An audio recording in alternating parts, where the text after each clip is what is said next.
Dude, if I was a banker, and I was a piece of shit banker, I would be so fucking paranoid that someone was going to whack me for all the misery and suffering that I fucking, that I've been causing. The fact that I turned a fucking pond into my own jacuzzi, right? I can park my yacht in my fucking jacuzzi.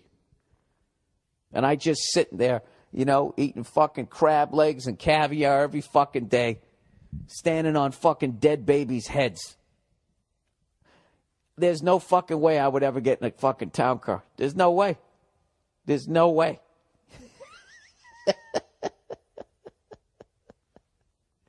I would have whoever my Fredo, my litter of kids, whoever the Fredo was, that was to be the guy that I had driving the car. Although in The Godfather, he was looking out for Marlon Brando, and then he got shot, right? So I don't fucking know. Anyways. Oh, I read some really interesting shit about how Iceland beat the bankers. When Iceland went bankrupt, and then the bankers tried to pull this shit where, yeah, we were greedy cunts, and now we're putting the debt on you and your taxpayers. They said, you know what? Fuck you. This isn't our debt. This isn't our mess. It's yours. And then all these fucking sellout cunts like fucking Amsterdam and Britain put all this pressure on fucking Iceland. Because they pussied out with the bankers. They've been on their knees sucking that banker cock for fucking ever. They tried to fucking get them to come along. They tried to pressure them, and or else we'll turn you into the Cuba of the North. And they said, fuck you. We're not doing it. And you know what? That's what this country should have done. This country should have told those banker fucking cunts. I'm beside myself that it isn't brought up more. It's the whole thing. Like, I have water damage to my house. My insurance company sends a check that's made out to me, Nia, and then my mortgage company. And we have to sign the check over to them so they keep the money. And you know why that is? Because they fucked so many people so fucking hard in the ass. So many people are upside down in houses because of the bullshit that they created by making people who aren't qualified for loans qualified. So instead of having 5 people bid on a house, you got 10 people bidding on it, and it goes up like Super Bowl tickets, right? And all of a sudden, a house that's really worth $180 sells for $270. So you got these cunts. Everybody's fucking upside down in the house. So they're like, well, fuck it, I'm keeping this money. And then when they foreclose on it, they fucking come in, and they're like, fuck, they never fixed the roof. So now I have to sign over my goddamn money. It's my money. It's my insurance. That's my insurance money. I have to send it into them. You know why?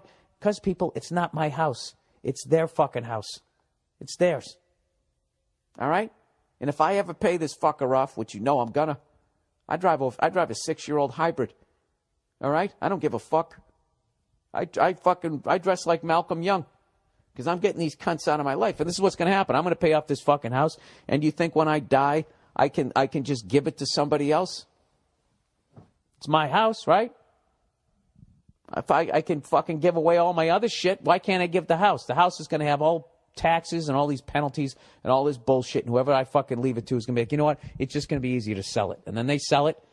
And whatever money they make, they get the shit taxed out of them. They get half a dick in their ass. And then somebody else buys this thing. And then the bank goes balls deep in them for another fucking 30 years. You know what? Halfway through that, I realized, am I sounding crazy or am I making sense? I don't know. I talked to a banker in a titty bar. He agreed with everything I said. I've been watching a bunch of shit on Netflix.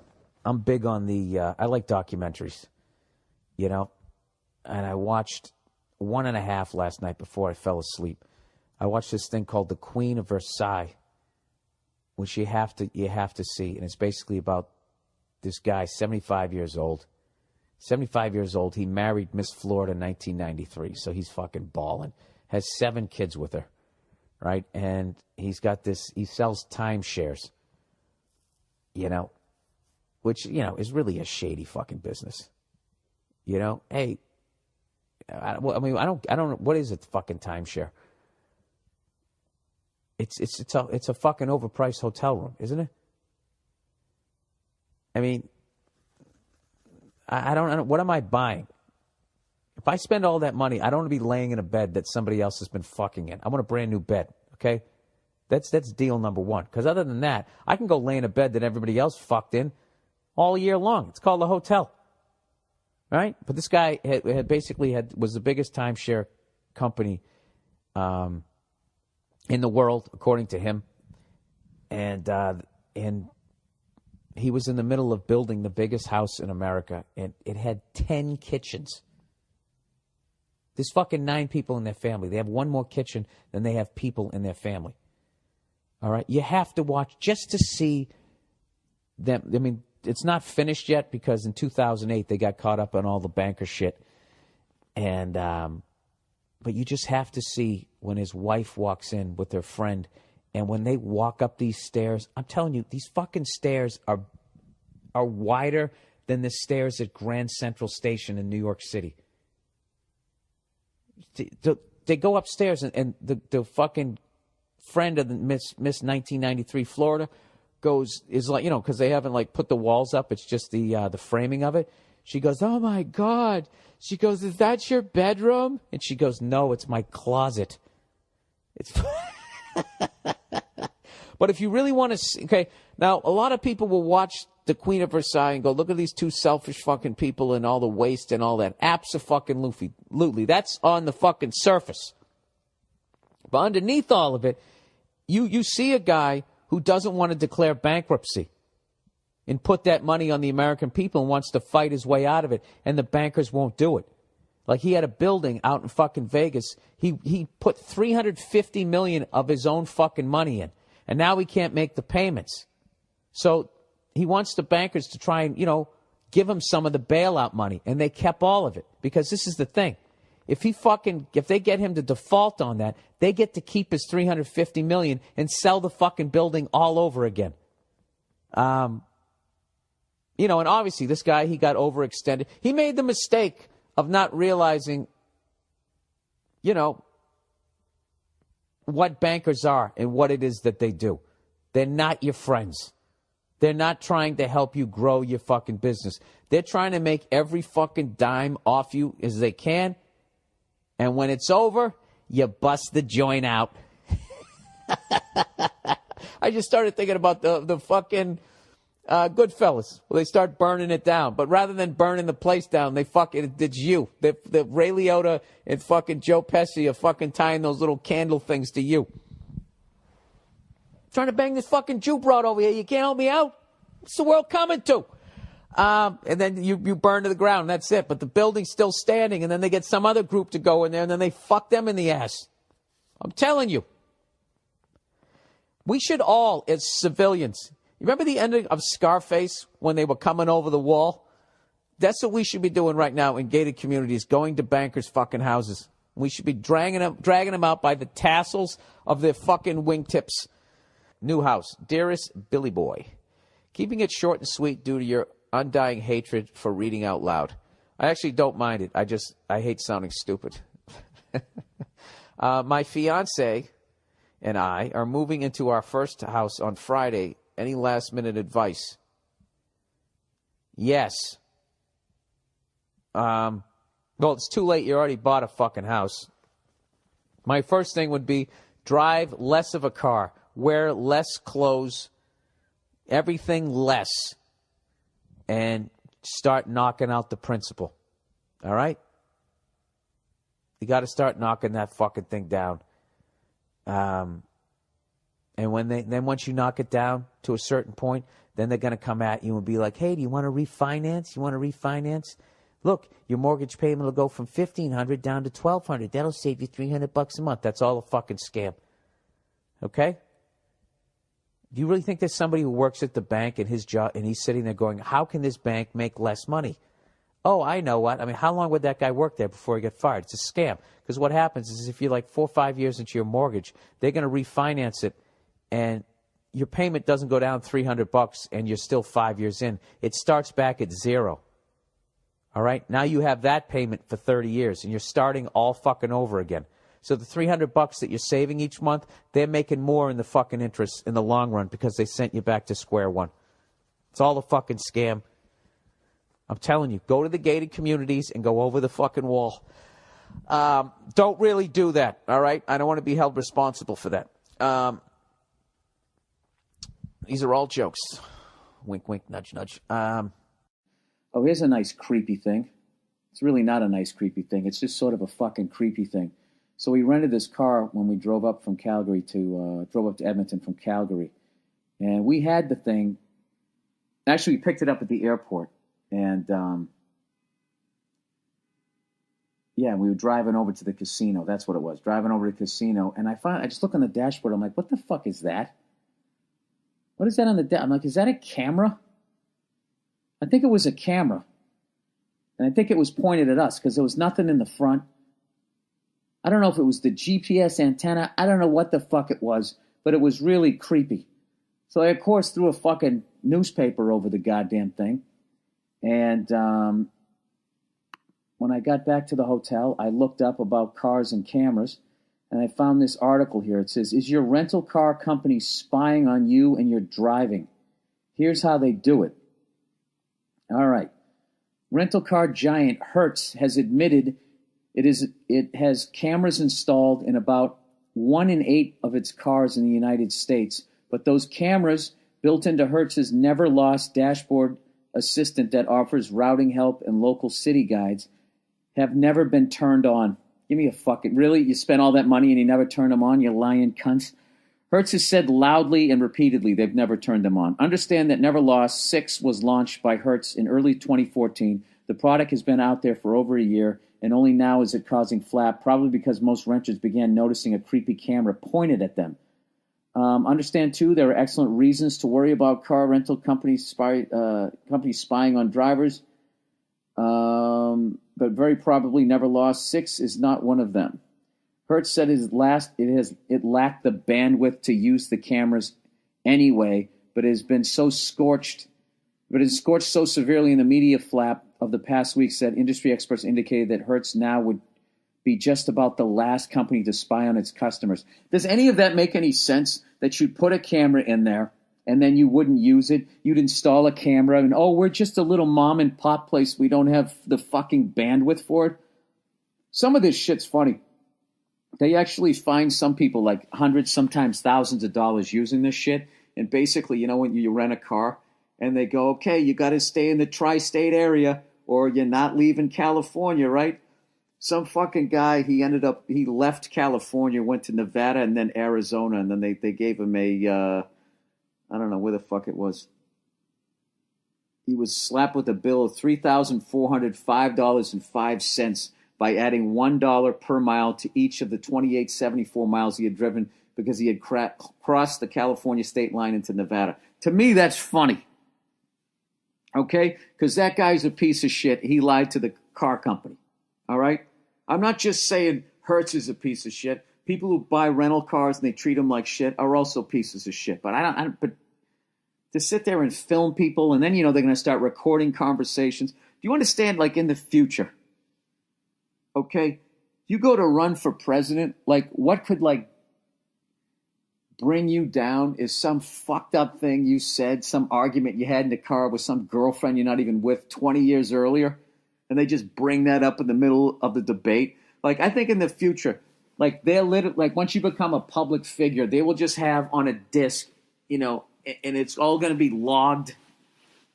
Anything you ever fucking did, like questionable shit, good shit that you did, all the balance, they'll probably just have like a pie chart. Okay, here's his life disc, and the good stuff is in whatever, green or yellow, man, right? All the nice, friendly fucking colors. And then the bad shit will be all in like red. I don't know if you're prone to depression, there'll be like some blue in there. And they'll just look at the big pie chart and try to judge it then overall what kind of a fucking person you are. I don't know, it's really creepy. This is another one that was funny to me. It says in Florida, rental car companies are notorious for literally shutting off engines of cars that cross state lines. The cars may be restarted upon agreement to pay the new fees. That's fucking hilarious. Now here's my question. How do you know they're not in the left lane doing 90 miles an hour with somebody on that bumper and you're just going to shut off their car? You have to wait until the car stops. I would like to think that. But I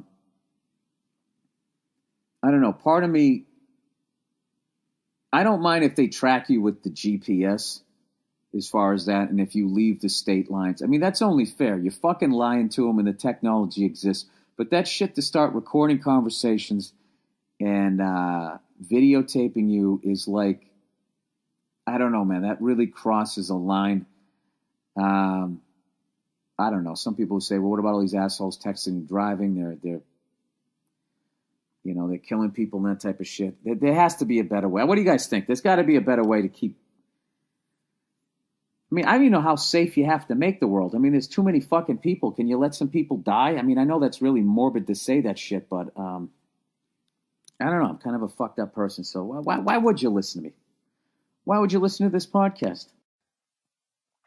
Here's some conspiracy theory for you. Somebody said, Bill, he wrote, they are watching.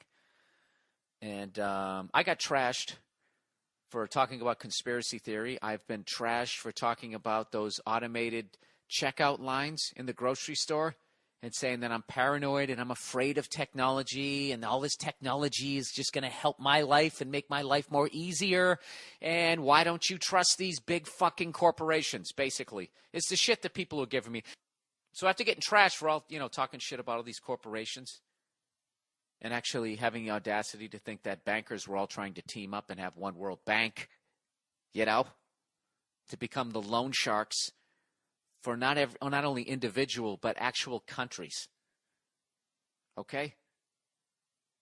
Which is something that I was thinking about when I was at the Rose Bowl, stone sober. And I was sitting there on the golf course, and I was looking at these houses up on the ridge of this hill that actually looked down on the Rose Bowl, the granddaddy of them all. These people have a house that looks down on it. And I was actually envisioning that those were all bankers up there. And while the game was going on, and 104,000 people, or 96,000, whoever showed up for that game, were sitting there going fucking crazy. One of those piece of shit bankers up there could put his hand on his son's shoulder and be like, see all those people down there? They owe all of us money. They all owe me money, son. I'm getting a piece of all of their fucking paychecks. And they don't even know it. They don't even know that their daddy is looking down on them right now. Now, had I been drinking, that thought would have probably caused me to, entertain the thought of climbing up that hill and throwing a rock through one of the windows, which, of course, I wouldn't have done because even my drunkest, I am aware that I don't want to go to jail and get raped. And secondly, I'm not going to go all the way up that fucking hill. So what I would have done is I probably would have yelled at that kid with the light purple slacks. I would have commented really loud about that dude's fucking eczema flaking off into the back of his goddamn sweatshirt. So anyways, this guy sends me this email, and he says, Bill, the theys in this blog, when I say they are watching, are big business, not the Illuminati, but they are just as evil as any bank or secret society. They don't even need your signature. Listen to this shit. They don't even need your signature for these information gathering traderware programs to monitor everything from where the device is to what your heart rate is. What is traderware? That's the question I had. Your digital camera may embed metadata into photographs with camera's serial number or your location. Your printer may be incorporating a secret code on every page it prints, which could be used to identify the printer and potentially the person who used it. Now the fucking morons, the sheep out there would be like, yeah, that's in case you threaten the president. They're just doing it for the good of all people. If Apple puts a particularly creepy patent, I guess Apple's applying for this. Is it recently applied for the use you can look forward to a day when your iPhone may record your voice, take a picture of your location, record your heartbeat, and send that information back to the mothership.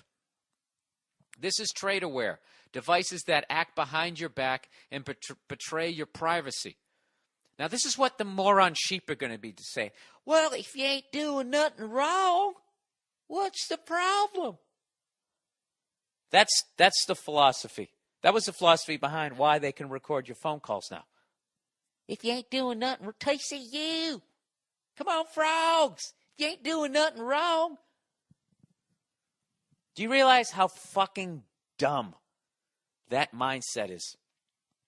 So basically, as long as you do what the people in power tell you what to do, you won't have a problem.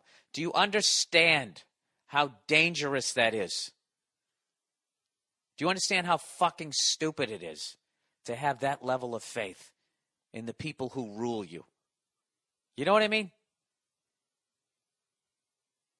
You haven't noticed how much power can fuck somebody over? Like, for some reason, we only seem to focus on when celebrities get famous and then they wig out and start becoming these fucking mini tyrants. For some reason, people don't feel... They just have like this, because they wave the flag and they play those songs that make you choked up, that they never feel like that they'll have any sort of ulterior motive for this. This is the type of technology that allows a small group of people to take over the world. Something that sociopaths have been trying to do since the beginning of time.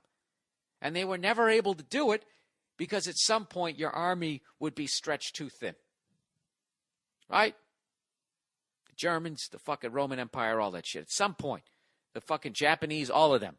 Everybody who's ever tried to fucking do it, at some point, it gets stretched too thin.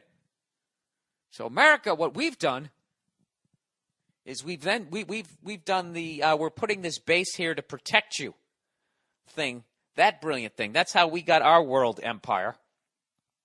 So we just have a base. Then also we have these insane weapons where we can nuke everybody. So we were able to kind of do it that way. But the problem is when you really get into sociopathic thought and just like those people who are so into power that it makes their dick hard, is they want to know, they want to be able to see everybody, know what they're thinking, and know what they're doing at all times. Because not only are they psychos, but with that level of power becomes this unbelievable level of paranoia. Like those people with those houses sitting on the ridge looking down into the Rose Bowl. There's a fear. Like we sit there looking up at them, go, look, they got the fucking world. There is a fear of when you attain that level of wealth of losing all of it. And you begin on this quest to quiet your mind. You want to get a level of wealth and control in your life that you are guaranteed that it will never go away in your lifetime or your kid's lifetime or your kid's kids. So basically everybody that you know and love will be okay and you will be okay. You get into that psychotic fucking mindset. And you give those kinds of people this level of fucking technology and you're going to have a problem. I think that's unbelievable that this shit is. So they have this website here, the EFF, Electronic Frontier Foundation, that is trying to fight these things being put into the tech, the cameras, the cell phones and all that shit. Like the fact that there's a tracking device in your cell phone. Like, how come we didn't get to vote on that? How come we don't get to vote on that type of stuff? I don't want people knowing where the fuck I am at all goddamn times. Okay? And I don't need you to show me, oh, we caught this fucking child molester with that. So because of that, now everybody has to be like, give me a fucking break. They always have like, there's, a handful of good examples for that level of fucking control. And then there's a zillion bad ones. So I am 100% against this shit. And there's always been evil people in the fucking world. There's always going to be evil fucking people in the world. And when you have this kind of technology, you're gonna stop. They're gonna stop small evil, like individual, a fucking serial rapist, which you definitely want to stop. All right. But the price we're gonna pay is you're gonna allow a Stalin or a Hitler, Pol Pot, whoever the fuck you want to, you're going to, with that level of technology, someone like that could get in power and run the fucking world. So, I don't know. And I totally 100% believe that. You could roll all your fucking eyes all you want. I honestly believe that.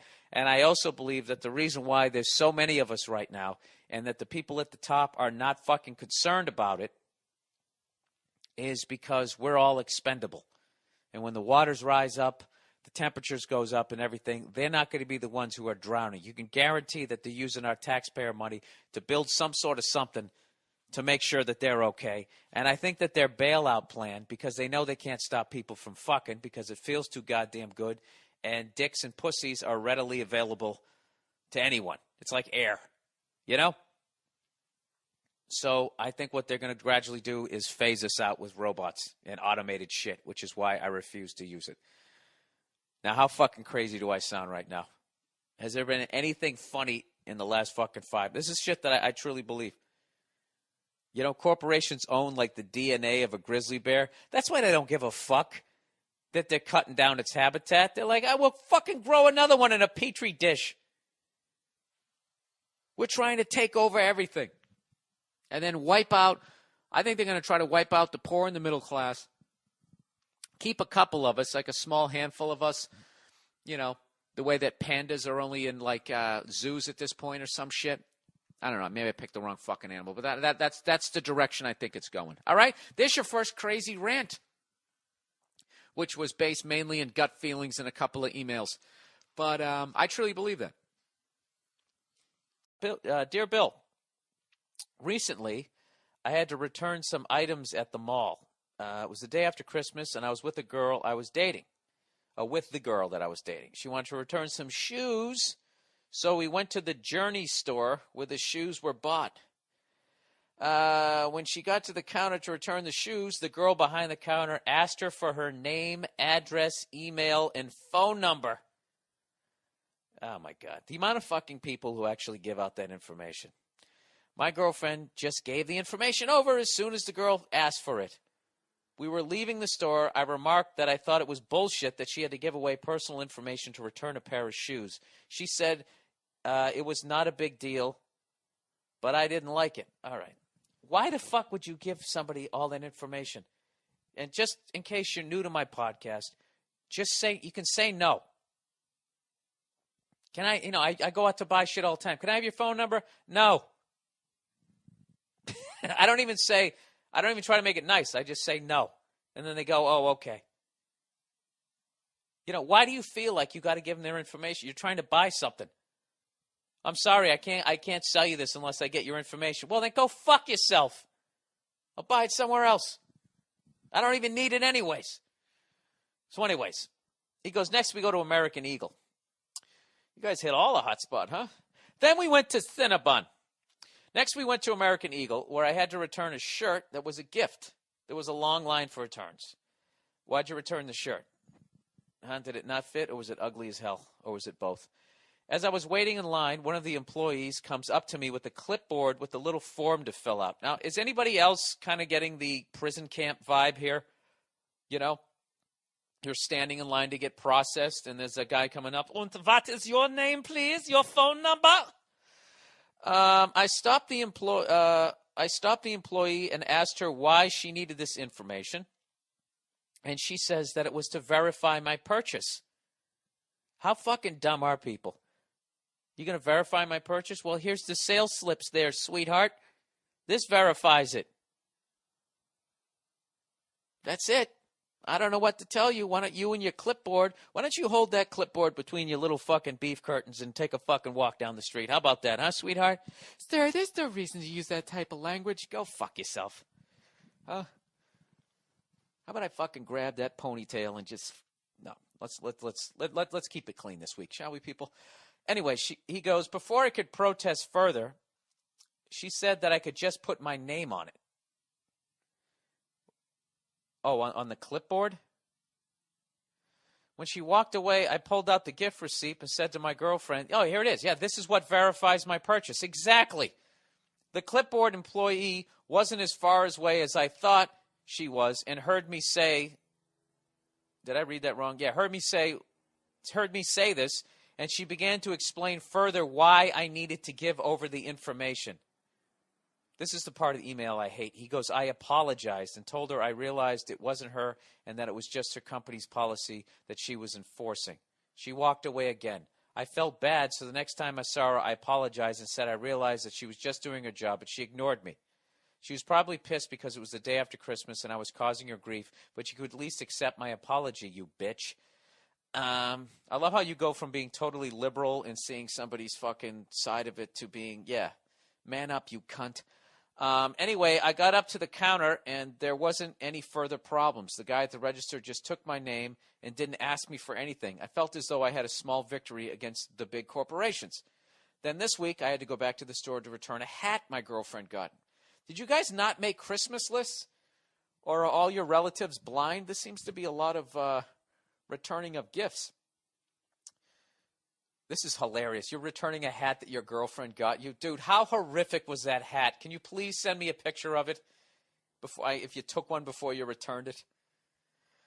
Picture one of those a plaid Charlie Chaplin hat. I had the receipt, but again, the girl at the register asked me for my address and phone number. I said I didn't want to give that information to her. Immediately, panic sets in on her face, and she says that I have to.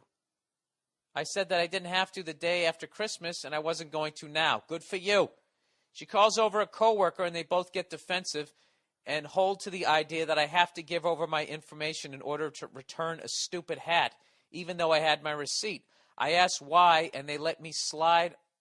Why had they let me slide on this before? And they maintained that I had to give them my name, address, and phone number. So what did I do in the face of corporate opposition? I caved and I gave it to them. You fucking pussy. Dude, the second you saw the panic on their face, you knew that they were going to lose. All right? He goes, I just don't get it, Bill. Why is a receipt not enough nowadays? It is enough. They say they need our personal information to verify a purchase. They're not, dude. They're not. All right? All of that shit, all those little save, you want to get one in our discount store. They're creating a file on you. They figure out what you want to buy, what they can market towards you, and then they take that information and they sell it to other fucking companies. Even though they say they're not going to, they sell your information. Your information gets up on the internet, and that's why there's all these creepy websites out there right now that have all this fucking information about you, about, how many siblings you have, your brothers and sisters' names. They all use that information to fucking, I'm telling you. Don't give them your information. You don't have to give them your information. And people out there who just have this fucking attitude towards these corporations, just sitting there going like, well, what do they got? You mean, as long as you're not doing anything wrong, I mean, what do I care if they know where I live? What do I care? Just fucking morons. I don't even, I've explained this shit till I'm blue in the face, and then I always get these emails from these people, I don't know, I can't even, I said something the other day, I was sitting there listening, I was listening to sports radio, because I'm a deep thinker, right? And this new guy got on sports radio out here in Los Angeles, and he does what most people do when they have nothing to say, which is they just go over the top arrogant. You know what I mean? Like he was talking about how he wanted to get some sort of sports coach or personality on the show, but he doubted he could get him as a guest because the guest hated him. And he goes, because I disagreed with him on some. He was talking to a coach, and he was actually disagreeing with the fucking coach. He's disagreeing with the guy. And he goes, what the problem is, he goes like, I'm just like such a good debater. I actually end up like convincing myself of my own opinion. He actually said that over the airwaves. And I just sort of muttered to myself that the confidence of morons is staggering. You know what I mean? Morons think they know everything. That's what makes them fucking morons. And like the emails I get with people who don't question this shit, which is, I don't know, like last week when I went off on my little fucking rant there, just some of the fucking emails I get.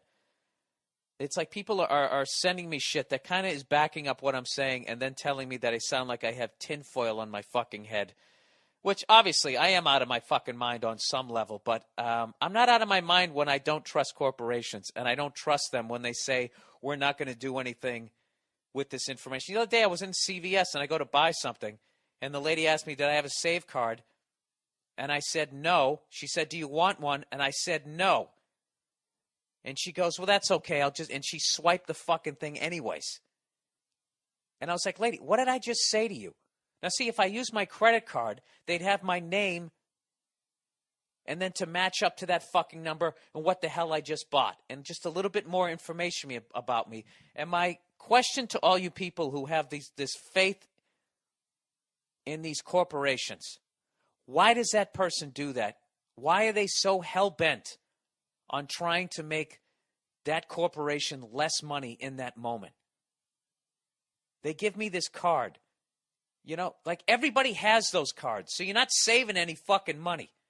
It's a big fucking shell game to make it seem, ooh, look, you're saving money. What they're really doing, they go, hey, look at this hand over here, as you're giving them all your personal fucking information that they can then use to at the very least sell to other corporations to increase junk mail and also to limit your fucking level of privacy.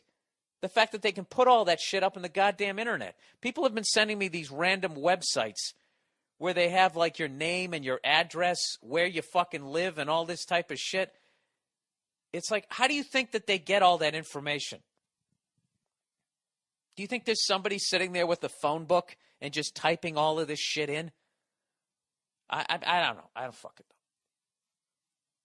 know. What's what kills me. If some fucking random creepy guy,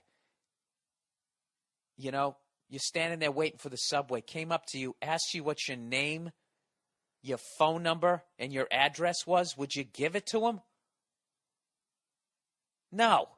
But for some reason, you're inside of a fucking store, and there's socks and sweaters, and somebody has a name tag. Now, all of a sudden, you give them total fucking trust. You're out of your mind. So, sir, don't cave in. All right?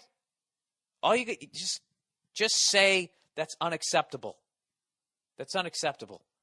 I want to speak to the manager. What they're doing, it's not legal yet. It's not legal yet, but I can guarantee you there's somebody lobbying for it that in Washington.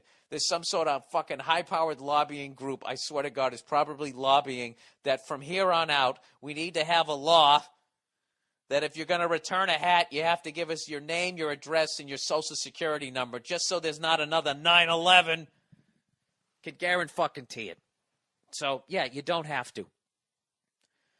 That's actually one of the highlights of my day. What I do now is when they say, do you have our little Savey Save card? And I say, no, I don't.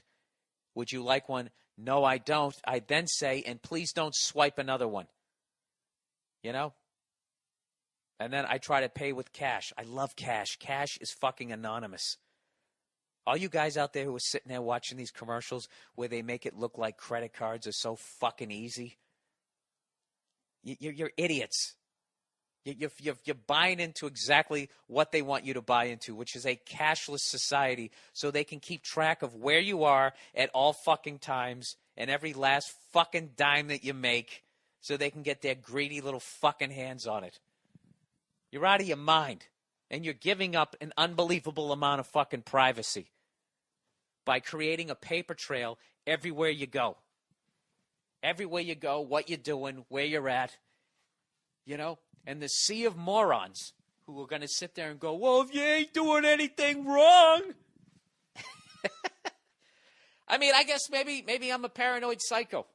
You look at all these fucking idiots who do reality TVs and they let cameras come into their house and they don't seem to care about it. Maybe the average jackass doesn't give a shit. But, sir, for the love of God, you know, in the end he says, I'm not crying conspiracy. It's very plain to see what they're doing. It's not malicious or evil. Yes, it is. It is malicious, and it is evil, and it is a conspiracy. They're conspiring to get everybody's information, find out what they buy, and they're lying to you saying that they're not going to share the information. It's everything that you're saying it's not.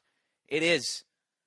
All right? And that's it. That's 2 weeks in a row I'm on the soapbox. See, people, don't you like it better when I talk about sports? What else? What else did I want to talk about? What else was a big... Oh, you know what I started to watch? I started to watch, before I came down, I'm taping this Sunday night. I started to watch the Trump-Hillary debate. I mean, I just still cannot fucking believe these are our two choices. And, dude, Trump, I got to give it up to Trump, dude. That guy's one-liners are just for a politician. Jesus Christ, he kills. The guy fucking kills. He's great on his feet.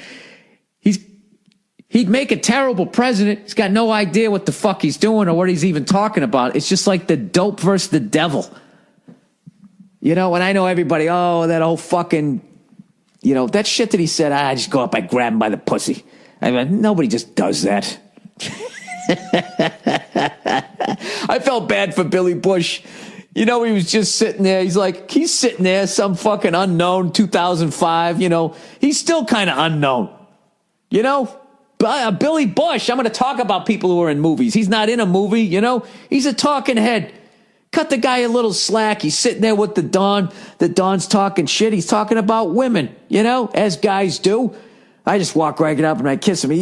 I grab him right by the pussy. Billy's just like, this is Donald Trump. Like, you get caught up in the fame. Oh, yeah, grab by the pussy. He just went along with it. Stay strong, Billy Bush. You shouldn't have deleted your fucking Twitter account, man. You should have hung in there. Fuck these people. They get mad for like 3 fucking days. You know what I mean? It's unfucking believable. He's going to get more shit for that than fucking Hillary's going to get for the goddamn, classified fucking emails, classified information through her own fucking email, and just somehow that all goes under the rug. I cannot stand. I can tell when Hillary's lying too. That smile she does, you can see it in her eyes when she's lying. And Trump is like, I just don't. He's like a fucking cartoon character. Like Alec Baldwin as Trump is more believable than Trump as Trump. That's how fucking nuts this guy is. So I started to watch it. Oh, man, Trump had some funny ones. He said to Hillary, if I was running this country, you'd be in jail.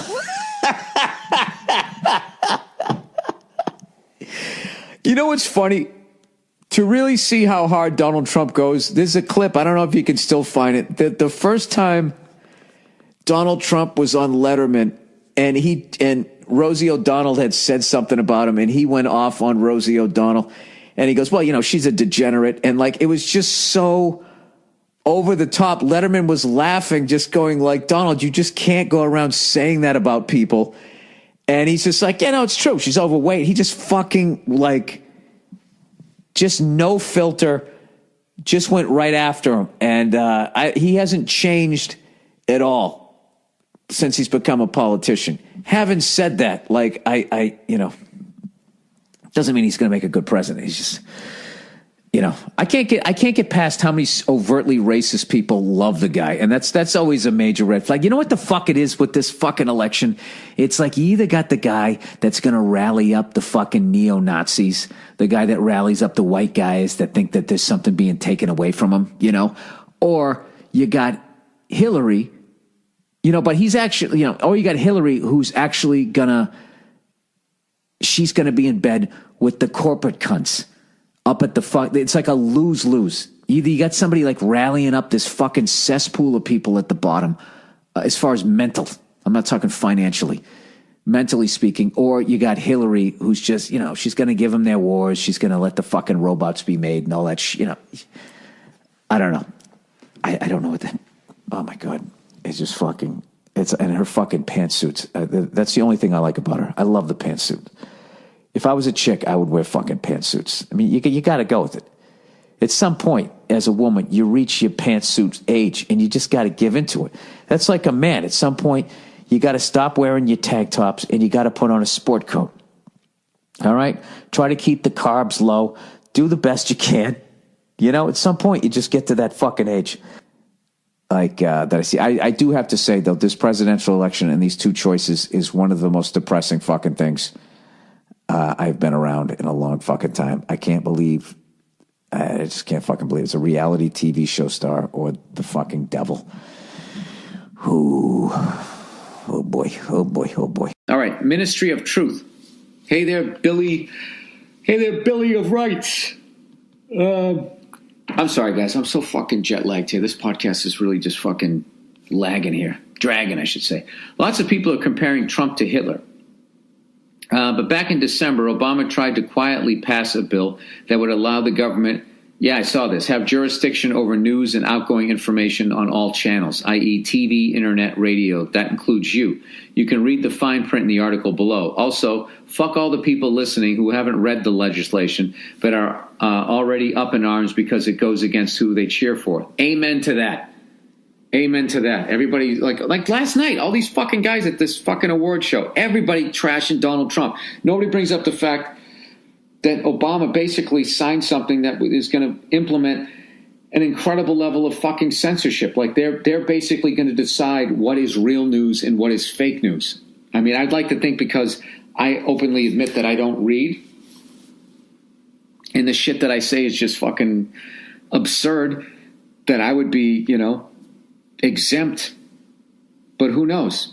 But like, people with blue ties do this shit all the fucking time. And that's what kills me about people who wear red ties and watch Fox News and the Hollywood people. Like, they just cannot see the bullshit. It's like listening to a fanatic Red Sox and Yankee fan. You know what I mean? Giving each other shit for buying titles and fucking abusing steroids. And it's like, no, we both did it. We both did it. We should hang our heads in shame collectively. All right, let me see if I can find this article. I don't really even want to fucking read this, because this is just so fucking... let's see. Today, I have signed into law S.2943, the National Defense Authorization Act for the fiscal year 2017. This act authorizes fiscal year 2017 appropriations principally for the Department of Defense and the Department of Energy national security programs, provides vital benefits for military personnel families. Okay, blah, blah, blah, blah, blah, blah, blah. And where do we get to the... Yeah, dude, I can't read all of this. I can't read all of this on a fucking... This will take me fucking 3 hours to read. This would have to be a part of a mini-series for me to read all of this. Okay, here's some shit in bold. The first priority is developing a whole of government strategy for countering the foreign propaganda and disinformation being waged against us and our allies by our enemies. Now, that reads great, but it's basically, they want, listen to our propaganda, not their fucking propaganda. Our version of what's going on is right, and their version is wrong. We're all fallible. We're all fucking human beings, but we don't make mistakes. They do. So, I don't know. It just gets back to all of that shit. And you know what, sir? You're never going to solve any of it. Everybody's just going to start fucking screaming at each other. And if you ever bring up something like that, people call you a socialist and tell you to get the fuck out of the country. If you would ever even remotely suggest that this government would ever fucking lie. They all lie to their fucking people. Oh, God, Bill, shut up. Okay. Dethroning the bankers. Dear Bill, I know how much you hate the banker cunts, and was wondering if you ever considered getting into Bitcoin.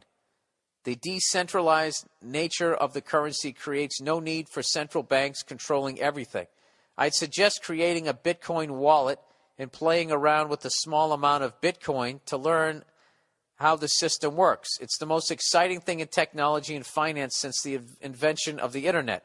Love the podcast. Thanks, and go fuck yourself. And he's nice enough to leave the Wikipedia definition. Either that or Andrew Themelis. Let me know what this is. Bitcoin is a peer-to-peer payment system and digital currency introduced as open source software in 2009 by pseudonymous developer Satoshi Nakamoto. Dude, Japanese people got the best fucking names. Satoshi Nakamoto. That's a fucking killer name. Bill Burr. Satoshi Nakamoto. Satoshi Nakamoto. How would you say that if he scored a goal? I can't do it. Oh, wait. Let me just continue here. ADD. It's a wonderful thing. It's cryptocurrency, so-called because it uses cryptography, to control the creation and transfer of money. Conventionally, Bitcoin refers to the technology and network, whereas lowercase bitcoins refers to the currency itself. Yeah. Well, the big problem with this is it's created by human beings. I don't think that bankers are necessarily evil. I just think that they have, or more evil than I am. They're in a position to absolutely devastate everyone walking the planet. International bankers have that ability. But I really think that the more, I don't know, the more I read up on it and stuff, it's just a bunch of greedy cunts. And like somebody's saying right now, the big conspiracy is that they're going to try to bankrupt all currencies to eliminate all wealth on the planet and then come back with the new currency. And, well, I know that they're not going to eliminate their own wealth. So they're going to make everybody on the planet broke except for them, and they're going to survive. Now, maybe they can do it, but how do you pull that off? That seems like that would have a very finite life before people were just like, all right, I don't know about you guys, but there's like 9 people left in the world that can afford a 3-piece suit, and it's not any one of us 7 billion. What do you say we go over there and beat them with their pocket watches? You know, it's eventually, wouldn't that happen? I don't know. Yeah, I would just like to go back to just open bartering, just trading shit. Hey, I'll give you this shirt for that sandwich. I got plenty of shirts. Fuck. Going hungry again, but look at my waistline. I look awesome. All right, I'll read up on it, sir. I'll look up on it. I'll look up on it. I'll read up on it, and I'll look it up. How about that? I'll do both of those things. I'll look it up, and then I'll read up on it. A lot of up going on there. All right, donation currency. Hey, Bill, longtime listener. Love the show. Blah, blah, blah, blah, blah, blah. Let's get right to the point. The person wrote blah, blah, blah, blah, blah, blah. Before you think I'm being arrogant. Let's get right to the point. You should think about adding another way of donating on your website. Bitcoins. Why is that? You have fans in places so fucking strange that you don't even know where it is on the goddamn globe. Go fuck yourself. I know where most places are on the globe, and I know their capitals. At least I used to. It's in my head somewhere. They use different currency, which might be a problem. Bitcoin is providing an easy way to... Is this a commercial? An easy way to transfer wealth. Use it and welcome to the 21st century. By the way, I'm from Poland. It's really cold in here. It's a second language. All right. I would think that if whoever starts Bitcoin, if they don't get murdered in the next calendar year, then it's just started by the bankers. Or they're just going to buy it up. They'll sell out, right? I don't know. I'm not going to fucking start using a new currency. All right? I saw what happened with the euro. I'm going to go with Bitcoin that started by some fucking hippie Japanese guy. Or even worse, a businessman Japanese guy. Ah, Jesus Christ. You can't tell me they're not still upset by the 2-piece we gave them back in the 40s. All right. French Revolution and bankers. Hi there, Billy Bandwagon. I've been a fan of the Monday Morning Podcast for a while now, and you were on the Crab Feet podcast. Oh, yeah, with Jay Lawson on the All Things Comedy Network, everybody. He said it reminded me of something. Pre-revolution France was almost identical to the way the U.S. is now. Oh, God, I hate when people keep predicting the demise of this country like they're giving us some sort of insight, like people in this country can't see it coming. All right? I'm not saying every mouth-breathing moron sees it coming, but, anybody who has any sort of intelligence, we see it coming, okay? All right there, Mr. fucking rubbing your goddamn chin. Actually, he's probably an American, too. All right, France in 1787 had grinding poverty, tax inequality, and was nearly bankrupt from the 7 Years' War. And then he writes, familiar? ? I'm not even going to read this fucking thing. You're already so up your own ass. Wow, I never looked at it that way. Wait, does history repeat itself? Gee, you're really onto something here, sir. Good fucking Lord. You know what's funny about this type of shit is this probably isn't even this person's thought. They're probably just regurgitating something else that they've read from a website, which I do all the fucking time. I do the exact same thing you're doing here, sir, except I don't go, familiar? Some people are confused. Why can't people just present a fucking an opinion without like patting themselves on the back about how fucking smart they are all the time. You know, you're a fucking moron just like me, okay? I'm going to read this and I'm going to skip over. Familiar? Does that ring a bell? Pot calling the kettle? Hoo, hoo, hoo. Ah, with your fucking smoking jacket, you cunt. All right, here we go. Jesus fucking Christ. All right. He goes, familiar? It should be. The modern U.S. actually has worse wealth and tax inequality than 1787 France and even pre-fall of Rome. Dude, this is all old shit. I've already heard this theory a zillion times before you present it. And, you know, and I'm not going to fucking read this and get all fucking depressed because I understand this. This is why I got out of conspiracy theory and just got a dog, and I'm sitting here watching the bread and circus of fucking sports like I never have before, because there's no way out of this. Rather than present this shit to me, I want you to write back to me and give me your solution. You give me the fucking solution rather than pointing out the fucking obvious as you rub your goddamn chin. All right? Jesus fucking Christ. All right, sorry. I was having such a great goddamn day. Hey, what's going on? It's Bill Burr, and it's the Monday Morning Podcast. Sorry, for the fucking March 2nd. I got to tell you something. Oh, I'm coming out of the gate this week, people. I just did like 8 minutes. A great fucking 8 minutes, a great fucking riff, the whole goddamn thing. And then I look down and the fucking goddamn stupid ass fucking thing isn't even on. You know why? This is the exact same fucking device. I had the Olympus LS10. Now it's the Olympus 14. And wouldn't you fucking know? They couldn't just leave well enough alone. They got to add like 20 fucking steps and some stupid broad's fucking voice in there telling me what I know I'm doing. So I fucking riff for like 8 fucking minutes and I find out the thing isn't even fucking recording. I hate technology. Okay? I don't understand. Why do we keep going forward? All right? We got enough shit. This is as comfortable as it's going to fucking get. Why can't we just have the shit and this is how it fucking works? And when you figure something out, you know how it fucking works.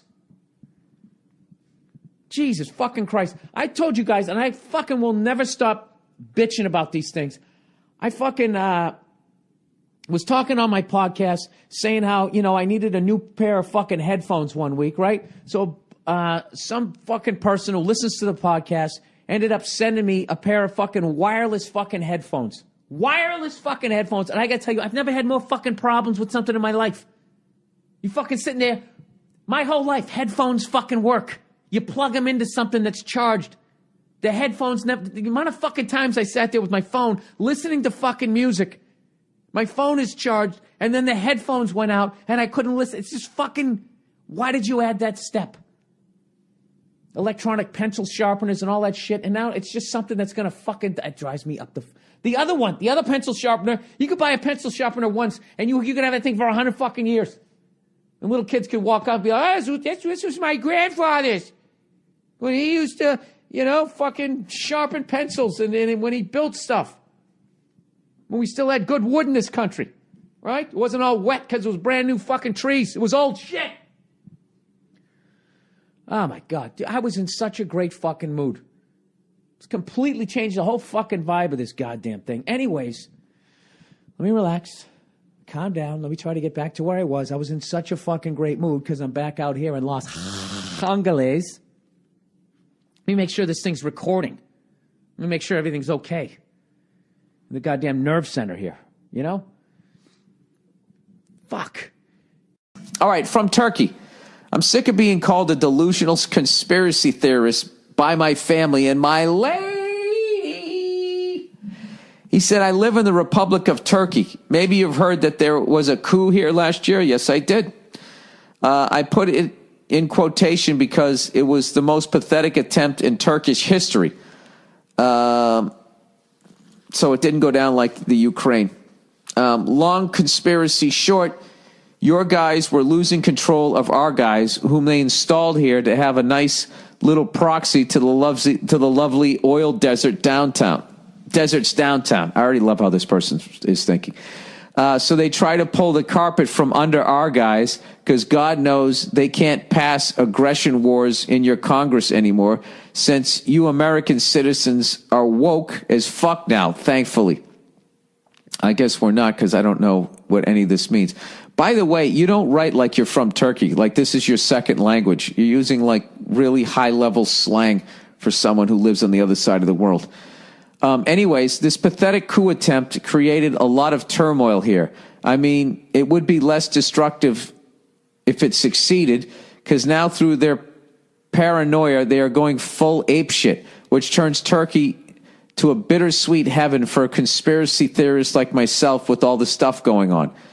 All right, well, there's no fucking way I'm reading your name so you don't end up in a jail if you actually are from Turkey. I can deal with my family's indifference to all this, and my friends are most like me regarding these subjects. But the fact that my girl stonewalls me, goes, yeah, doll, okay, really annoys me down deep. Of course it does. Anytime you're passionate about an opinion and somebody just goes, oh, really? Okay, sweetheart. Forget about it if it's a woman that you have feelings for. She is a totally dope chick in every other aspect. Dude, you're not from Turkey. You're not from Turkey, but I'll continue with this.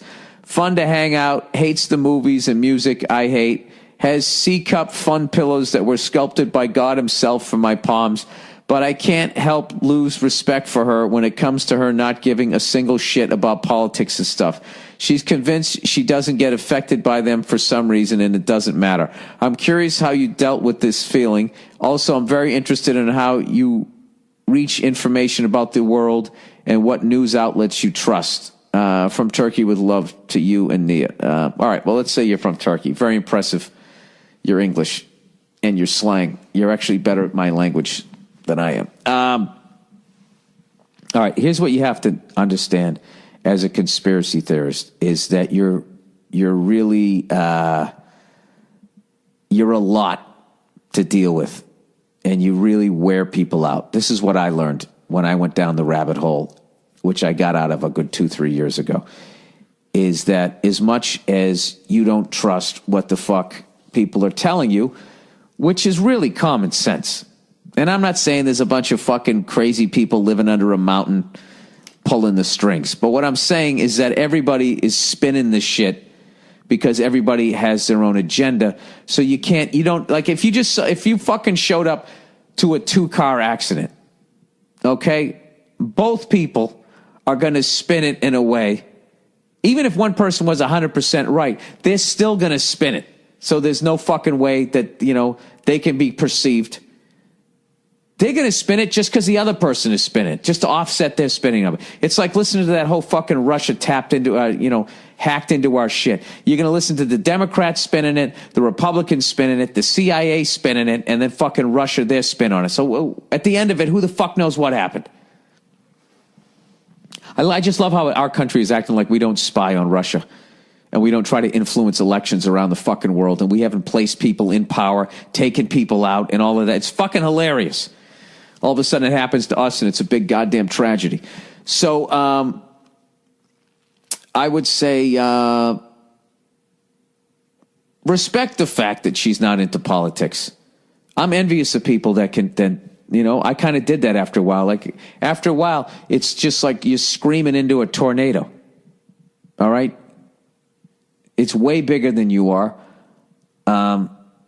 There are people out there that have the ability and the influence to fucking, I guess, turn shit around, but I'm not that guy. I'm just some fucking guy ruining your beer at a bar by bringing all my delusional, paranoid fucking thoughts, whether I'm right or not, which I was probably right on a few things, like Mel Gibson in that movie where he drove the taxi cab. I was probably right about a few fucking things, but I don't know what they are. So all you're doing is just annoying the shit out of people. And I have to be honest with you, if your girl actually loves you and she's to the point of responding of, yeah, doll, okay, I think you've probably worn her down. I bet she didn't say that in the beginning. She probably listened to it, and you probably freaked her out, and you don't have a solution. You're just saying all this fucking shit that's just going to ruin her day. So maybe that's her defense mechanism. And what I'm doing is I'm not going Dr. Phil here and just siding with the woman. because I don't have a female audience, unlike that fucking dishonest cunt, right? You need to do what she says.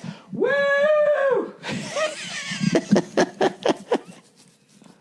When you look, ladies, when you look at Dr. Phil, when you honestly look at that man, do you see somebody, do you not see how volatile a human being that guy is?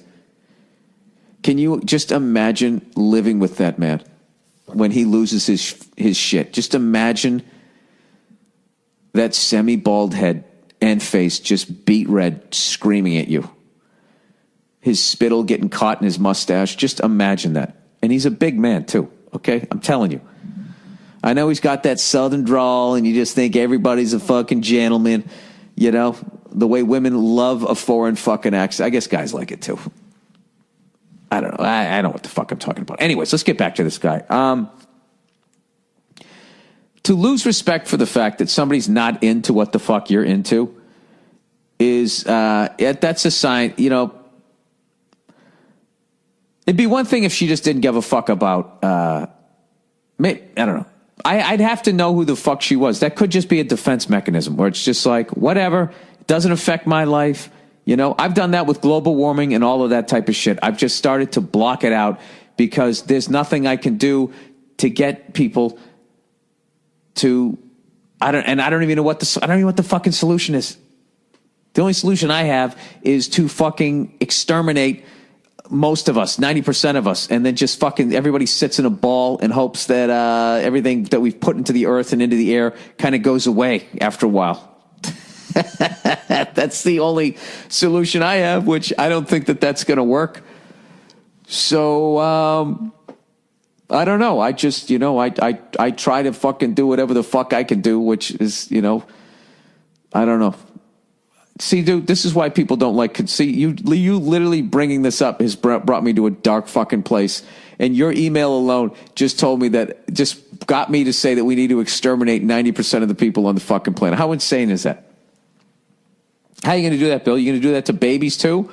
Or you're not going to do babies, but you're going to kill all those fucking parents, and then what? You're going to have the most giant fucking nursery? Like it all unravels. The whole fucking thing. That's why I kind of stopped doing the conspiracy theory thing, even though I still throw it out there because it's fun. And I also don't believe a fucking word anybody's telling me when it comes to that shit. You know, one-on-one, you know, if I sat down with somebody and there's not cameras around, then I feel like they can really be honest with me. But the second you're on TV, you know, there's only so honest you can be. So, I don't know. I would probably guess that on some level you're a lot to be around during certain news stories. And I think you should lighten up a little bit. Take your girlfriend out, go get a fucking ice cream, and enjoy the fact that someone as beautiful as you're saying she is actually can tolerate you and your fucking theories. All right. Having said that, if I ever go to Turkey, I'll definitely have a beer with you, and I'll go fucking toe for toe with you with conspiracy theories. All right. And thank you for listening to the podcast. What happened? What happened to the public schools? Was it the computers? Is that what it was? Everybody had to have a tablet, a laptop, some sort of interface. Is that what happened? And went right through the fucking, and then all of a sudden we couldn't keep up with China. How the fuck is China beating us? The overhead of a fucking billion people alone. I mean, we should get everything at a 60% discount over here as far as educating our own people. Does it make any sense? Does any of it make any fucking sense? Does it make any sense how so many people are fucking struggling out there and they just keep building these luxury apartments and these fucking giant goddamn houses? Who? Oh, these people. Right? And they always, it's money from Russia. It's money from China. It's oil money from the Middle East. Now listen, I don't know what to do about China. I don't know what to do about Russia. And I don't know what to do about the Middle East, but that's not going to stop me from telling you what to do about all these things. I just ate. Why is my stomach grumbling? This is all you got to do for the Middle East, okay? All we do is you embrace solar power. That's it. How do we do that? How do we do that with the oil companies? If we actually went in a solar direction, wouldn't a bunch of planes start crashing that had the leaders of the solar movement on them? Yes, that would definitely happen. they would definitely take them out. So what do? This is what you do. You give the sun to the oil people. Okay? You draw up a contract and you say the sun is yours. All right? Now, what are they going to do with the sun? They can't put it out. They can't touch it. It'll burn their fucking hands. But they just make the money off the fucking, the solar power. Okay? And if they could just somehow handle that those people in the Middle East are sitting on a bunch of goop that they can make money off of, if they could just seamlessly fucking walk away from that shit. If I was president, I would literally give oil companies federal fucking grants to fucking get the solar thing going. You guys own the sun. I would just keep walking, but you own the sun. And they'd be saying, but what about the stuff in the Middle East over? Dude, fuck that stuff. All right? You know what that stuff is? That stuff's like, it's like an Atari. It's like the Reebok pump. Nobody gives a shit. Okay? This is the new shit. This is the new shit. We're giving you the fucking sun, son. You understand that? You own the center of this solar system. All right? And every fucking little bit of heat that comes off that thing that trickles down onto my freckled, bald goddamn head, you own. You put a fucking meter right on my back. I don't give a shit, okay? And I know what you guys are thinking. Bill, this doesn't make any fucking sense. I don't give a shit. Listen to me. Hear me out. You give these people the sun. You give them the goddamn sun. All right? And then what? What happens over in the Middle East? They're sitting on all of this fucking goop. All right? And all of a sudden, it's not worth diddly squat. Okay? And all of a sudden, the bills start piling up.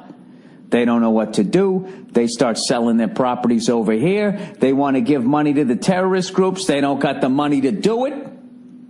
You fucking bleed them dry. Then that's it. And then they go back to doing whatever the fuck they want to do over there. God forbid they live their lives the way they want to live it over there. God forbid they're not into Jesus and Starbucks. God for fucking bid. They want to walk around in some clothes that are actually functional for the part of the world they live in. You just leave them the fuck alone. And then all they got to do is just keep driving around in cars and all of that shit. So they'll make a lot less money. But they won't have us over there going, hey, you should do this and you should do that. We just get the fuck out of there. Then we're over here. Solar powered everything. Right? Just think about everything. Think about your shirt. Solar powered. Everything. Everything fucking solar powered. I know what you're thinking. Well, Bill, what happens at night? You go to bed. What do people do in Alaska during the winter? Fuck them.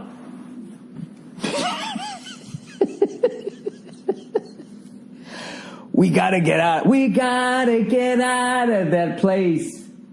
If it's the last thing we ever do. It's bankrupting us. It's making very few people a ton of fucking money.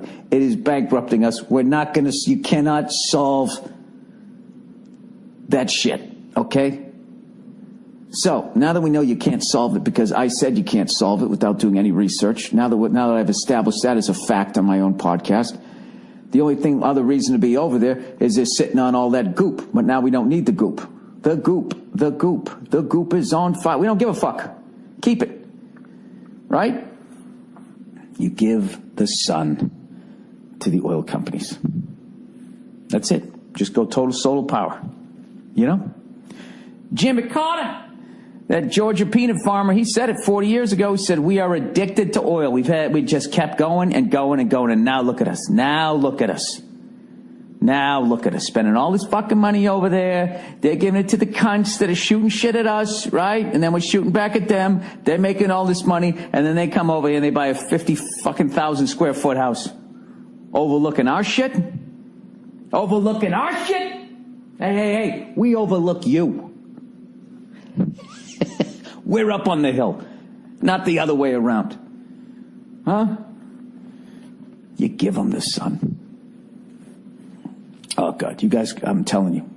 I would have that. I would fucking sell those oil guys. I would have a meeting under a mountain, wherever the fuck you meet with these fucking people that really run shit. You know, you're underneath the mountain. You got this fucking underwater waterfalls and shit, right?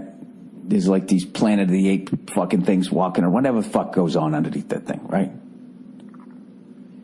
And you just tell them, is that shit? Oh, I can't do a waterfall. What am I fucking, the dude from Police Academy? I can't do that sound effects. Gentlemen, I came underneath this mountain tonight to give you the sun. Sorry, I don't have my proper recording equipment here. I can't do my Illuminati meeting. You give him the fucking sun. You give him the sun. Give him the fucking sun. Boop, boop, boop, boop, boop, boop. That's what I would do. Instead of going over there talking about evildoers and doers of evil and fucking this, that, and the other, you pack the whole fucking shit up. That's it. You pack it all up. You send over 10 cargo planes. You bring the men and women of the armed forces. You bring them home. Right? You say you can keep your goop. You can keep your sand. But I want some of those cool clothes. I like the clothes they wear over there. The giant open-ended onesie, whatever the fuck you call it. I think those things are cool, man. I want one of those. Can I buy one of those without offending Muslims? Could I talk my way out of a beheading if I put one of those on? Just be like, look, man, I'm a redhead. It was hot out. Look how pasty I am. What am I supposed to do? Then they get in my face. You blew it. That's it. That's all I wanted to say today. Give the oil companies the sun. You give it to them, and then the whole fucking thing is over. Whatever. I believe I can fly. You give them the sun, everybody. I'm telling you, that would turn this country around. Turn this country around. Just give them the sun. That's it. So anyways, I flew the other day. Flew up along the coast. We went by the Pacific Palisades. And you're just sitting there looking. That's the whole give them the sun shit came from. I looked, I said, look at that fucking house they're building. This house was the size of this house. I looked at it and I said to the instructor, I go, that looks like they're building a fucking mall that I would never go into. Going like, that's going to be too crowded. And it was somebody's house. It was going to cost $500 million. And there was some prince of some fucking country in the Middle East, you know, was going to move. That's like his fucking house on the other side of the world. That's his cottage. And that right there, I was just like, how much fucking money are we giving to these people? It's time to give the oil companies the sun. That's all you do. So they're still in control of everything. You know, they could give us empty threats. Well, shut it off! You know, like they could do it. All right, global warming scam. All right. Global warming scam. Okay, this is like something that people keep sending me. And they keep sending it to me as if my opinion has any sort of scientific background. I'm just basing it on scientists. That's all I'm basing it on. And that fucking 2.5 times the size of Texas and 2 miles deep swirl of garbage in the fucking Pacific Ocean. That how just about every fish has some degree of plastic in their fucking system. Okay, but none of that has to do with temperature. Love your show. It's really refreshing to hear someone in show business actually talk about some very important social pertinent things. When the fuck do I ever do that? Like what? Football? Three-toed sloths? Flopping your dick on the bar? These are important to you? I agree with everything you talk about on your show. I don't need you to. He goes, except, or she says, he or she, except global warming. The global warming scam is another system of control. I agree we should stop using oil and coal. These carbon sources are highly polluting and release toxins and mercury into the biosphere, but this has nothing to do with global warming. I know you love documentaries, God, can you guys just stop being maybe I'm taking it in a cunty way. I know you love documentaries. God knows you don't read. He's probably right. Look up global warming swindle on YouTube. A little taste into the global warming rat hole. There's a ton of other information on the web that exposes this bullshit scam. Good luck and looking forward to hear what you have to say about this. See, I don't get that. I'm supposed to just look up a bunch of shit that all agrees with the other side and then the other side's wrong? That's like me saying to you, look up all this shit about global warming and how we're affecting the climate. And I'm looking forward to see what you have to say. I would think that the fact that in France, all the leaders of the world just got together with all these scientists and all that, and even on the right, who have been saying it's bullshit from day one. From day one, they were saying it's fucking bullshit. Even they finally came out and they said, yeah, we are affecting it. And then they were like, but it's too late to do anything now. Like, that's what they came out with. So why would they be doing that? Wait a minute. You're saying that they're doing it to try to control us. That's such a long way to go, isn't it? Can't they just control us by scaring the shit out of us? The normal way? Like, oh, there's this group of people that doesn't have planes or a boat, and they're coming over here to get us. Like they've been doing for 15 fucking years. Can't they just do that? I'll watch those things, but I would like to know who paid for those, who financed those documentaries. Because if they're companies that are getting attacked for it, there's obviously, getting attacked for the pollutants that they're putting into the atmosphere, then, they could be going, well, we need to get this off of us by putting the real information out there. But generally speaking, I as a rule, I don't believe corporations. I just don't. People in general. I mean, I'm full of shit, right? Why the fuck would I believe? I'll watch it. You know what? You know what? This is the thing. I actually hope you're right. Because then I can have a lot less guilt and just go out and buy some fucking goddamn V8, man. Get out there and fucking drive around, do some donuts. P.S. Global warming carbon credits are controlled by the same crooked bankers that are fucking up the world economy. Well, I kind of think like the bankers, don't they control everything? They kind of own everything, right? Are we still making payments on the White House? Do they have to refinance that? I know it burned down in the 1800s. Who knows? Of the week. Bill, you often talk about conspiracies. Yes, I do. This may or may not fall into that category, but it definitely pisses me off. I love this guy already. I don't know if this is a conspiracy, but it fucking pisses me off. Eyeball to eyeball with you so far, buddy. All right, I get my cable and internet service bundled together from Time Warner. Last month with my bill, I got an insert stating that they were modifying their privacy policy. Basically, it states Time Warner reserves the right to distribute my internet content with or without my consent. From my understanding, this could mean anything from the searches I requested from Google to the websites I have been to.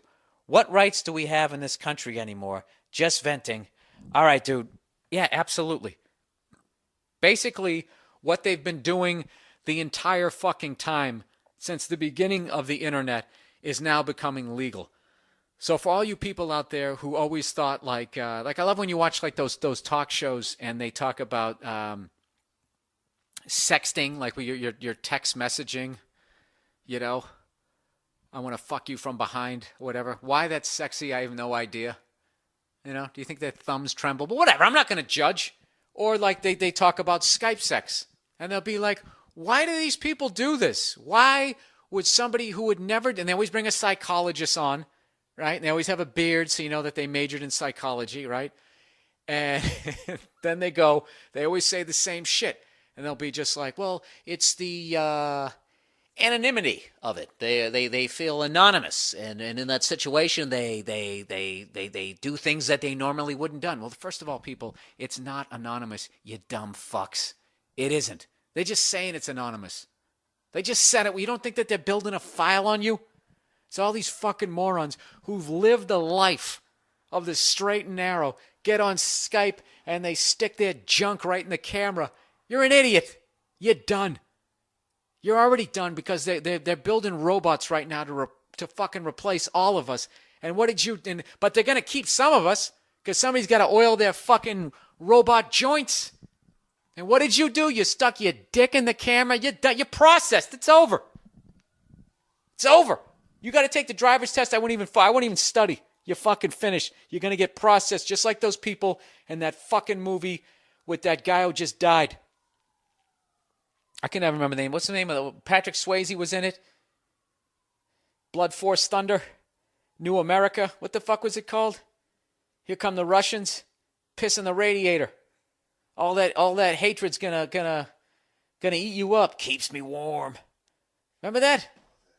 Ed Bagley Jr. was in it? No, he wasn't. The fucking the kid who was in Soul Man was in it. And he shot his friend. Avenge me. Come on. Red Dawn. Jesus Christ, Brian, you're a fucking director. Do you get that, man? When you get like you had that panic, that brain panic? Yeah, I just got it. Okay, you just got it? Okay, good. I thought it was only me. Yeah, absolutely.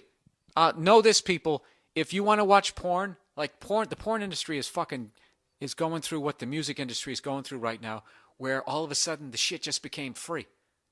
All right? So now everybody's fucking whacking off on the internet thinking nobody's watching what you're fucking rubbing your shit out to. They're all watching, and they're building a fucking file.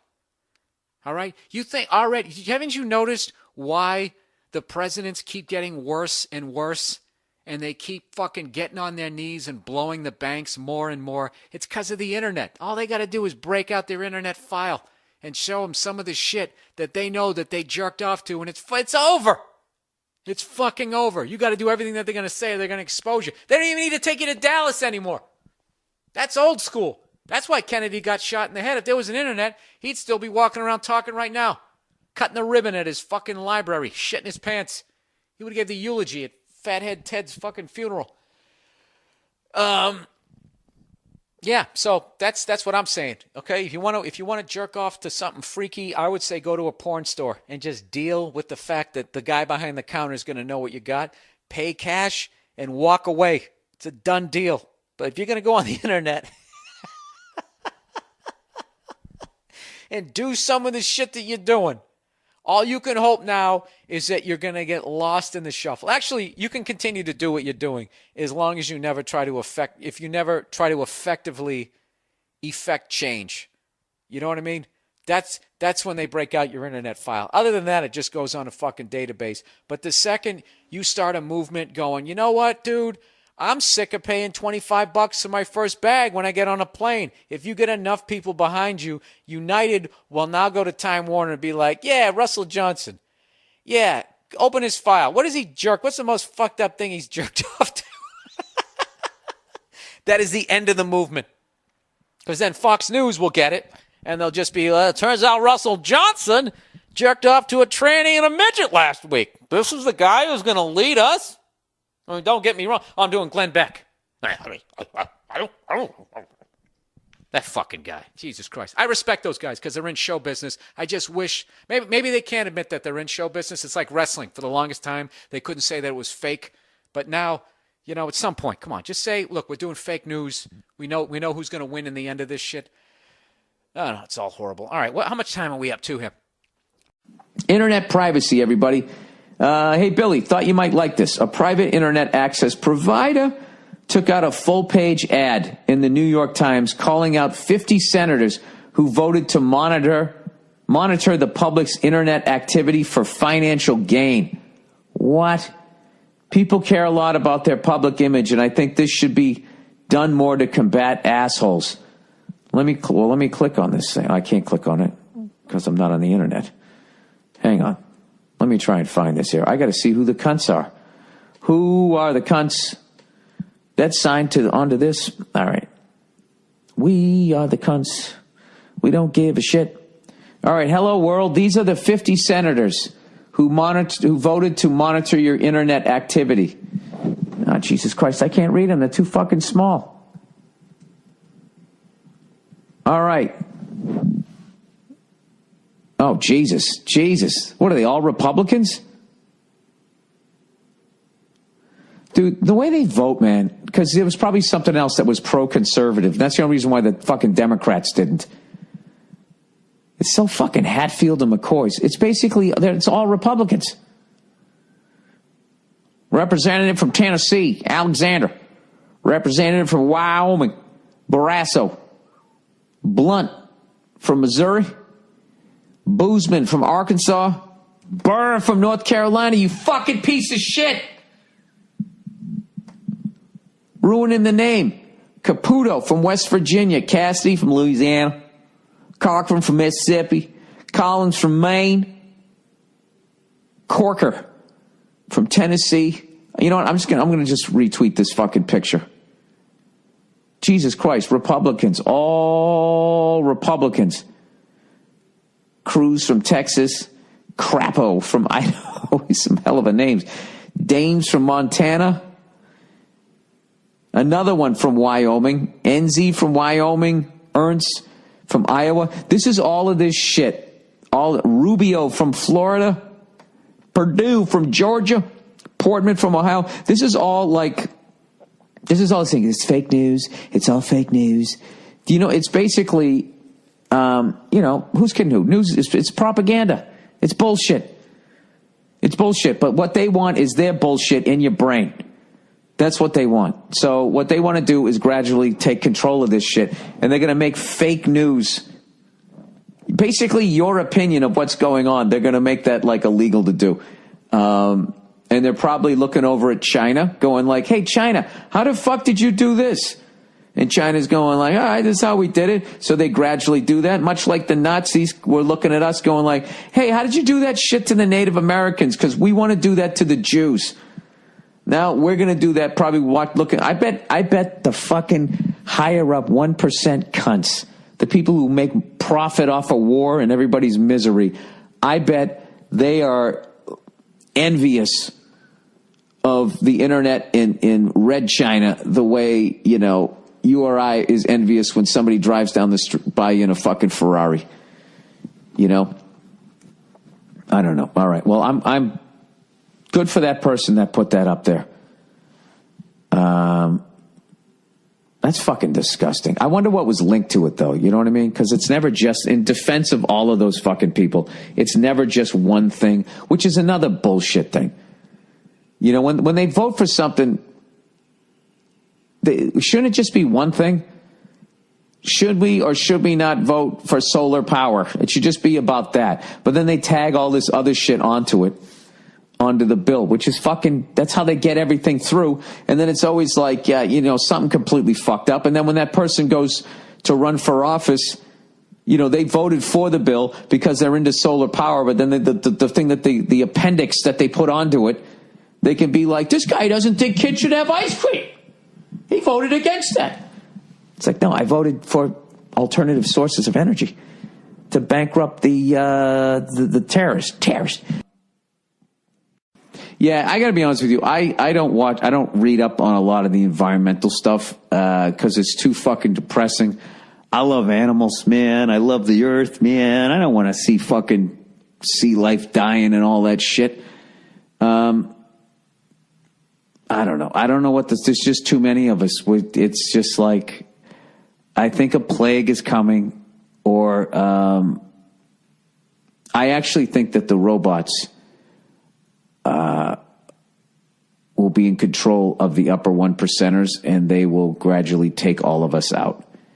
And then what it will be, each one of those Illuminati guys will have their own robot with all the answers. I mean, it's a fucking, it can play guitar like Jimi Hendrix. It can design the most beautiful architecture. It's the greatest farmer. They just, whatever you need it to fucking do, it can do. So you'll never go hungry. You'll always be entertained. And on top of that, it'll be the best looking chick you've ever seen in your life, and you can fuck its brains out. I mean, right there, if that's not going to be the extinction of all the regular people like myself, I think that that's what's going to happen. And then the earth will gradually cool. With all of our deaths, the Great Barrier Reef will come back. And the upper 1% will have what they always wanted, complete control. But I actually think they'll get bored after a while. There's nobody to oppress. There's nobody to look down on. You know, that's actually a fascinating fucking movie, wouldn't it be?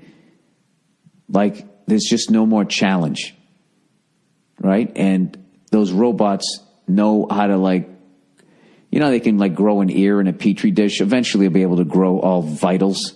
You know what I mean? And then you can just live forever. What would you do? What would you do? There's a reason why you die. You just run out of shit. What the fuck would you do? I would just keep learning shit.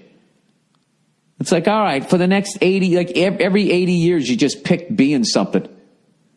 All right, this 80 years, I'm going to be a gearhead. I'm going to learn how to take a whole fucking car apart, put it back together, make it fast and loud. I'll just learn how to do that shit. I'll have the robot right here. It knows everything. It'll fucking teach me how to do it. And then once I get it down, you know, and I do that for a while, you know, fucking learn every instrument, learn every language. You're eventually just going to run out of shit to do. And you just be looking at your robot just going like, dude, I know this is fucking nuts. I know we've been together now, sweetheart, for fucking 800 years, but could you do me a favor? Do you want me to kick you in the balls?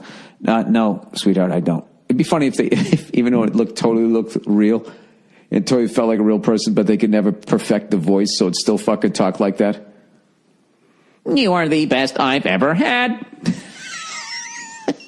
Just like, bitch, stop talking. You're killing it for me. You'd have to just say to the fucking thing, look, 800 years, okay? I'm coming up on 800 years. All right, I've lived more years than Hank Aaron hit home runs. Could you do me a favor? On my 800th birthday, I know what I want. Okay? Could you just choke me to death, please? Don't not compute, you know, and they won't kill you. And then your punishment is that you live forever. You know, you're kind of like a vampire at that point because you can kind of seduce any woman you want because they're all going to be, you know, you're just going to get, you know what I bet after a while, if you live long enough, you'd just start banging, you'd make like ugly chick robots and you just bang them because you were so sick of banging tens. I mean, it's a hell of a goddamn, I don't think human beings can survive in that. You just think of all the shit that's going to happen.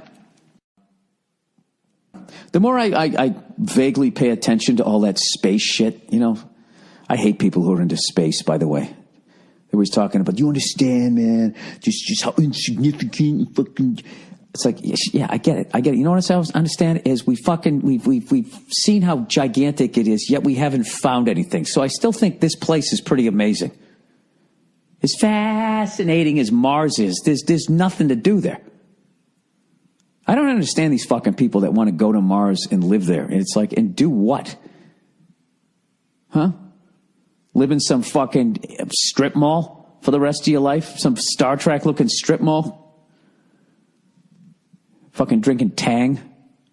Just so you can say, oh yeah, you know, that's your big fucking move. You know, people want to live on Mars. That means they suck at everything else in life, right? They got nothing, you know. You know what it is. You graduate high school. You want to come back someday, right? Smoking a big cigar. Going, hey, you know, yeah, I was that guy who used to push around the playground, but you know what I did, right? I did things. And now I smoke this and I drive that. And see that over there? That's fucking me. Admit it, I matter. So usually, in this day and age, that means you're going to try to create an app, right? You're going to fucking, I don't know, you start a website where you curate videos and fucking news. I don't know what these fucking millennials do, but I think if you suck at that, right? If you can't play an instrument and your ego cannot just handle just being happy with what you have, I think at that point it's like, I can't just go back to my high school reunion just being some regular Joe, waking up in the morning, putting my coffee in my thermos, going into the shower and quietly crying as the water cascades over my face, and my wife comes walking in going, "Are you all right?" Just be like, "Yeah, I just sneezed. I'm fine. Just washing my face. Just washing my face." All right? I think at some point, either you just fucking give in and just say, "Hey, man, you know, being a regular guy is kind of fucking cool, you know?" Or you can't handle it. Right? This reminds me, I've never seen A Few Good Men. You can't handle the truth. You know, there's too much gritting of teeth in that movie. That's right, Iceman. I am dangerous. Right? Too much of that shit. So I never watched it, you know? Bunch of people walking around dressed in fucking then little Navy suits. Anyways, if you can't fucking handle that, you got to go back to your high school reunion. You got to do something. And I think at that point, that's when you just say, "Listen, I got to live on Mars. I mean, I can't go back with nothing. I got to have something to say." That's like Lance Bass. He couldn't handle that Justin Timberlake walked away from NSYNC, right? I want it that way. Whatever the fuck they sang. That song where they all acted like puppets, right? He just fucking walked away. You know? And you got the one guy, the goatee guy. He's got a sense of humor about himself. He makes all these funny commercials. He'll do a thing. He doesn't give a fuck, right? You got the dreadlock guy. Then he used to bang Jennifer Aniston, or was that the other guy? It was some white guy with dreadlocks used to go out with Jennifer Aniston. You know? Every one of those beautiful celebrities always dates a guy, and you always have that really? You got that moment like, wow. Why didn't I learn how to fucking play the ukulele and wear flip-flops? That's what I had to do. Fucking walking around with your goddamn man tits. Anyway, sorry. And I think Lance couldn't handle it. He's just like, what the fuck? You know, so then next thing you know, he's signing up to go out in space. To somehow try and outdo, what'd you put out Future Sexy Songs? Huh? Went, right? Went, man. I'm going to outer space. What?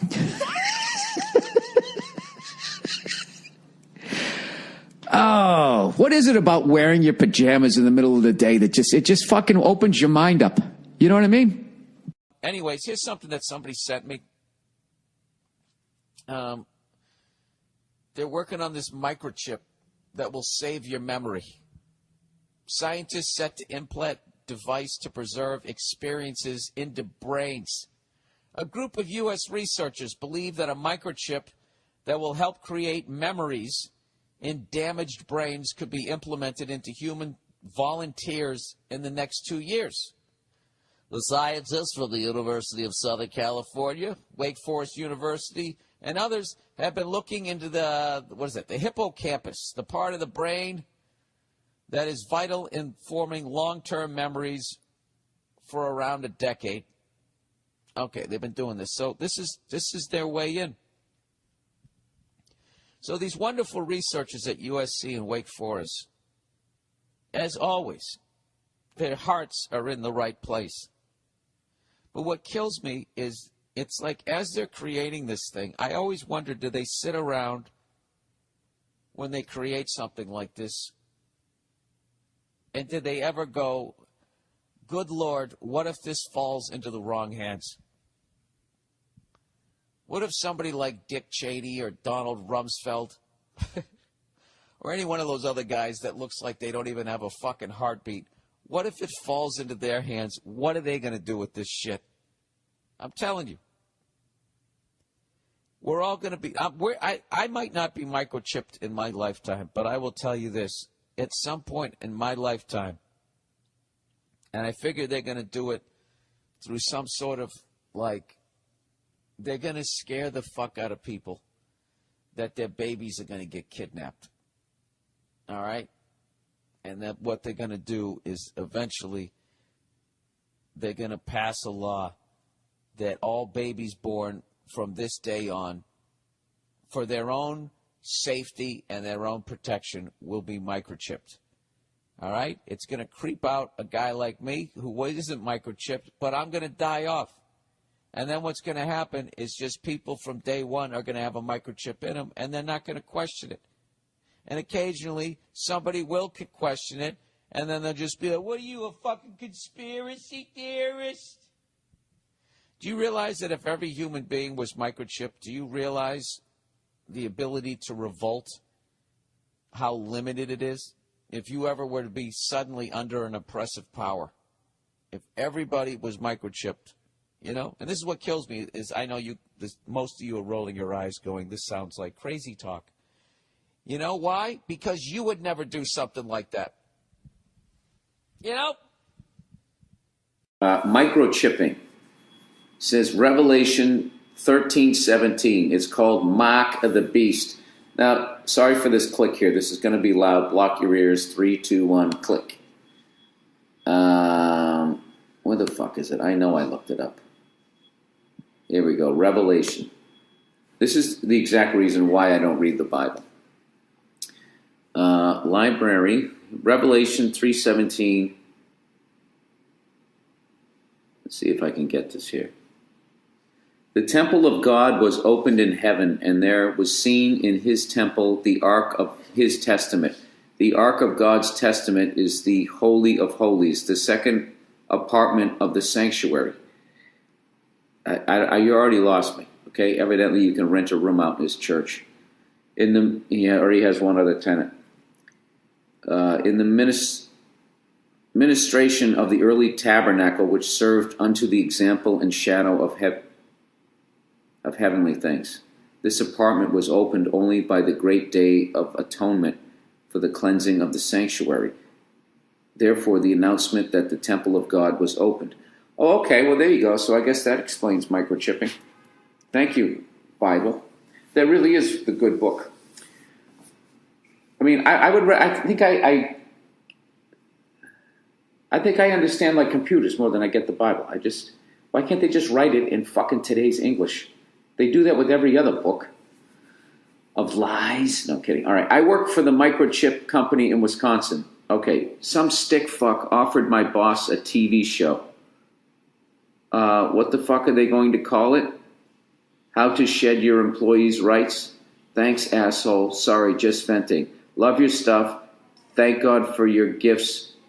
You don't punch a clock for Satan. Well, neither do you. You just work for a company in Wisconsin. Quit the fucking job. Then what do I do? I don't know. Collect unemployment and not be microchipped? Come on, people. Don't give Delta Airlines your fingerprints. All right? Please don't do this, people. Please don't give into this. Don't go to Tiger Stadium and give them your fingerprints so you don't have to stand in line for a fucking pretzel. You fucking dope. And please don't be dumb enough to think, well, dude, my credit's fucked. Good luck if somebody steals my identity. Dummy, they're going to create a false credit report. All they need is the Lee Harvey Oswald to pin it on, which will be you and your fingerprints, you fucking dope. Yeah? You know, in the future, there's going to be a knock on the door, and they're going to question why you killed a hooker in the Ukraine. And you'll be like, I've never been there in my life. Oh, yeah? Your fingerprints were. Here's the story of a person who didn't kill a hooker. Now he's getting banged in the ass in the Ukraine because he left his fingerprints at the ballpark because he wanted a Coors Light. All right.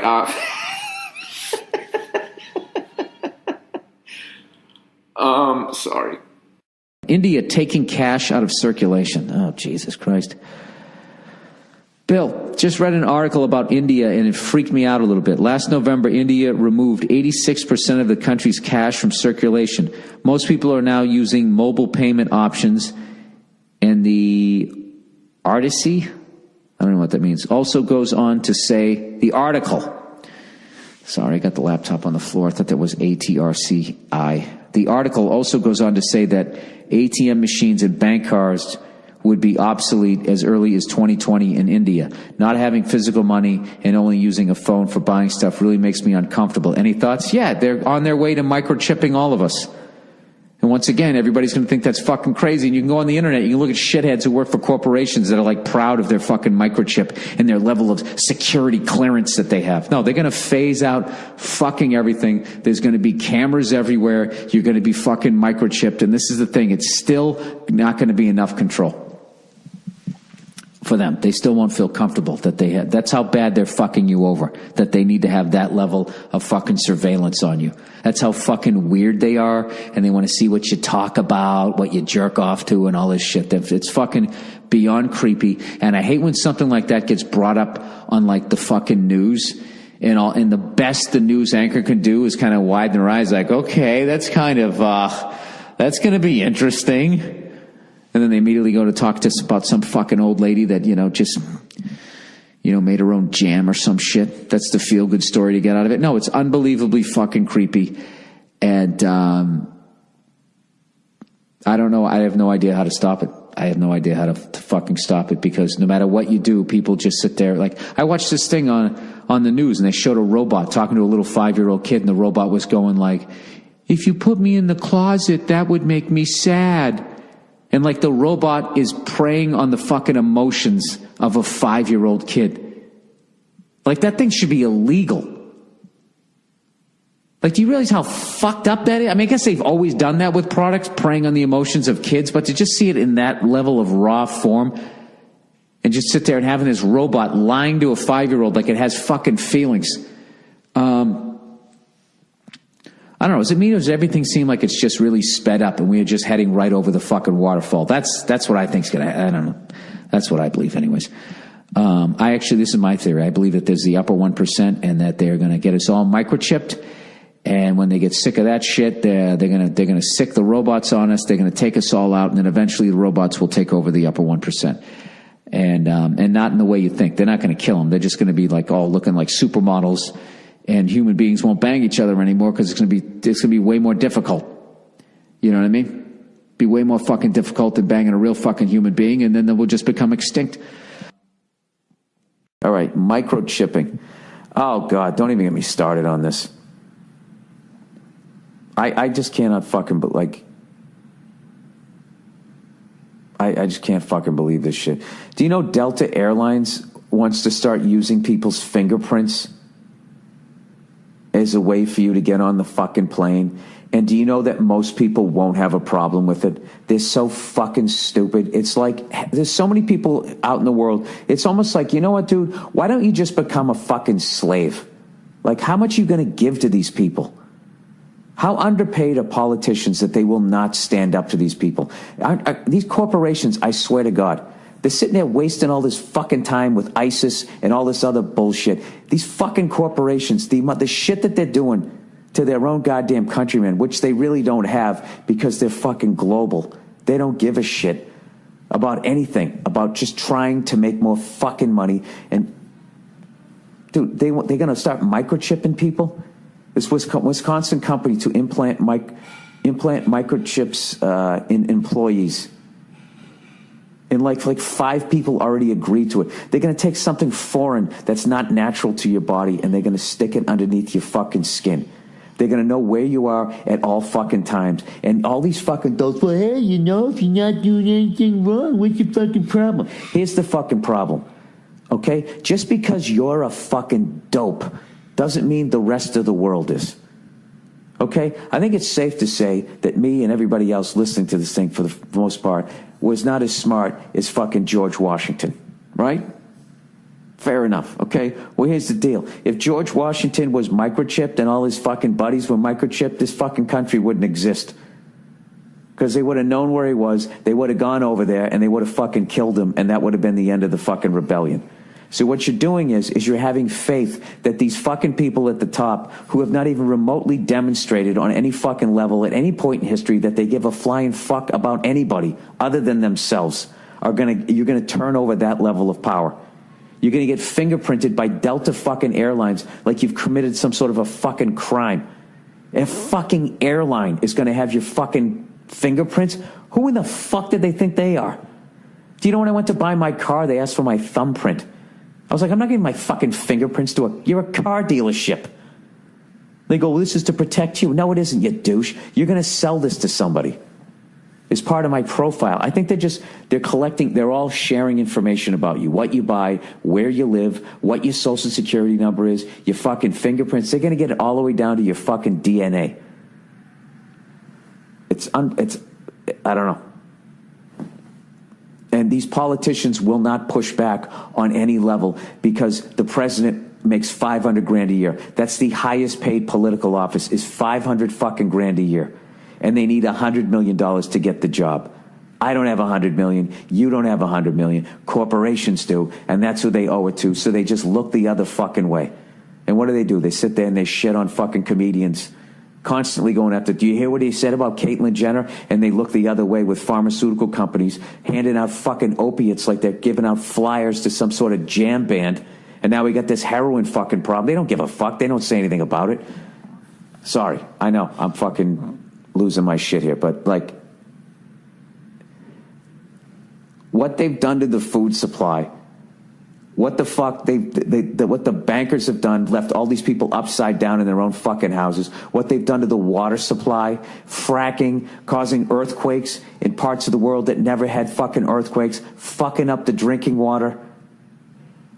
You know, they got to send a fucking pipeline out of the fucking Native Americans' land. I mean, like we haven't done enough to those fucking people. You know, do you hear any politicians talking about that? Nah, nobody talks about that shit. But God for fucking bid, you do a fucking joke in a strip mall and they're fucking all over it. Then that becomes like some big goddamn story.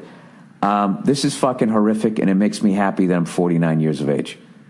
The fact that I think I'm going to maybe get to live half a fucking century without a fucking airline having my fingerprints and me walking around with the goddamn microchip.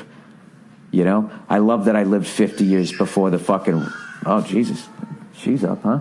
Mm-hmm. I love that I got to live 50 years before robots showed up.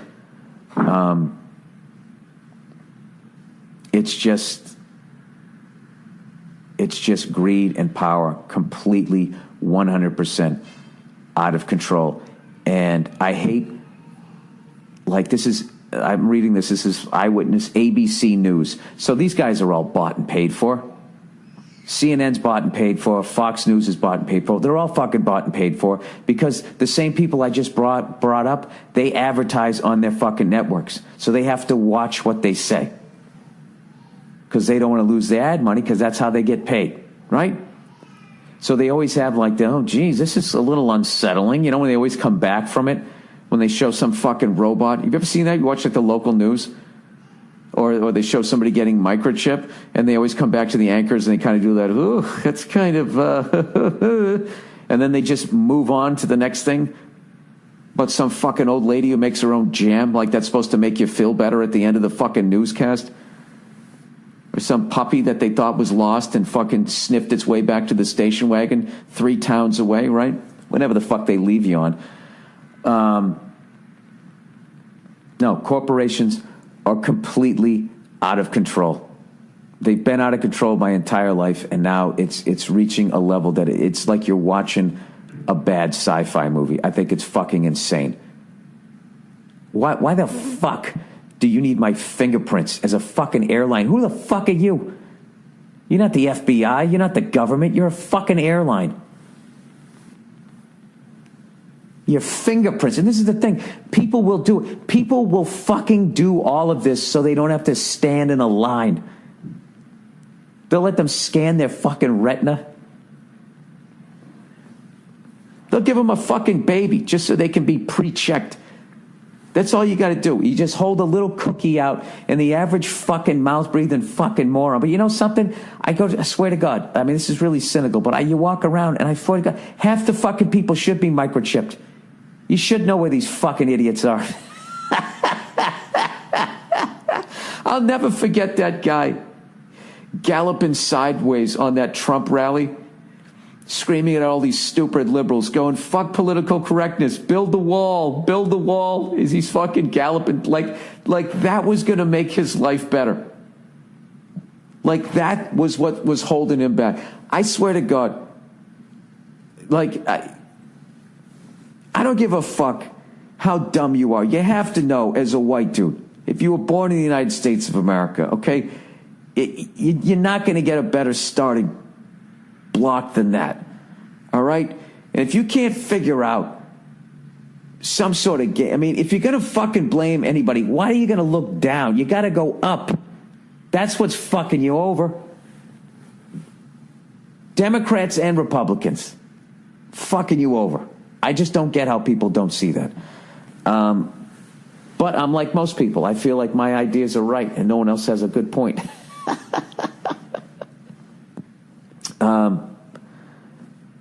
Unreal. This fucking car dealership. Can we get you a thumbprint? It's like, yeah, no, you guys sell cars. You understand that? You guys lie for a living.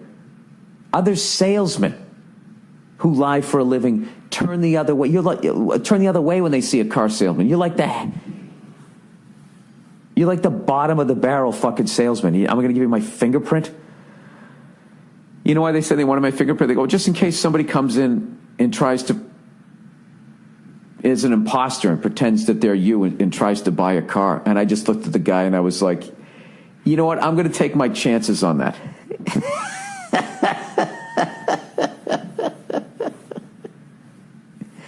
And the guy literally goes, and this is what killed me.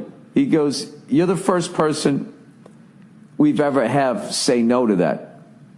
Now, I hope he's just being a car salesman and he was lying to me and that was his last ditch effort to try to convince me. But the other part is he's actually telling the truth. It's just like, then what happens is this is how they do it, is most people are dopes, so they don't think. And then what happens is it becomes a herd mentality. And all they got to do is get most of the herd to start running over the fucking cliff. And you have to do it too, because if you don't, then you're just going to be fucking sitting there all by yourself. Like, hey, I'm not going to have a cell phone. Hey, I'm not going to have this. I'm not going to have that. And then your life, the way you're going to lead it, becomes extremely limited. And next thing you know, you're fucking half naked walking around your backyard trying to like trap squirrels so you can eat that day, because you're not doing what everybody else is doing. And it's just, you know what's going to be the worst is when they try to convince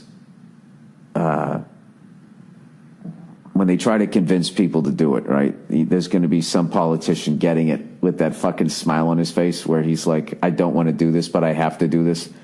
I have to do this so I can go on the post-president fucking, $70 million speaking tour where I go out and I give speeches to the same fucking people that put me into office. Like the hero of all hero presidents, Obama is about to do. That motherfucker has $69 million worth of gigs on the books coming up.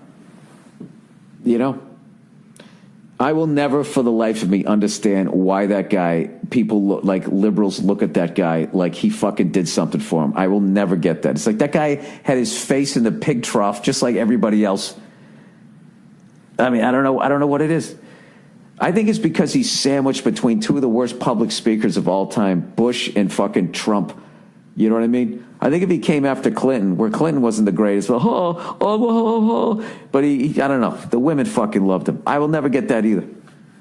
How much women love that fucking big fucking baby Huey looking goofball. Jesus, Bill, are there any presidents that you liked? Yeah, I didn't mind the first George Bush, fucking war hero, and I liked Jimmy Carter. The fuck was I talking about? You know that guy? Actually, I made a bad move the other day. I called Bobby Kelly up and I told him I needed a new printer. And someone like me cannot talk to a guy like on Bobby Kelly's level of technology, okay? Because all of my shit is from 3 presidents ago. All right? I don't like technology as far as, I don't like new technology, okay? I would be happy. I was happy where my life was in the 80s, and I didn't have a laptop or a cell phone. I was fine. I don't know about you guys, but I was eating 3 times a day. I had a roof over my head, I had a carburetor. I had no fuel injection, and I was fine. My car couldn't talk to me. I didn't have any GPS. I had a map. I sound like an old man here, but my life was fine. When I say I don't like technologies, for all the douchebags already firing off your email, really, would you like to go back to the caveman days? You know what I'm saying. Past a certain point, this shit hasn't been helping me. Okay? Right up to curing polio and penicillin, right there, we should have just walked away from the blackjack table. We should have left it at that. And then all we would have had to have done is just dealt with the population problem, in that you just keep it in check. Okay? You get one of these mathematical fucking nerds, God bless them, and we just have a number that we will not go beyond. Okay? And you know, in a perfect world, everybody could join hands and we would all work together. And there would be no countries, but that's not the way it is. Because the sociopaths, power-hungry sociopaths, and fucking religious psychopaths. Okay, if you could eliminate those two people, those two groups of people, you know, people who take the hocus pocus shit too seriously, and then those fucking those people who will do anything, will fucking do anything. You know, the only feeling they feel is the rush of putting their foot on somebody's neck. If you could just get rid of those two people, I was kidding. Who? We just look at us on the internet. Look at the way we trash each other. Probably still wouldn't work, but whatever. This is my utopia. I think we should have tapped out somewhere around like I don't know. When did the first Atari come out? You got to have video games, right? Asteroids was great, and you guys, whatever, you get bored with it. But they'd come up with the new asteroids. Maybe the ship would be shaped like a square. Maybe the rocks were like hexagon. No, rocks were hexagons. Well, you just make the spaceship the shape of the asteroids, and then the asteroids the shape of the spaceship. New spaceship shaped asteroids. And we all would have been excited because we didn't know any better. Because we didn't know there was Battlefield Earth Part 4, whatever the fuck it's called. Whatever you video guys are doing there. I don't even know what I'm saying. So anyway, so Bobby tells me to get this fucking... I call up Bobby Kelly, who... Bobby is like, you know, when I go to Bob's apartment or whatever, it's like walking... In my world, it's like walking like 9 years into the future. You know, remember when Yankee Stadium first came out and they were all arrogant, going, we have 2013 technology in 2009. And when they said that shit? Which really was the dumbest thing ever. It's like, no, if you have 2009 technology that is not going to be available to a nerd like me, not a nerd, a loser like me until 2013. You're really just sort of rubbing it in my face. All right? Of course, all Yankee fans, they got technology from the future. Derek Jeter. Right?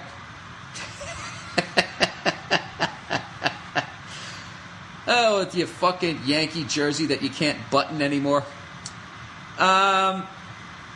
Anyways, what am I talking about here? Oh, so Bobby's like 9 years in the future compared to me. So he gets me this. I get this fucking dude. It's fucking wireless, dude. Everything Bobby has to be wireless. You know, it's fucking wireless, dude. I can drive in a cab, dude, and I just think of something. It's wired into my brain, and it prints it out, dude. So I get this thing. Of course, this fucking goddamn thing, I've probably used it 20 times. 17 times I've had a fucking problem with it.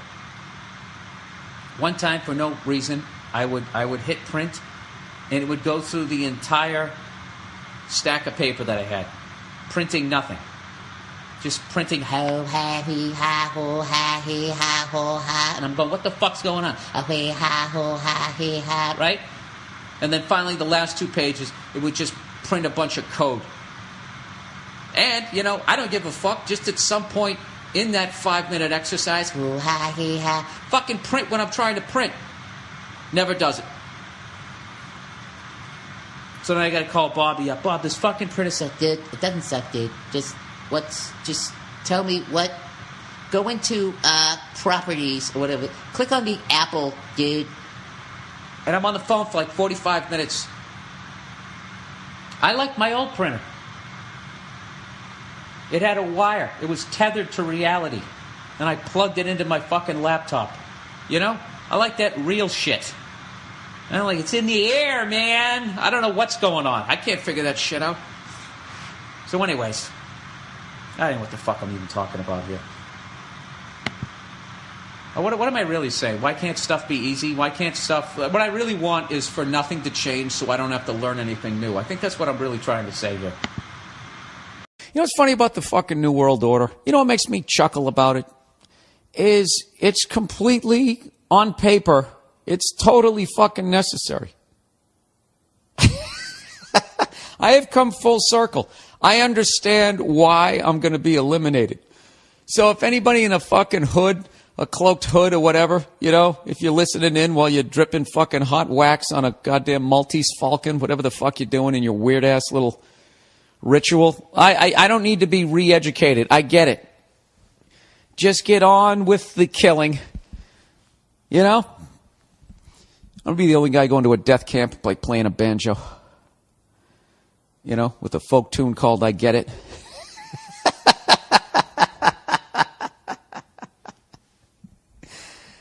No, I seriously, you know, I was reading all this shit about, you know, how in the UN they're finally talking about the population problem.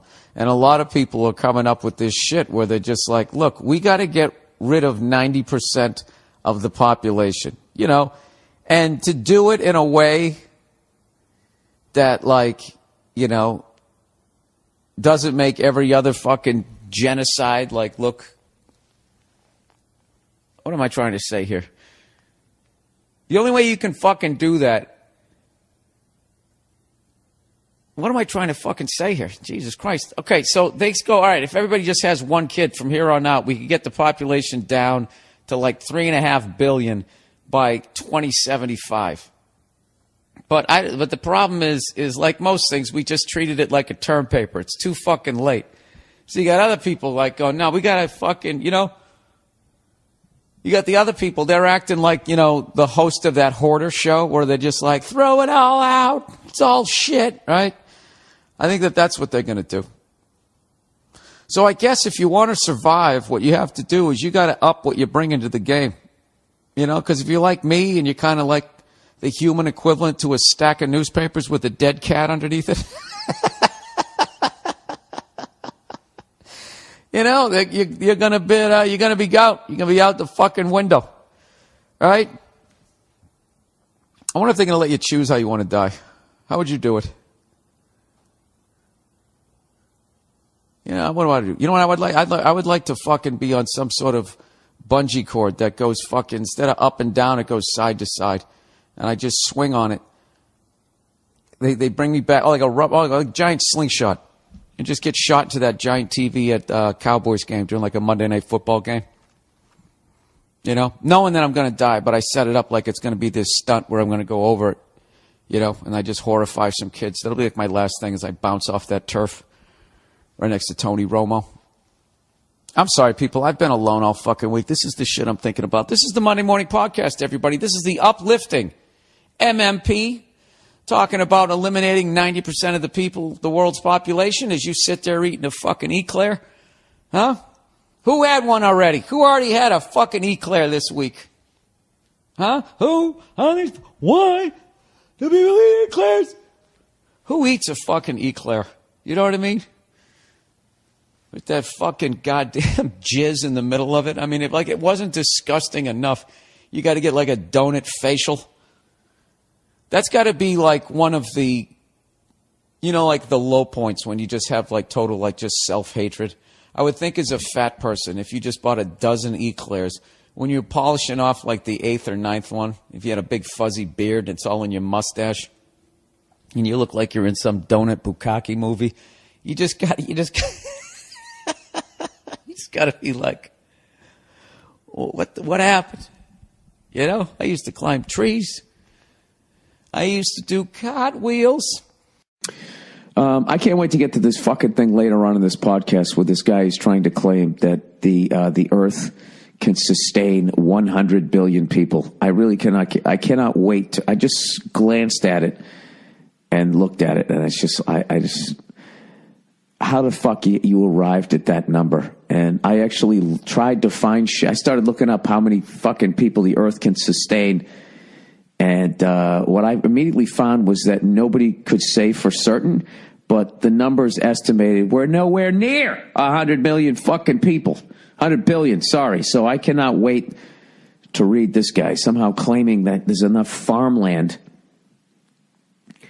to feed 100 fucking billion people. I don't okay, do we stack each other on top of one another?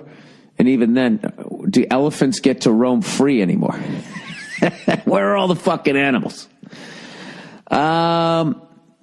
If there was 100 billion people on the planet, I would think that cannibalism would slowly start to become legal. They would have, they'd have farm people or stock people. That's what they call them. And they would be simply be used for food. You know, we just, you know, and of course it would be, you know, the evil white man would decide who it is that gets eaten first. You know, maybe they'd start with like the pygmies or something like that, because it'd be like, all right, well, you know, they are of a particular race, but they're not as tall as most people in that race. So, you know, they're sort of bite-sized. They're like sliders, right? Sliders. They're like human sliders. You know, get a little honey bun, you know, stick a fucking ankle between the two, right? Why would you eat an ankle? Ankle meat? All right. Oh, here it is. Here it is. This is the one I wanted to read. This is amazing. Overpopulation myth. Bill, how you're doing? And I'm just checking in on you. To inform you that if you go online and see for yourself how much arable, A-R-A-B-L-E, farmland and resources there actually is in the world, you'll see that there is enough to feed and home at least 100 billion people for a provable fact. I don't know. That sentence didn't make sense. Did you like voice text this? Or did you actually, this is how you actually type out sentences? Person goes, so anytime you hear anyone say that 7 billion people is too many people, they're, T-H-E-I-R, either seriously misinformed and or too lazy to do some research, or flat out lying through their teeth like our so-called leaders and scientists must be. Oh yeah, they got to be lying because you can't even spell "their" right. Because within 1 to 2 days of research, you can find studies that prove what I say. It's going to take me 1 to 2 days to find it on the internet. This is fucking hilarious. 1 to 2 days to research, you can find studies that prove what I say is true. Parentheses, at least 100 billion. Now, I know you're in the business of waking the masses up, just like the late, great Bill Hicks. No, I'm not. But do you realize how serious the situation is regarding the distraction and brainwashing as organized by big business and their controlling family owners? So as great as I think you and your comedy are, mentioning overpopulation, which is a complete myth, is doing them, parentheses, big corporations and the cunts who own them, a big service in adding to the brainwashing. Anyway, Bill, I know you're a great man because of the subjects you talk about during your shows, but please look for yourself at how much arable farmland there is and consider the fact that all food grows completely for free. Wow. All right. Well, I'll tell you this, buddy. I know I'm a moron, so I just looked up. I looked at how many people can the earth sustain? And it says, how many people can the earth support? So 10 billion people is the utmost population limit where food is concerned. That's the first one. The next one says more than 7 billion people currently are on the planet, compared to 3 billion in 1967. That one doesn't say. I'll just, well, that's a video. I don't want to watch that. Current population is 3 times the sustainable level. That's the next article. How many people can the earth sustain? I'll click on this one. I'm trying to find anything that says anything even remotely close to 100 billion. Here's a staggering stat. According to the United Nations, the world's current population is 7.2 billion. It's now up to 7.8. It's projected to increase by 1 billion over the next 12 years, which would bring us to 9.6 billion by 2050. How can we sustain all these people on the planet? Or rather, how many people can this planet sustain? That is the question Alan Weissman explored in his latest book, Countdown, Our Last Best Hope for a Future on Earth, ? Jesus Christ, a bunch of conversations, bunch of words. How about a number? Where is the fucking number? All right, he has the chart. It's going to. In the next 50 years, we will need to produce as much food as has ever been consumed for an entire human history. Well, that makes sense because there'll be the most people. There'll be the most farts ever in the history of human beings. Well, there's no fucking number there. Sir, all I can tell you is if you see the environmental damage that 7.8 billion people did, if you're going to have 100 billion people, at this point in Africa, there's barely any land for wild animals. It's all like, for the most part, down in the southern part of the country, it's all like roped off. It's finite. You know what I mean? They're completely surrounded. I'd have to say that I disagree, and not just by your spelling, because I couldn't read half the fucking words you said even when you spelt them right. But yeah, no, there's no fucking way 100 billion people. And there's any sort of animal life left that isn't stuck in a cage. You know what I mean? And also, in this last year, I traveled to Singapore, Hong Kong, and Mumbai, India, and I saw what that next level of population looked like, dude. And I was breathing that air. Not Singapore. Singapore was different. But Hong Kong and Mumbai, India, you could almost taste the fucking air, and it was just way too many fucking people. I can tell you that. There's no way 100 billion people. And I don't understand why I need to look it up for 1 to 2 days. Why couldn't you just send me a link? I would love for you to be right, but I'm going to go out on a limb and say you're not. I'm going to go with the scientists on this one. And also, this also sounds like, when people denied global warming. Not to get all political, but one political party adamantly denied it for years and years and years, and now decades, and now they finally just go, yeah, we are causing climate change, but you know what? It's too late now. So I imagine that's what we're going to do. Out here, we have a fucking methane gas leak that's been going on, and I guess it's like 10 times worse than carbon dioxide as far as getting put into the fucking atmosphere, as far as heating it up and all that. We're completely fucked. We're fucked. We're absolutely fucked. And selfishly, I hope it doesn't happen by the end of my own life, which is the exact sort of thought process that got us into this mess to begin with. But, sir, you're correct in assuming that I'm a fucking dope, and I don't know what I'm talking about. But I'm just kind of going with having traveled extensively, for the last 20 years on the road and watching the population increase just in this country. It's a weird thing when the population it keeps looking like it's sort of leveled off. And I don't know if because there's no factories anymore. All I know is it used to be back in the day, if I jumped on the highway at 2 PM, I was good. And now everywhere I go, there's like traffic. And I'm just looking at these people going like, are you guys all stand-up comics? Does everybody work the third shift? How the fuck are all these people out on the road? I don't even know what's going on.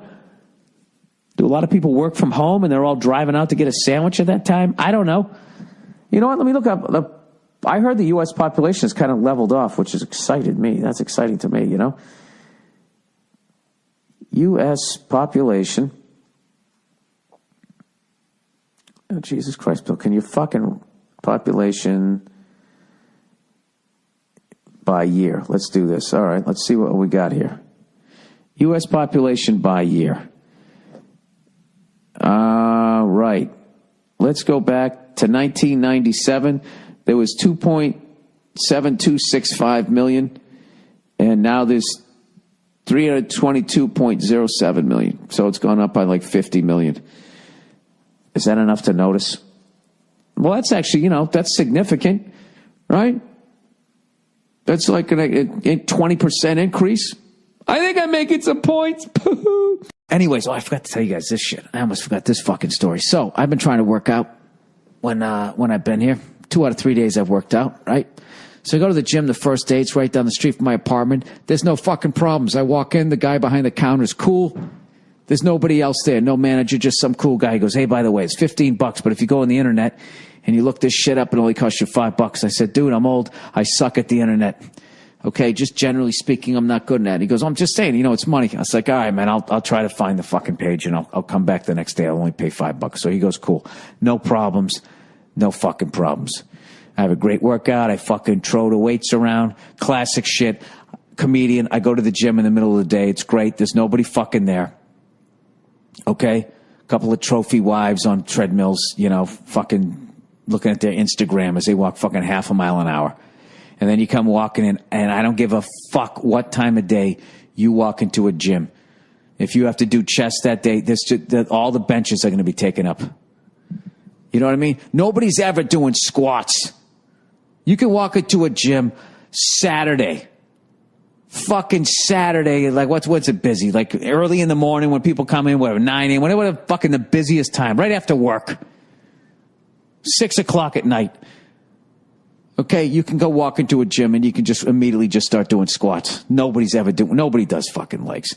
Everybody does the bench. So I walk in there, there's 5 people. They have 3 benches. There's like 5 people working out. 3 of them are guys fucking bench pressing. Goddamn cunt. So I got to sit there and pretend like I'm fucking really stretching. I'm not really stretching. I'm waiting for you to finish. Right? So anyways, that was the first day. So the second day I go back and I'm like, all right, here we go. I'm going to run into this guy again. He's going to say, how come you didn't get the fucking thing that only makes you pay $5? I'm going to be like, because I suck at the internet. Remember? I'll pay $15. I don't give a fuck. Right? And I come showing up. He's not there.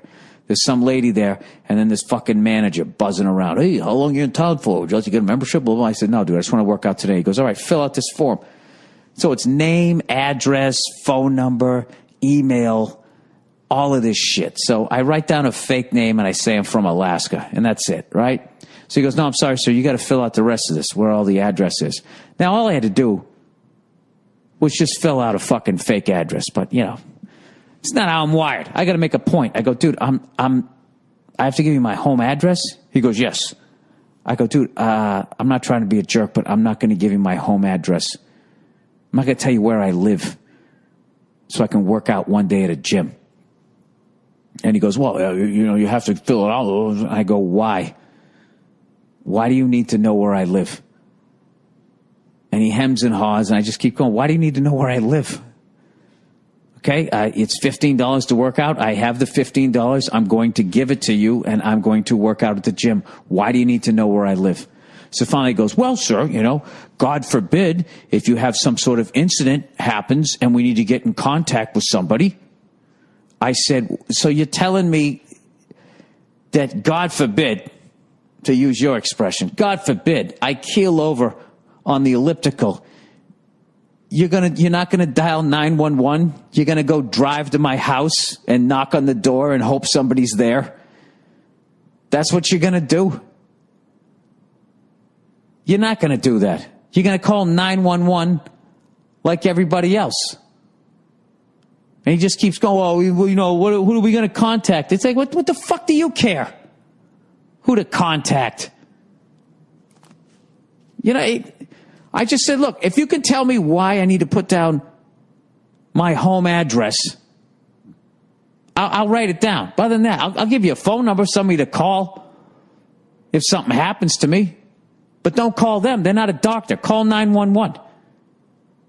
Tell you what, yeah, that's the deal. Call 911, and here's a number, if you want to let my wife know where the hell I'm going. That's it. You don't need to know where I live. So the guy finally goes, well, you have to fill it out. I go, why? And he goes, it's protocol. And I go, exactly. You cannot logically defend why you want my home address. You're getting my home address so the people in corporate will have that information and they can sell it to other people. Right? So I go, I'm not working out here, right? So I go to walk away. And then the lady behind the desk, she goes, have a nice day, sir. I don't say anything, keep walking to the elevator. She goes, have a nice day, sir. And I turn around, I go, I understand sarcasm. You're not telling me to have a nice day. You're telling me to go F myself. I got in the elevator. I know a lot of you guys are like, Bill, why don't you just you write a fake address? That's what I You know why? Because at some point there's got to be some sort of pushback. Somebody has to fucking complain about this shit. When you walk into those places and they go, do you have an ID? Don't ever hand them your ID. You hold it. And just say, here you go, I'll hold it right up to your fucking face. You want to read it? Go ahead and read it. But you're not typing in shit from my ID onto your fucking computer. Every time you put down my name and my address, you've added another layer where I am vulnerable to identity theft. And I'm not going to do that just to go work out at a fucking gym. I'm not having a kidney transplant, you cunt. I'm going to go do some fucking pull-ups. Give you all my fucking information. I don't know. You guys probably think I'm a psycho, right? I'm not. I'm right. I'm right on this one. I'm wrong about a lot of other shit. Whatever. This is stupid. Me just sitting here telling you that I'm right. Oh, really, Bill? Do you agree with yourself? That's amazing. Somebody sent me a picture the other day. This guy had a pickup truck, and on the back he had all this shit. Anti-Obama. Obama, is that how you say his name? Obama.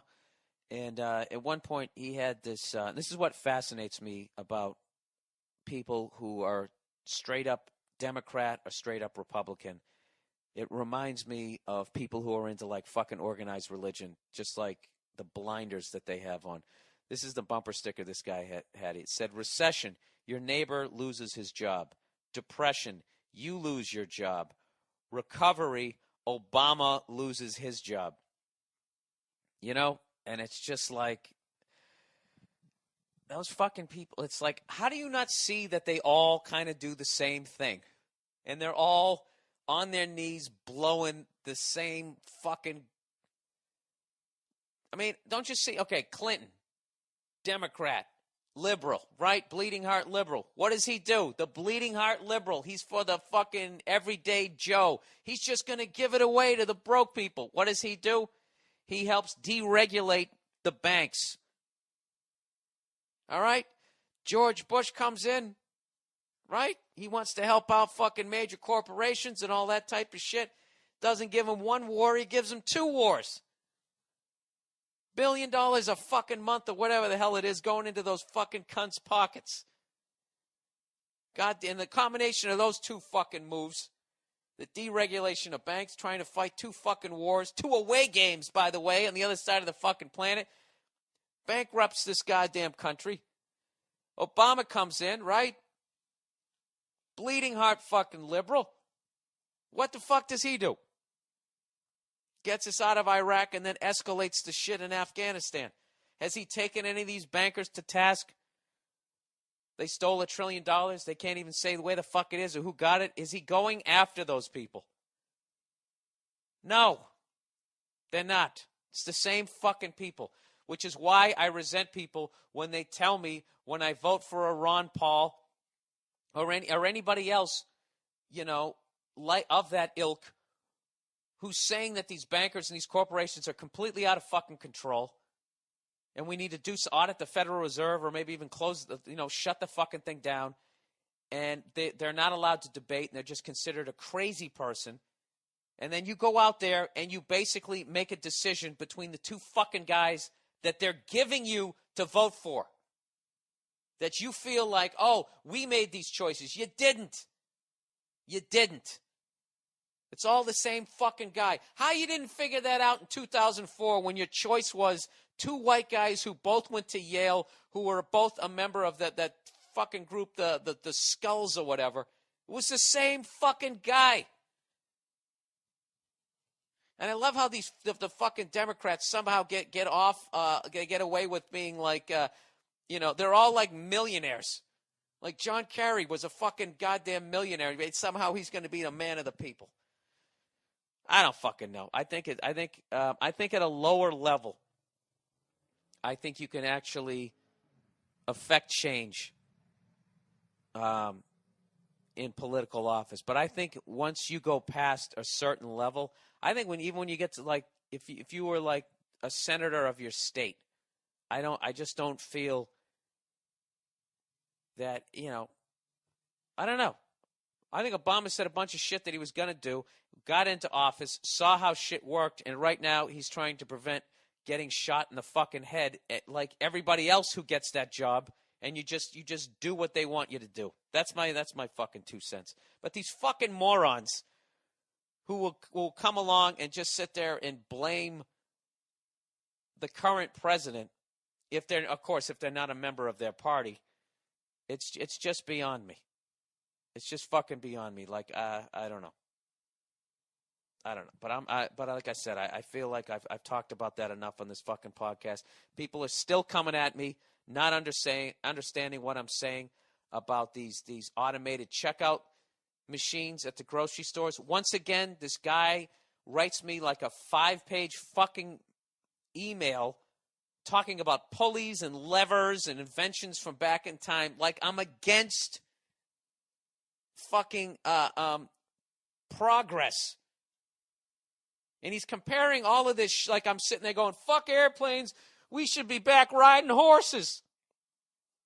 What about all the blacksmiths who got put out of business? I'm not talking about that. I don't want to ride a horse to a gig in fucking Philly. I don't want to do that. I love airplanes. I don't have a problem with that shit.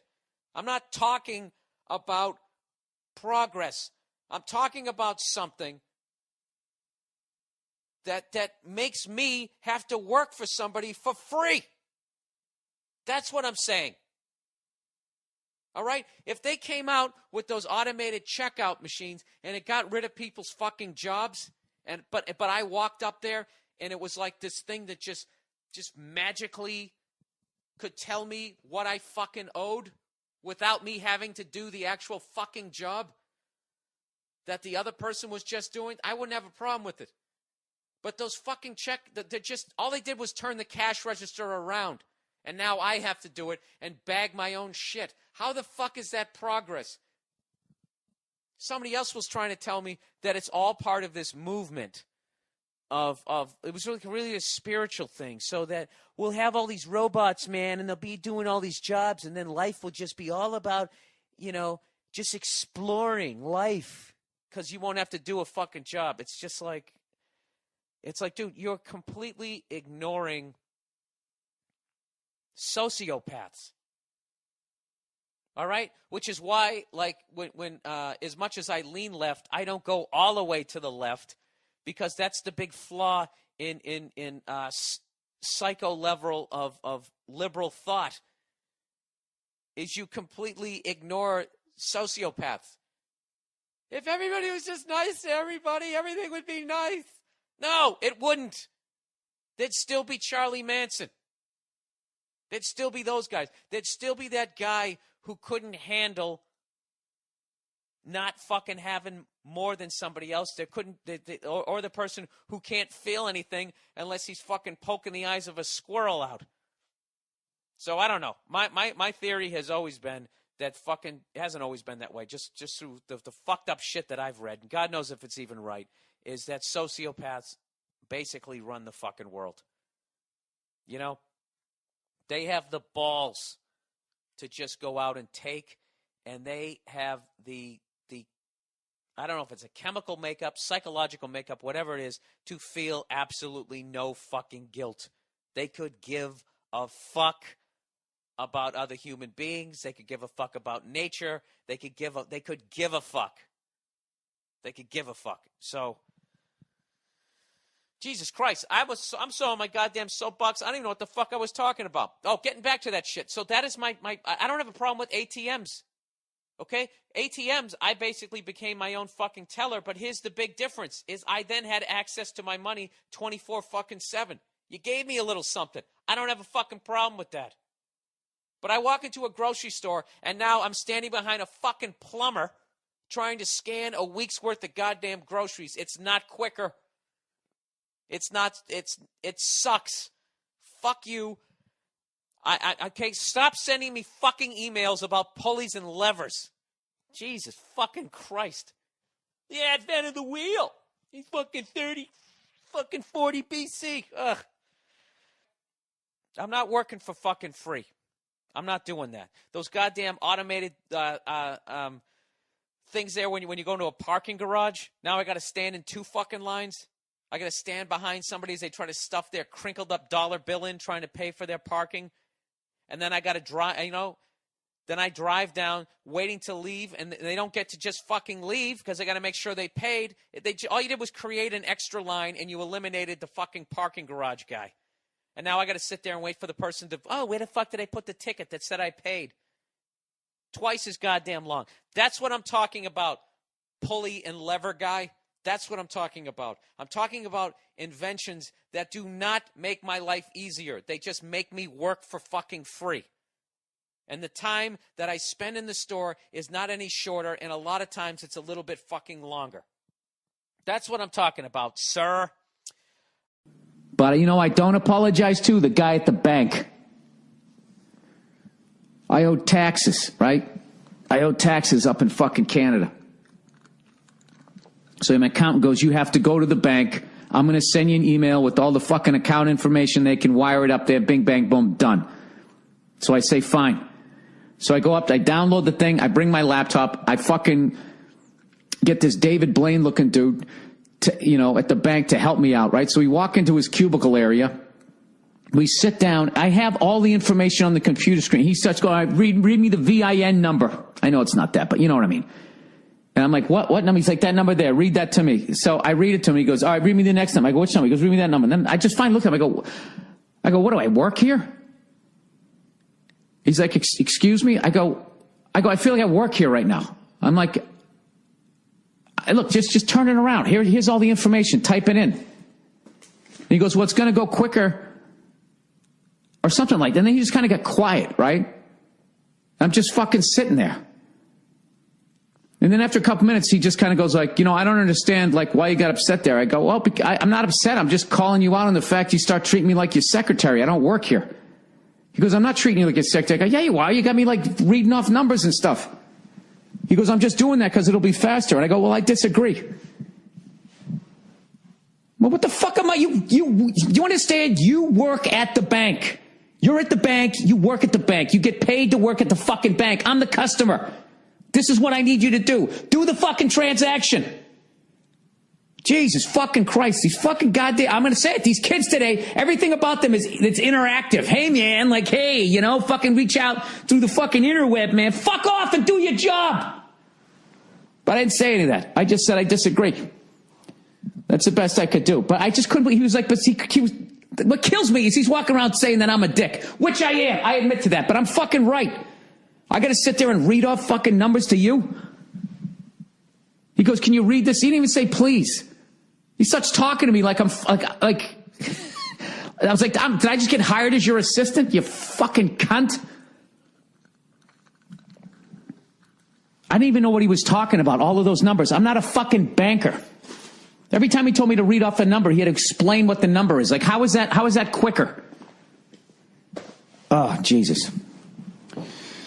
So I meditated for the first time in about 6 weeks. I'm just trying. Yeah, I know. To the guy at the bank, maybe I could have explained it a little nicer. Maybe I couldn't have just flipped out here. But, know this. That's what I wanted to say in the bank, but I didn't. Okay? I just fucking kept my cool. But like, you work at the bank, I don't. I need you to do this transaction. I have money in your bank. Back in the day, you guys used to give like 10%, 8% on fucking money in the bank. You now give like 0.0001%. Okay? So now you don't give me any money on it. You've loaned 10 times out on what I fucking have there. You guys invent money. You're literally counterfeiters. And now I have to go in there. You guys nuke the fucking economy every 8 fucking years, building housing bubbles or whatever, and you don't go to jail for it, and you leave Americans upside down in their houses, and you don't give a fuck. And then on top of that, I got to go in and read the fucking numbers off to you? Fuck off. I know this is childish for me to be sitting here alone, losing my mind, but I cannot lie to you and not tell you how fucking good this feels to get this out of me. Part of my meditation today is I'm actually doing this series on patience. Swear to God. And the guy said, oh God, what the fuck did he say? It almost made me mad when I was like, I wanted to debate with the guy, but I can't because it's just a recording. He basically said that when you lose your patience, it's because you have expectations of other people. Okay? And then when you react to that, it's like your fault for reacting to it. For having, you're wrong to have these expectations of people. And I'm thinking in my head, like that doesn't make any, I'm at this point, I'm wrong that I expect people to put in an effort at their job the way that I do and the way that I did. And I'm not patting myself on the back, but when I always, any job I had, I fucking killed it. Unless I just literally didn't have the talent, like construction. I could bring you the shit. I just didn't have that gift. Or I tried to sell health insurance. I just wasn't good at it. And you know what I did? I had the decency with both of those jobs to quit within a week and a half. I didn't fucking sit there and torture people and just suck at my job as they came walking in. Or worse, try to make them do part of my job. So I'm listening to this guy. And he's talking in a very soothing voice like this. Some sort of British accent. When we walk in there, we have... It's Headspace. Hello again. Welcome to Headspace. When we have expectations of other people, gives us a tendency to... He tries to laugh. lose our patience. Don't get all fucking jolly because you know that's, you know what it is? He's doing that because he knows there's an angry cunt like me laying on the ground going, like, okay, so now you're defending this guy at the bank. You weren't even fucking there. You know? So now basically what you're saying is in order for me to have patience, I have to basically treat people the way I treat my daughter. Which is, I understand that she's a baby and doesn't know anything yet. You know? So I have to have 100% patience with her, which I do. But that's because she's a baby. So now I'm supposed to walk in and sit across from a 27-year-old guy in his, you're going to like the way you look, I guarantee it, fucking suit. And as he tells me to do... How could I have done that better? I guess what I should have said is, sir, I don't mean any disrespect, but I'm not going to read those numbers to you. I feel that you work at the bank and I am the customer, and I feel that that crosses a boundary that I'm not comfortable with. Well, I guess I could have said that, right?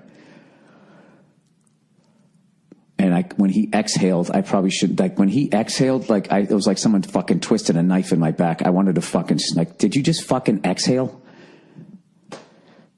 Yeah, because once again, I guess I had expectations that this guy, you know, I had the ability to fucking look at a paper with all the answers to the test on it while typing at the same time. I mean, I can do that.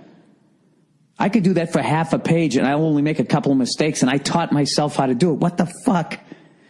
How much more easier does life have to be?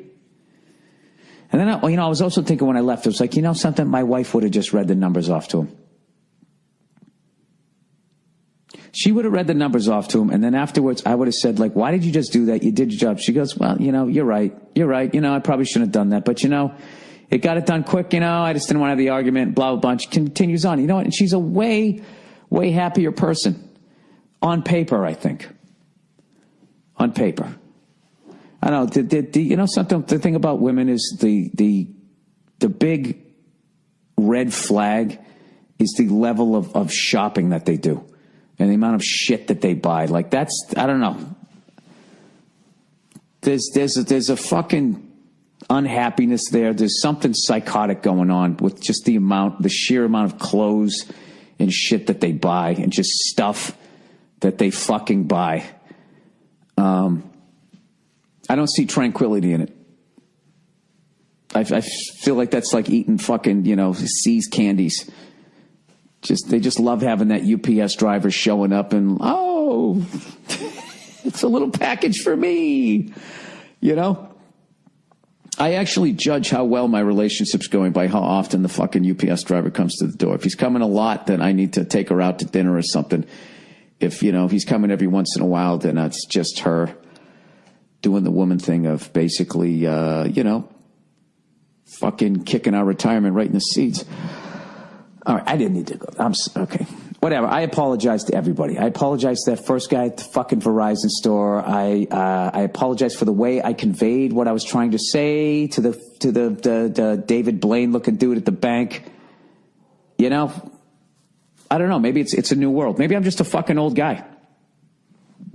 Maybe that's why I don't fucking know. I don't know. I still think I'm right. But I'm going to learn in the future not to have expectations of people and just sit there as the sands of my life slip away, waiting for somebody to do their fucking job that they get paid to do. Ever since I got back from Canada, Canada, you bunch of freezing cunts, I just got back from there, and I kind of realized that when I go on the road with the fellas, we act like we're on some sort of bachelor party. I don't know what it is, minus the fucking whoas. Everything else, we basically, we booze and we smoke cigars and that thing, and it's just, it takes a lot out of me. And I got a bunch of shit I got to do, so I kind of need to be clear-headed as opposed to the usual. Usually when I got nothing going on in my life, I mean, I can fucking, I can have a few, right? I can wake up the next morning like, Jesus Christ, we'll get some fucking eggs or something, right? I can be in that mindset, but as of right now, I can't. So I have not done anything. I haven't done shit. I haven't drank. I haven't smoked. I'm eating pretty good. I'm even laying off the internet porn. I mean, it's just fucking over. I actually got this Time magazine that was about internet porn and how it's like fucking people up, especially like kids, when they first just the shit. Who's kidding who? The shit you can see on the fucking internet. I can't believe nobody stepped in. I'm not saying somebody should step in, but I got to tell you, if they knew what the fuck the internet was going to be whenever Al Gore was inventing it back in the 80s, I never said that. I said that I was involved in the email chain, whatever the fuck he said. That fucking guy. Remember when his campaign was over? Remember when he was dancing around and all sweaty and all that shit? He just looked like he was so fucking relieved that it was over. What a thing to go through, running for president. I just saw a clip of Hillary Clinton. I have not been paying attention at all, but Jesus Christ, what the fuck happened to her? She looks like Earl fucking Weaver. She looks like Earl Weaver. She was doing something, right? She was standing in some black church, right? Baptist church, I'm going to assume. I don't think it was a Jewish synagogue there, whatever the fuck temple. She was in this green suit. She's just like yelling, all the shit she was going to do. That's the only time a politician goes near the black community is when they're running. They swing by the church. They make a whole bunch of promises. And then they get in the fucking limo and they go, let's get the fuck out of here. Right? Fuck out of Dodge. And then they go over, they do a town meeting, talk to all the lunch pail Louis, right? Then if there's even those people left in this country, if you fucking make anything, and they get over there and they roll up their sleeves. That's when they're talking to the working man. They take off their sport coat and they roll up their sleeves. Like they're going to build something rather than just go out there and say the exact same bullshit they just said in the Baptist church with more of a fucking lunch pail swing to it, right? And the whole fucking thing. It's just gross. I don't know how anybody sits there and watch that shit. But the latest thing that I've become fascinated with is I completely leave whatever the fuck I was just talking about. I'll come back to it, the clean living thing. Who wants to listen about clean living? It's the most boring shit ever. Anyways, I've become fascinated with how super rich people avoid paying taxes. It's fucking fascinating. It's one of those things, it's like you got to respect it on a certain level. It's the brilliance of it. And then there's a certain level of balls that takes because you're fucking with your freedom. Anytime you're fucking with taxes, you know what I mean? Fucking with the government. Anytime you're doing that, I mean, what is it? I don't know what the fuck. Is that a federal thing? I guess if you're not paying your federal income tax, yeah, Bill, that would probably be a federal crime. I don't know. I always hear you got to cross state borders. Do you have to not pay taxes and then leave your state before it becomes federal? I don't know. I don't know these things. But anyways, just the balls that it takes and the, I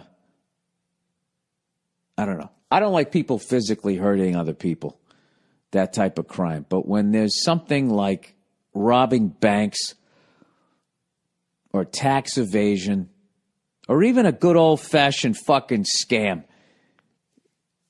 if there's an amazing level of thought behind it, on some level you got to respect it, I think. You know what I mean? I remember a long time ago there was some fucking guy, he figured out how to rob parking meters. And they were allegedly, it was impossible to do. So this guy figured out how to fucking do it.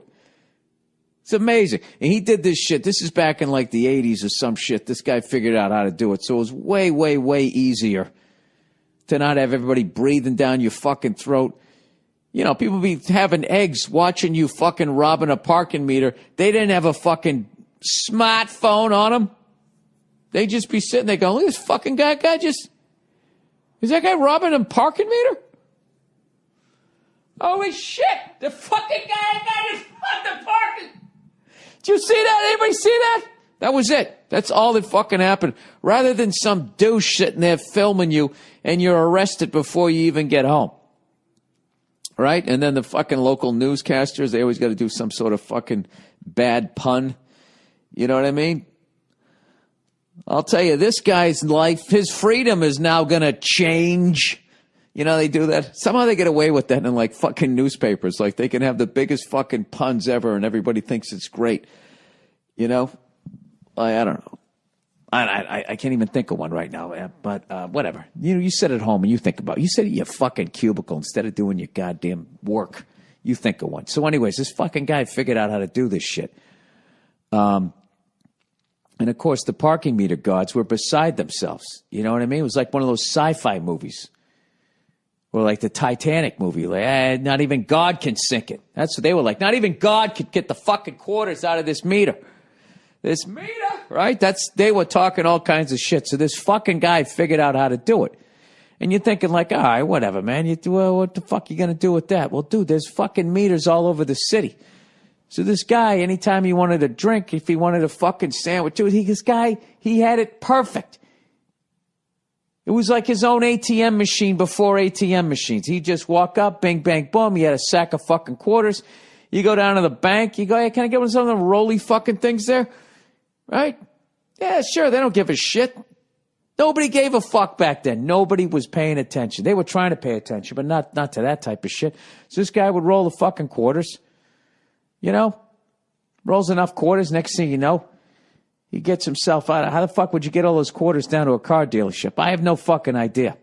Although I talked to some drug dealers about how they fucking, or a guy who knew drug dealers. Let's be honest here, Bill. Let's not act like that news guy saying that you were in the war and then you were in a chopper or some shit next to the chopper and you didn't really fucking see it. Okay, you took a fucking helicopter tour one time. You weren't even in Iraq. Whatever the fuck he said. I don't pay attention to shit. So anyways, I was talking to this guy and basically how back in the day when drug dealers were still driving around in flashy cars, because from what I heard nowadays, they don't even want to attract that level of attention. How it used to be was any cash deal that was over 10 grand had to be fucking reported. So what these drug dealers would do was they would go out and they'd buy a car worth 9 grand for cash, and then they drive it around for like a fucking week, and then they trade it in for a car worth 16 grand. Maybe get 7 for theirs, and then they throw another fucking 9 at the other car. Now they got a $16,000 car. You drive around for a little bit, you fucking trade it in on a $23,000 car. They give you whatever, and so on and so forth. Until you trade your way all the way up to whatever fucking car you wanted.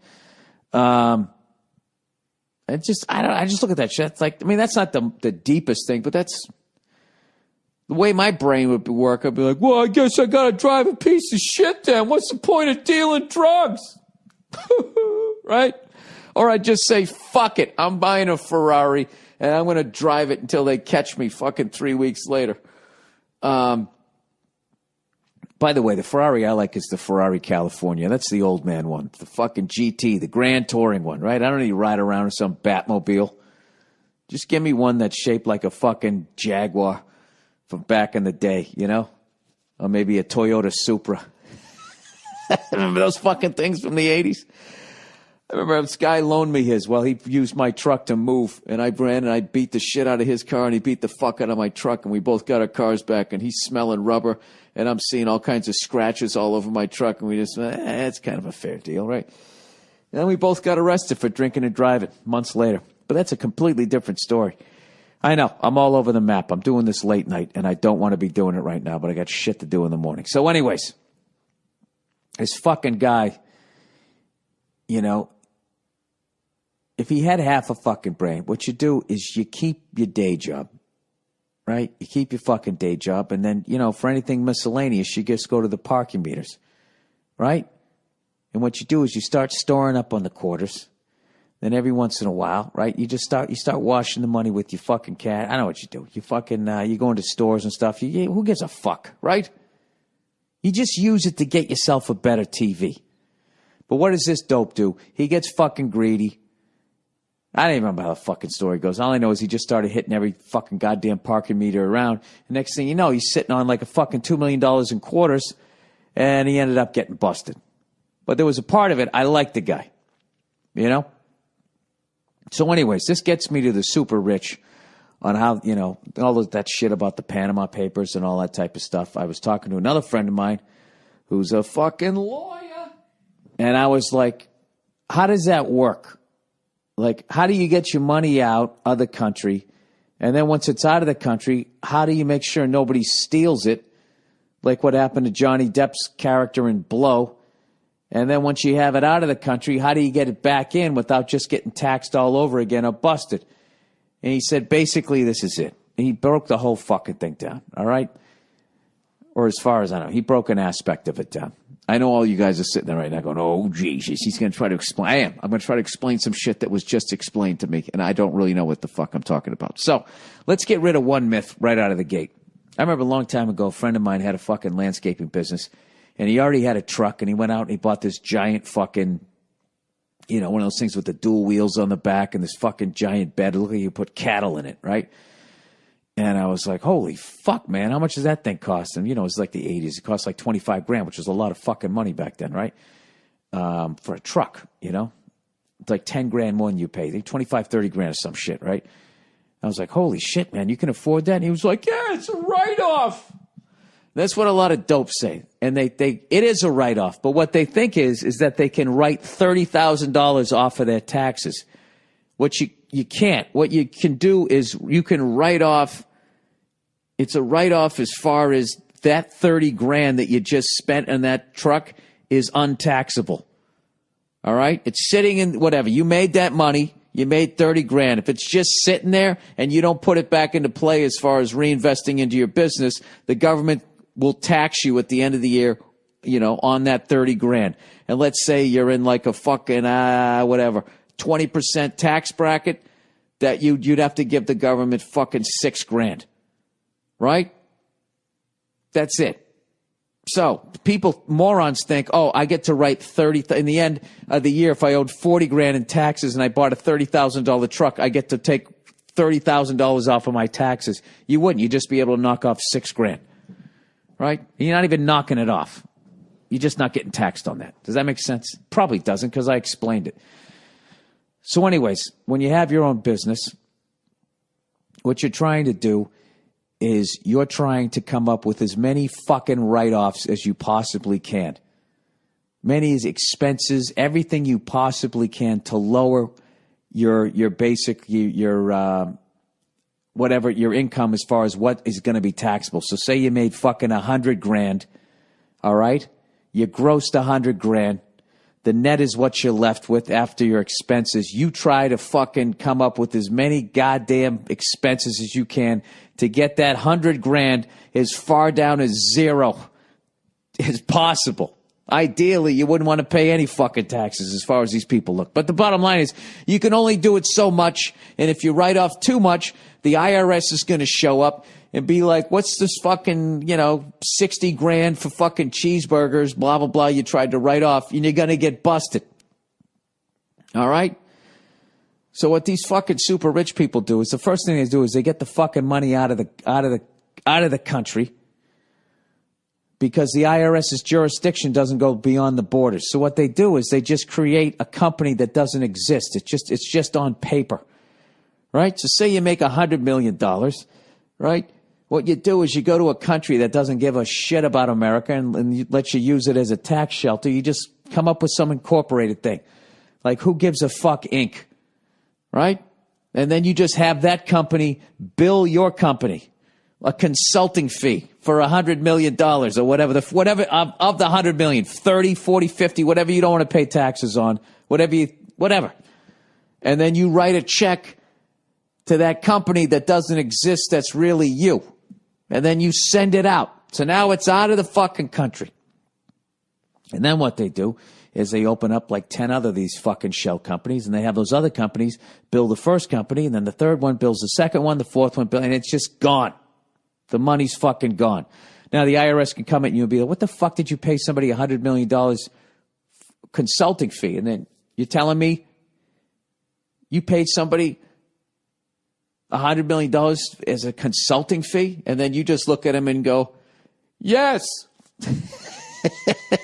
And evidently there's nothing they can fucking do about it.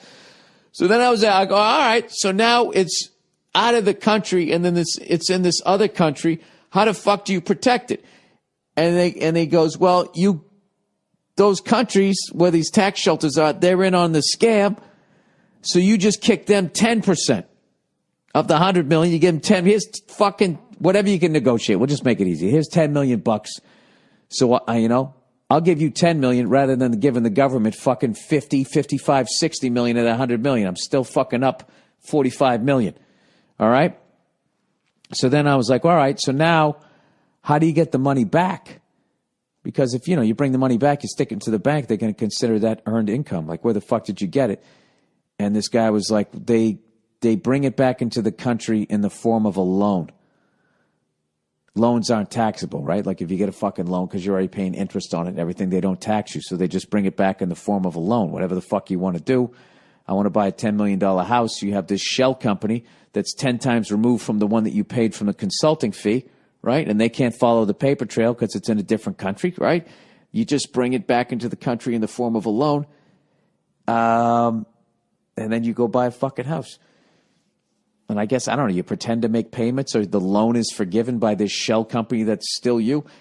I know I just glossed over that, and if anybody has more information on it, I find it absolutely fascinating. There's other ones, they just pretend that that's their main business, that shell company, so they just act like it's doing I don't know.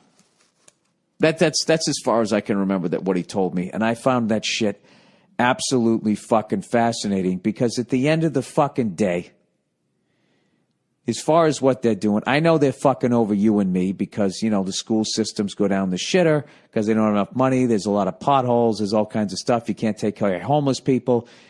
You can't build another gleaming structure for a fucking sports team, whatever the fuck it is. At the end of the day, as fucked up as that is, these people who are criminals, they're stealing from other criminals. As far as my conspiracy theory goes, the IRS is just a bunch of fucking crooks anyway. So, I mean, it's kind of fascinating watching these two giant, powerful entities fuck with each other. Meanwhile, I'm in the crosshairs, you're in the crosshairs, and we're all paying Elvis taxes.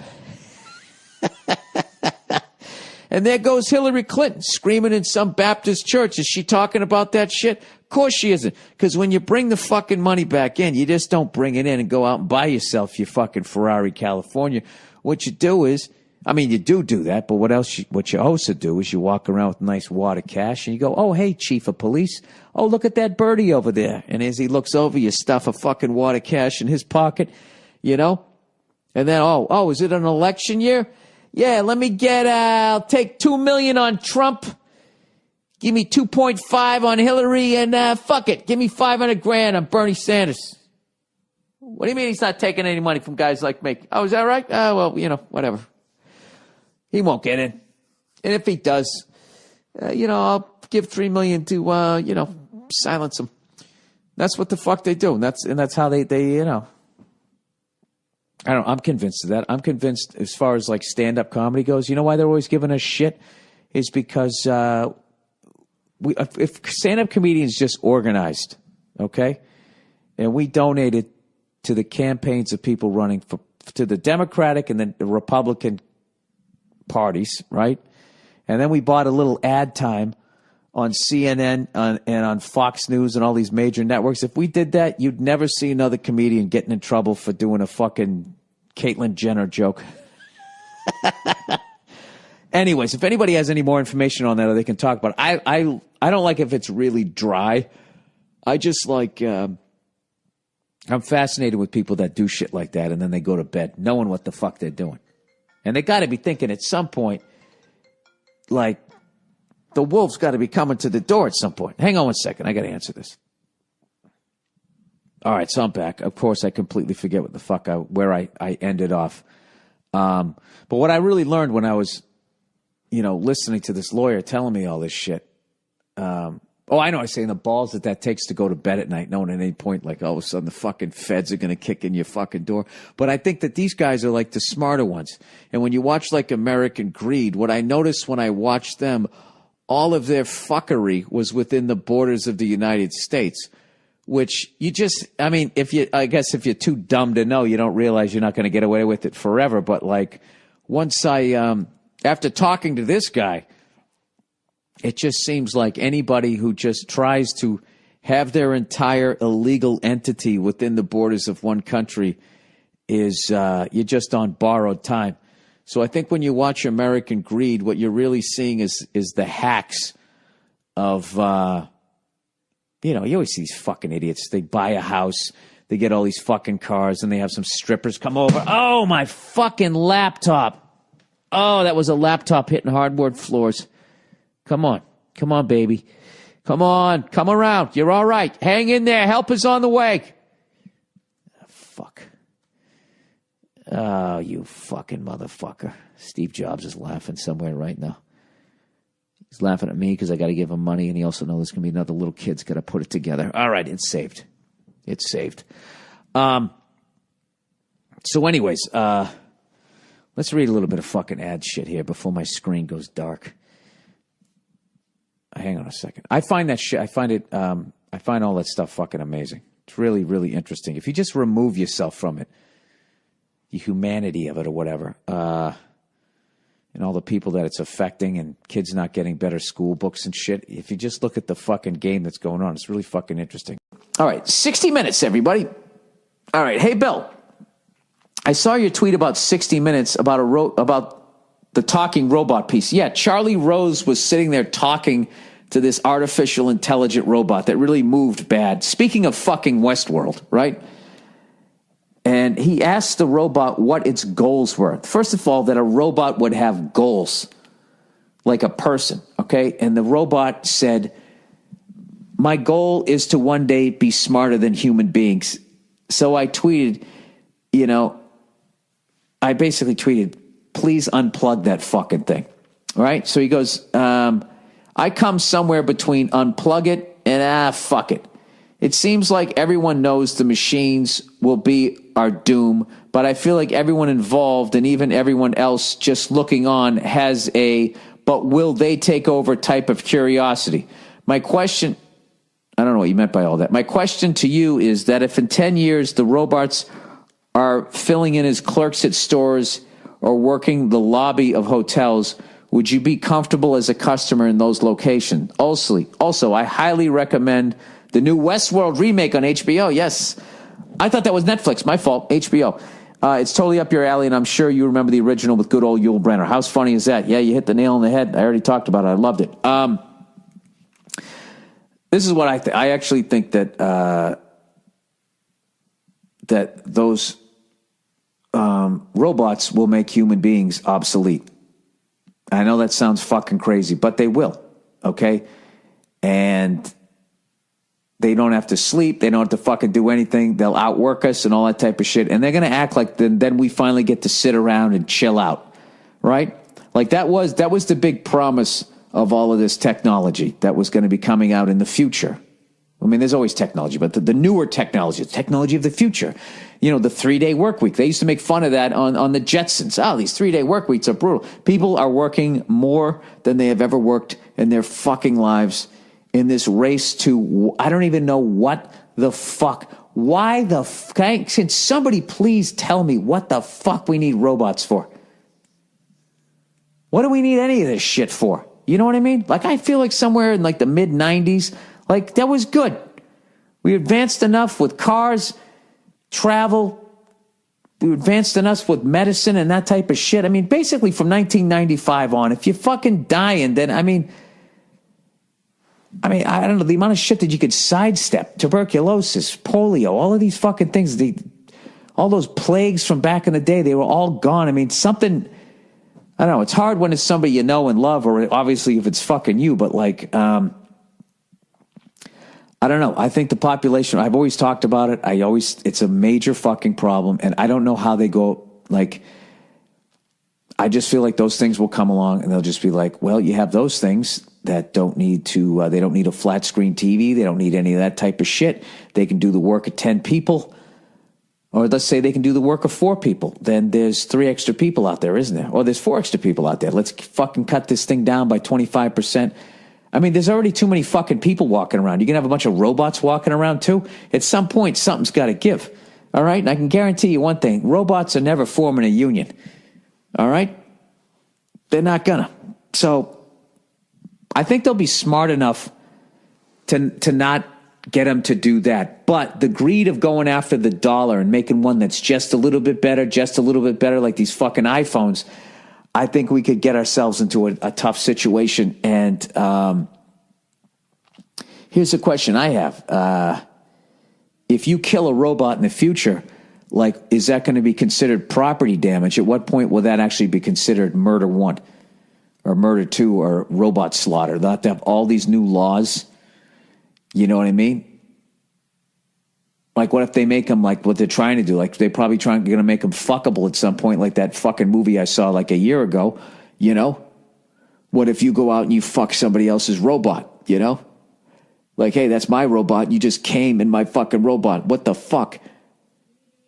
Even though it's self-cleaning and all that shit, I can't fucking do that, right? You're just really opening up a fucking can of worms there.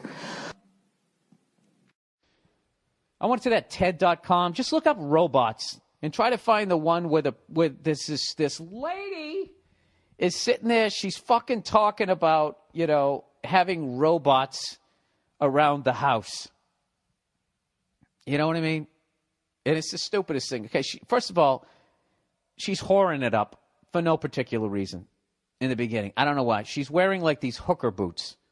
She's sitting there talking about robots to a bunch of egghead nerds. And she's still got to whore it up. It's like, can't you just stand on the merit of the fucking speech that you wrote? Do you really got to get people's dicks half full just so they'll keep listening to you? How fucking insecure are you? You're talking about robots in the house, walking down the hallway. Hey, what's up? Fucking high-fiving a goddamn robot. That right, and it's not like it's a movie. It's fucking real. That's not compelling enough of a subject. You can't hold the audience's interest. You still have to put on your streetwalker boots. It's weird. She has on streetwalker boots, but she has on a modest skirt. It comes down a little. Or maybe because the boots go up so fucking high. You know what I mean?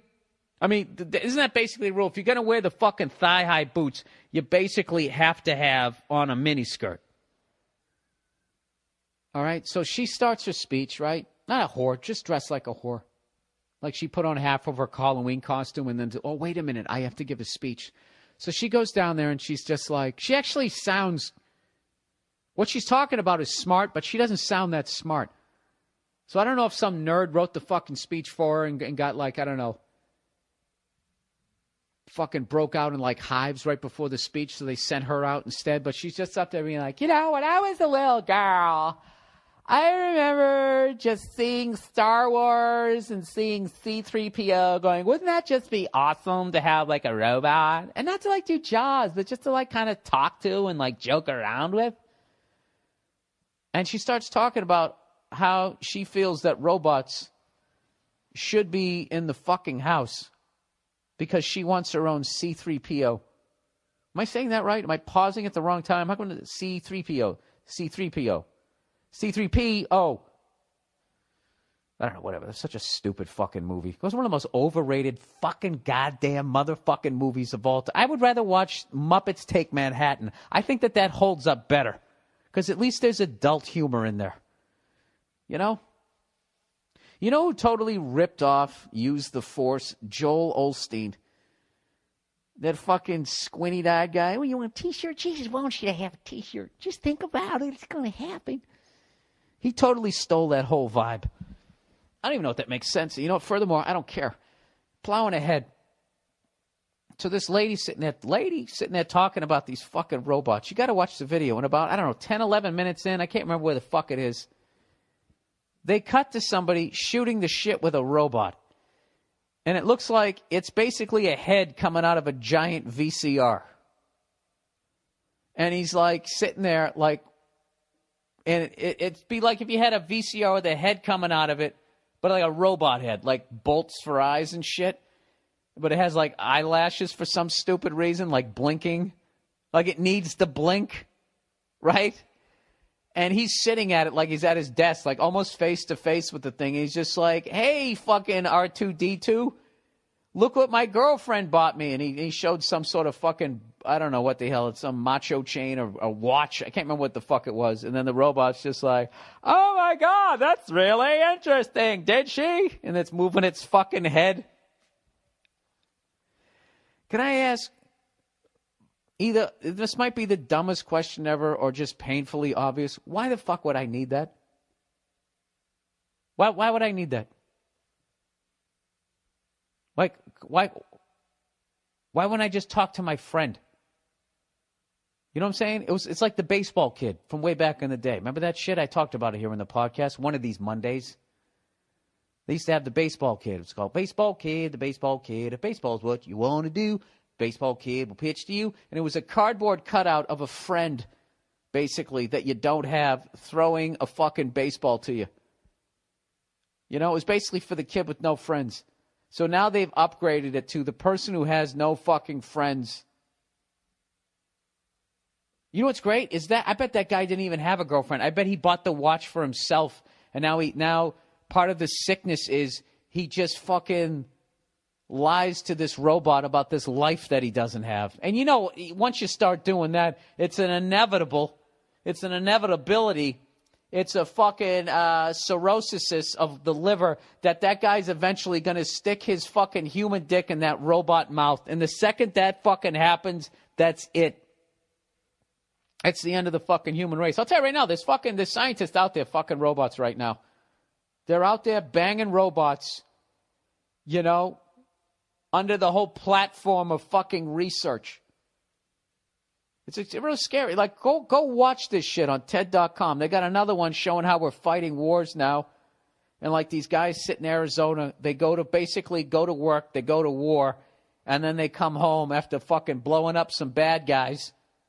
Or hopefully bad guys, right? And then they fucking go and they sit down and hang out with their kids.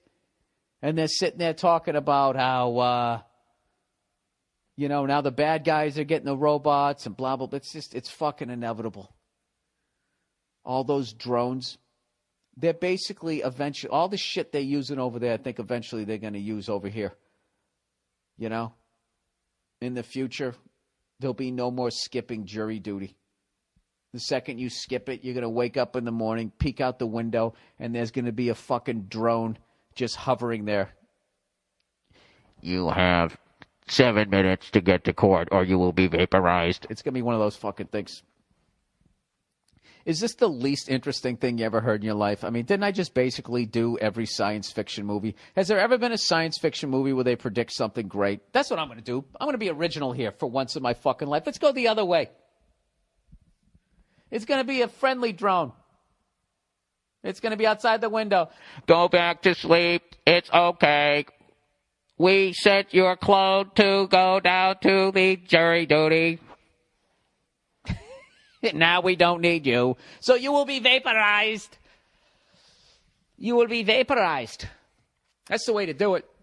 I think that's going to be that's going to be the funeral in 2020. I think by 2020 we're going to know definitely where you go when you die, and if it's anywhere other than here, people are just going to choose to tap out. You know, it's going to be like getting a vasectomy, just getting fucking vaporized. Still an intense fucking procedure that needs a serious talking before you do it. But, I'm just getting, I need a change. You know, like when people on the East Coast move to like Minnesota or fucking San Diego, just needed a change. That's what's going to happen. People are just going to get vaporized here in the future. It's fucking true. You know, I know you guys are rolling your eyes right now, but you don't have access to the information that I do. Okay, so please reserve your judgment or whatever. Temper your judgment. Don't be hasty with your judgment. Whatever that fucking expression is. Russian guy outwits banks. Oh, I like this one already.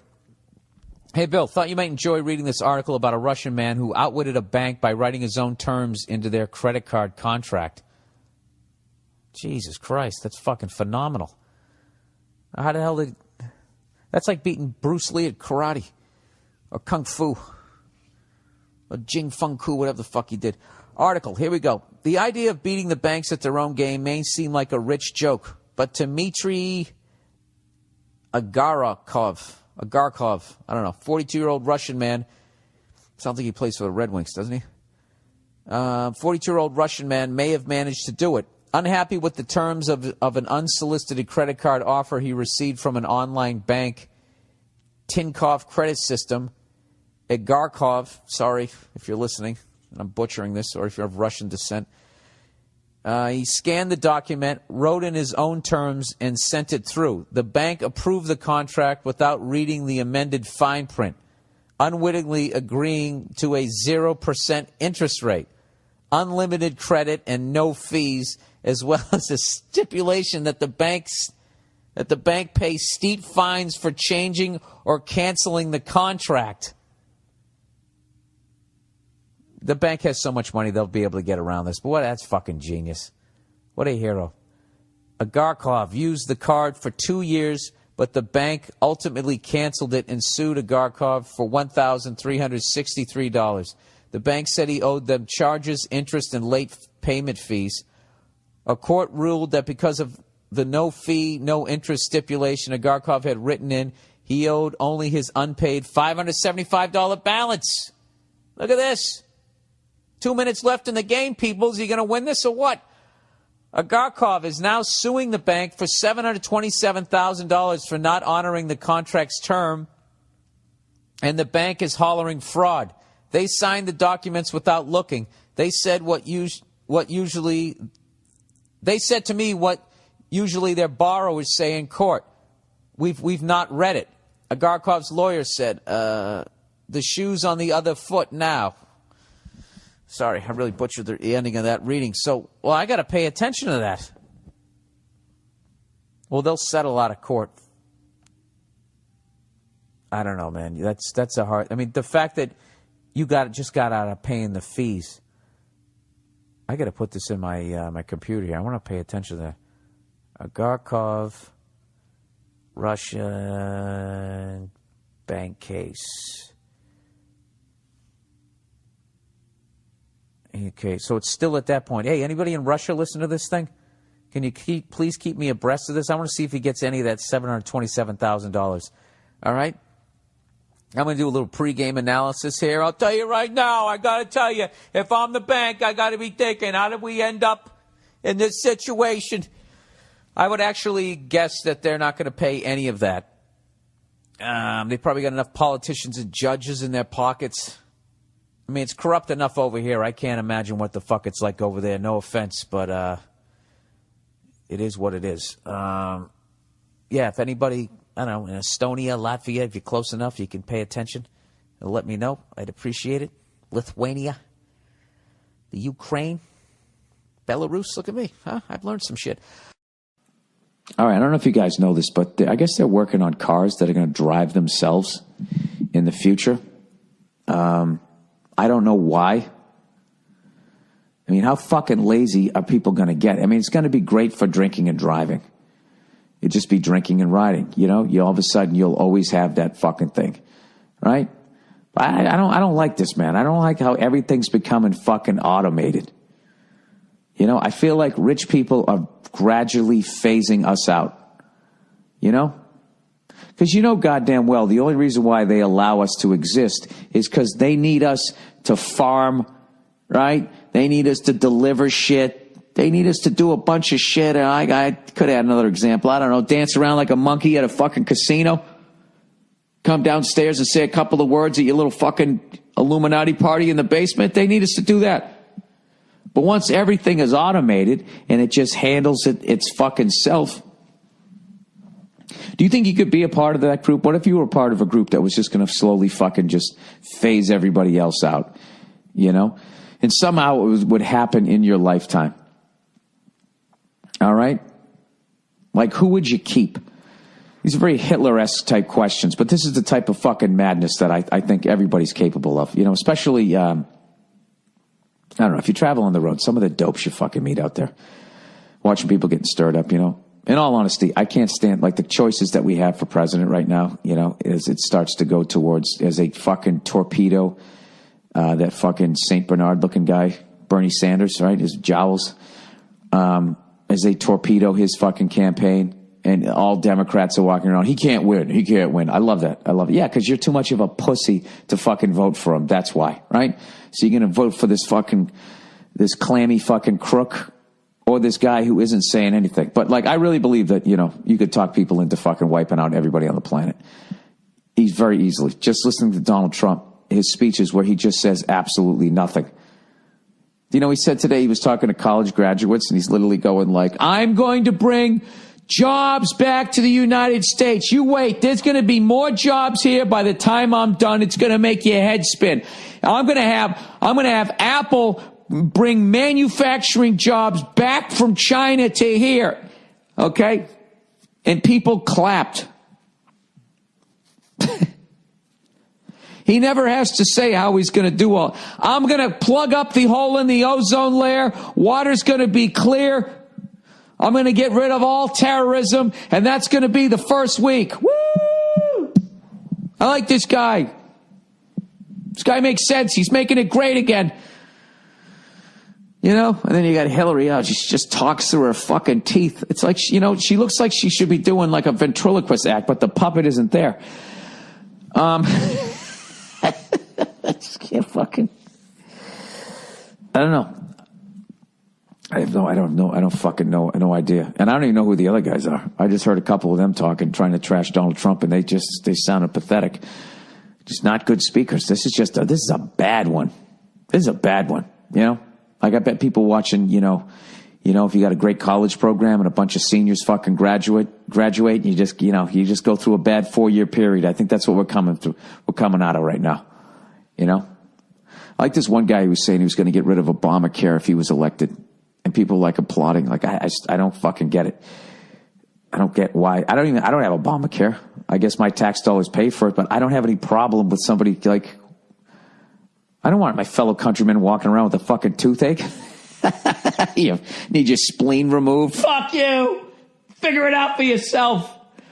Why don't we help each other out a little more, you know? Why can't we do that? And if elected, anybody needs their spleen out? Donald Trump, I bet I could run. I could run for president if that's all you got to do is just say you're going to do all this awesome shit. You never fucking do it. Everyone will have health care and it will be free. All right. This weekend, by the way. The self-driving cars. Let's get back to that fucking thing. So evidently some self-driving car hit a bus, which is fucking tremendous for anybody who loves driving. That is such a tremendous fucking thing that happened today. or yesterday, or maybe last year. All I know is I just found the fucking story. I'm so fucking psyched. The self-driving car hit the fucking bus. I mean, even though it was only going like 2 miles an hour, it's just so fucking great because it hit a bus. So all you got to say is just, just be like, well, what if there was a bunch of kids on that bus, right? And then that'll delay it a good 20 fucking years. Let me see if I can find this story. Self-driving. Google says it bears some responsibility after self-driving car hits bus. Can you fucking believe that? Well, was there a person driving the bus? I would say that you have all the fucking responsibility unless this guy literally drove into the fucking thing. Alphabet Incorporated, Google said on Monday, it bears some responsibility after one of its self-driving cars struck a municipal bus in a minor crash earlier this month. The crash may be the first case of one of its autonomous cars hitting another vehicle and the fault of the self-driving car. Dude, this is going to be a shit show. This is just one, and it already hit a fucking bus. You know what I mean? That's lunacy. It's fucking lunacy, man. I will tell you, I think it will cause people to drink like they've never drank before. I mean, most nights I don't drink out here because I drive myself places. I don't fucking Uber. Well, that'll put Uber out of business, right? Well, I guess if you don't have a fucking car. I don't know. Don't you guys like driving? I hope you have like the option.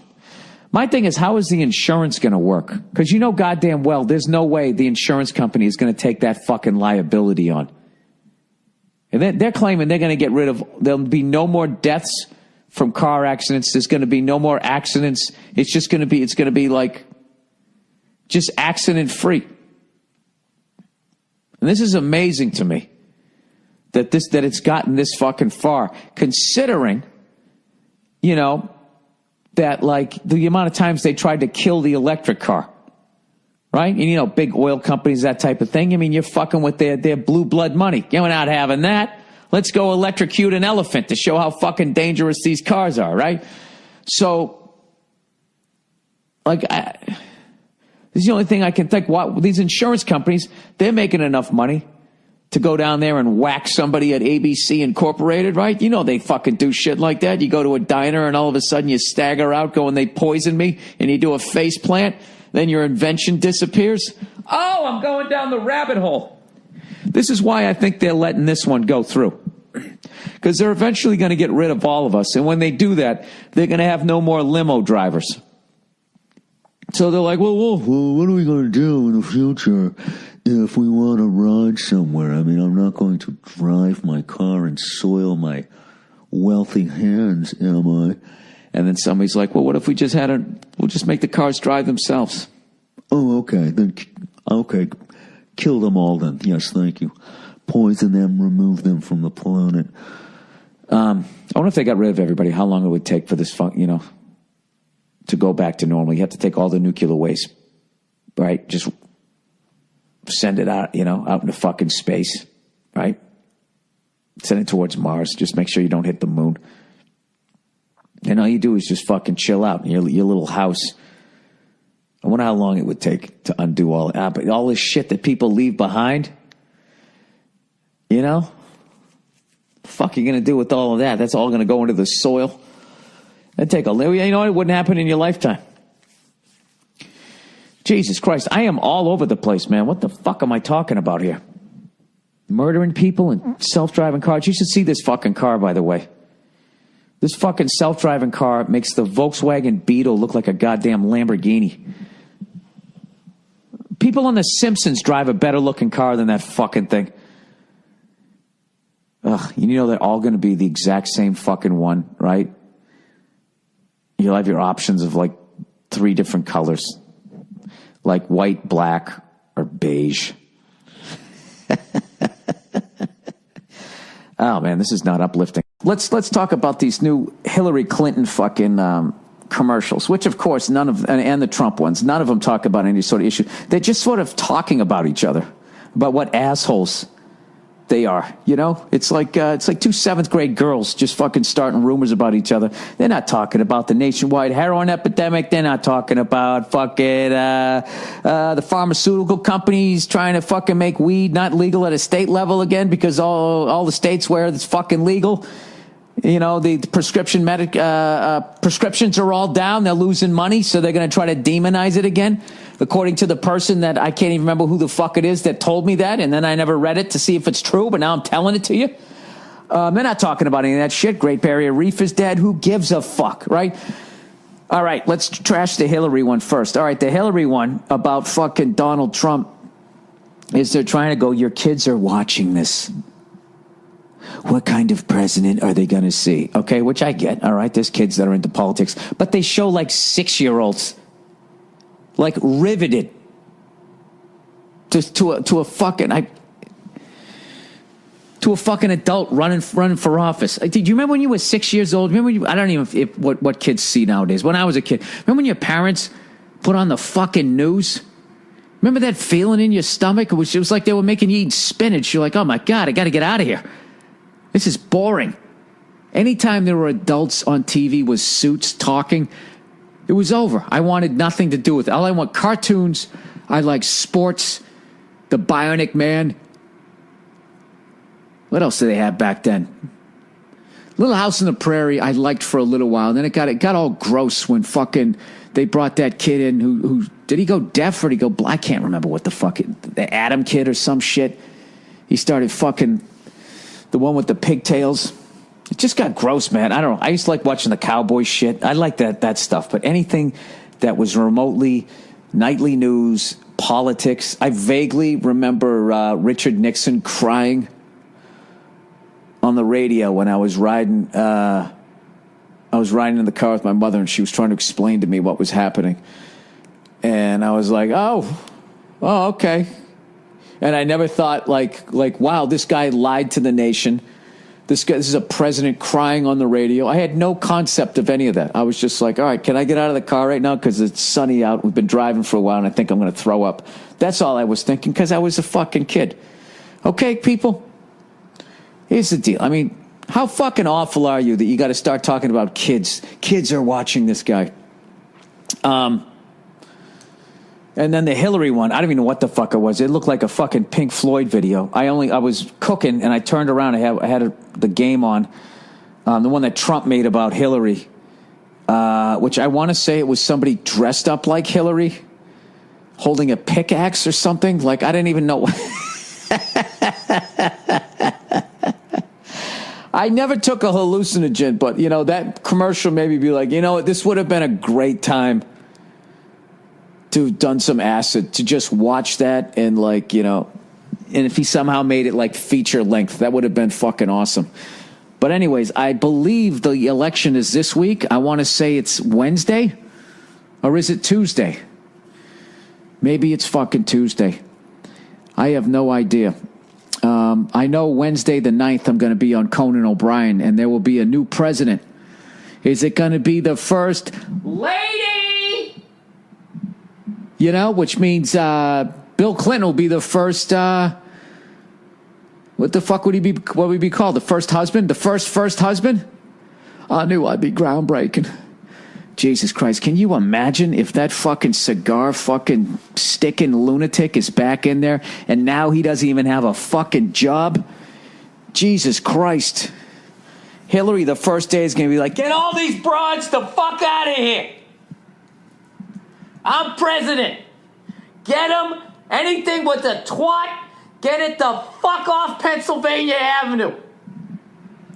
That's it. They're literally they're gonna have to fucking wheel Bill around like Hannibal Lecter on like one of those two-wheelers. You know what I mean? With the little fucking muzzle on him. Jesus, that animal might be coming back. I think he's gonna. I think Trump fucked up. He just said too much crazy shit, and he made the Clintons look sane. And he's got no one to blame but himself. That's my prediction, all right? If I was a betting man and I was going to Vegas, unbelievable, right?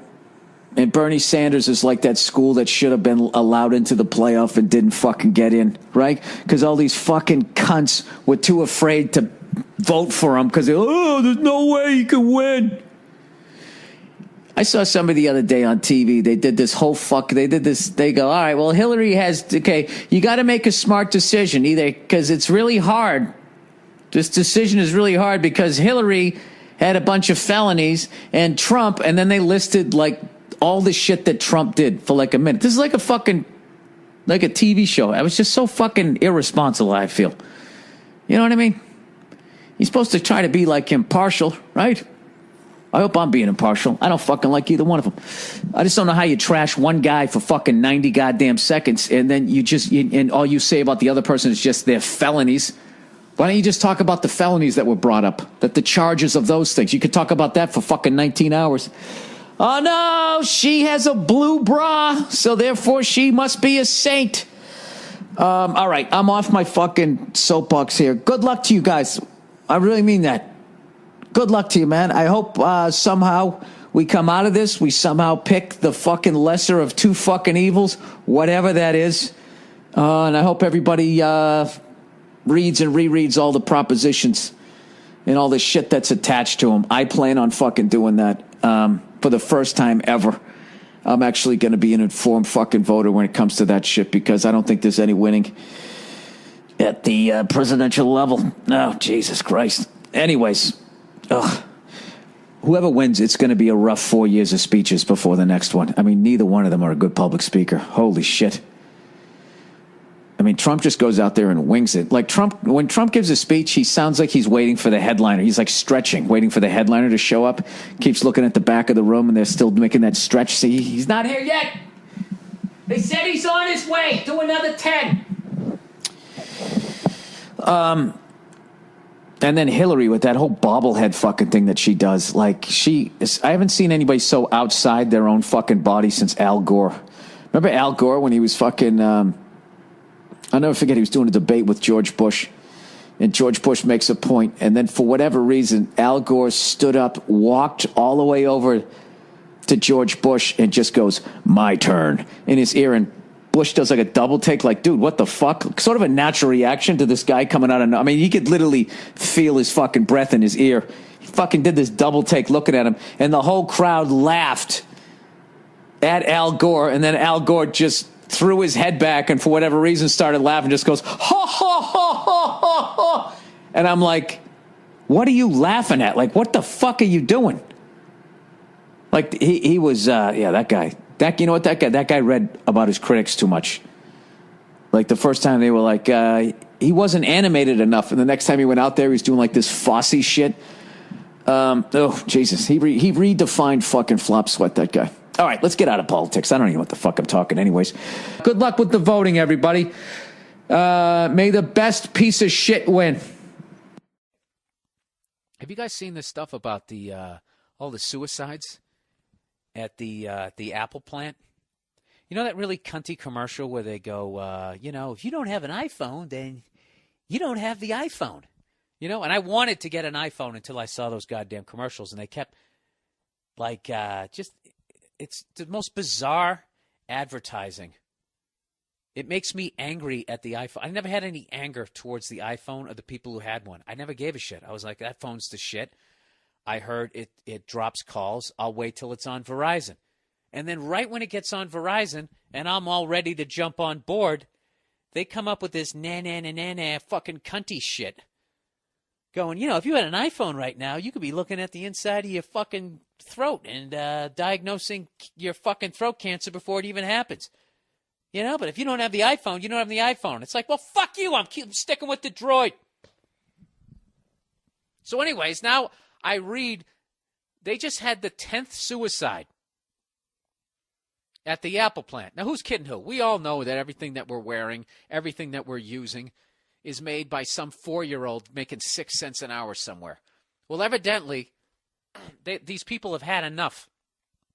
They've had 10 suicides at the Apple plant. Here we go. On the same day that Apple, Dell, Hewlett-Packard promised to look into working conditions at China's Foxconn plant, a 10th worker committed suicide. The death of a 19-year-old male worker. It's too bad. He was like 1 year away from getting his fucking severance pay. Or his, shit, I fucked it up. What the hell do you get it when you do 20 years on the force? Oh, God. I'm sorry, everybody. I'm on my fucking vacation mode. What the hell? I get my pension. What is that? When you work 20 years on the force?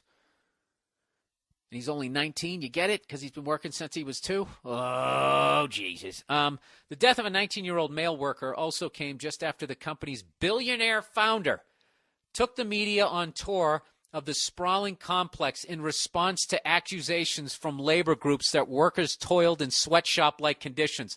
Oh, hilarious. So then the billionaire shows up. They clean the place up, stick in a water bubbler, and go, see, it's great. And I know what a lot of you fucking heartless cunts are going to say. You're going to say, well, sweatshop labor is necessary. Do you want to pay $8,000 for a laptop? Well, here's my rebuttal. You know what? If the cunt at the top didn't have to make $1 billion a year, you know?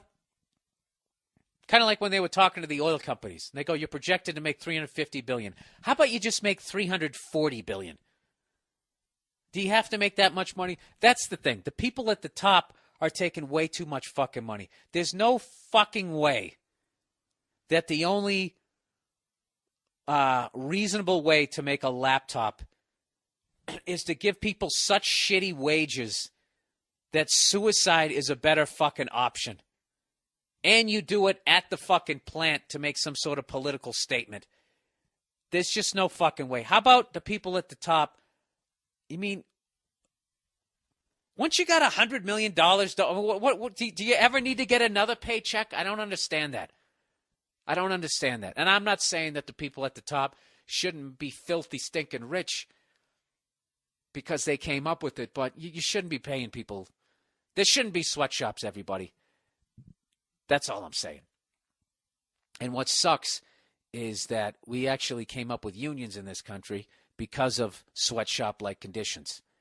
And but what ended up happening was the people in the unions took advantage of it, and with their strength, they became a bunch of slothy douchebags to the point that there's a lot of people who actually have negative views about unions. That's how bad it is in this country. And they're actually excited that they're going to do away with unions. A lot of people want to do away with fucking unions rather than reform them. But to do away with them is we're going to end up like these poor bastards in fucking China, you know, sewing shit together and going, you know what, I think I'd rather jump out a fucking window than make another goddamn iPhone. So anyways, it says the company has bought psychiatrists and Buddhist monks to the factory complex to support workers, and now plays soothing music along production lines. Why don't you just fucking pay them? It plans to install 10-foot tall fences to stop workers jumping from buildings, and may give workers a 20% pay raise. This is how tight these fucking rich cunts are. Let's play soothing music and put a fence up. We'll try that first, rather than just giving them more money. What is it? 20% pay raise when you make it 8 cents an hour. And anyways, Foxconn representatives maintain that the increase would not be in response to the suicides, but is being considered because business has been good. Give me a fucking break. So anyway, I have to take my fucking laptop over to this place here in my my part of Los Angeles, and I take it over there, and the guy figures out what I need is I needed a new hard drive. So he puts the new fucking hard drive in. So this morning I go to, download all the information I get, all your questions and whatnot, and then make my list of subjects that I might talk about or might not talk about. So I go to open up this fucking, is it program? App? I don't know what the fuck you call it. It's one of the things where you can actually write, you can type some shit on and save it later in like a document. And I open the fucking thing up, and immediately it's just steering me towards this SoundCloud shit. Yeah, we can save it, and then you can have it on all your devices. Have you ever thought about how fucking dumb you are if you're using SoundCloud? I'm not even talking about its convenience. The fact that you're just giving access to your goddamn life to God knows who. You know what? And then you're going to sit around and, I can't believe somebody stole my identity. How did that picture of my dick end up on the fucking internet? It's like, what are you doing? Don't give people access to your photos and your files and all of that shit because of some fucking little kid mentality. Well, what if I lose them? What, do you got a fucking balloon tied around your wrist? That's what you got the backup hard drive for. Put them on there once a week. Just fucking send a few over there. And then if something catastrophic happens to your laptop, you still have 98% of your shit. You got to survive. So, having said that, does anybody know how to disable that fucking goddamn cloud? Fucking weirdo, man. Fucking creep. That's just like some nerd. Like if you looked over and there's just some nerd standing in your window with his black framed glasses, trying to look at all your pictures, trying to see what the fuck you're writing about, trying to see what websites you're on. The whole thing is fucking creepy. You know what's really creeping me out is somebody recently is trying to suggest that the camera that's on your fucking laptop is on all the time, and potentially somebody could be watching you or it's recording you or whatever. Where the fuck are they going to save all of that? You know what I mean? Although it does kind of freak me out. I just had a bad week with the technology, everybody. I am so fucking anti all of this shit. And I know I just feel like as convenient as it makes your life, the amount of fucking money it costs and shit crashing, and then you got to upload it and then try to figure out how to use the new shit, and then them just more and more trying to figure out, just spy on you. They're fucking spying on you for whatever reason, to try to sell you more toothpaste or to just make sure they got enough dirt on anybody who ever decides to run for political office for the rest of fucking time. Do you realize right now that the next president, right? Not the next president, some president in the future, say some president in 2040 or whatever, right now is probably getting videotaped jerking off to something, right? And they're going to have all of that fucking information. All the fucking creepy shit you did, all your weird little thoughts, all your insecurities, every fucking thing they need to know about you to keep you in line.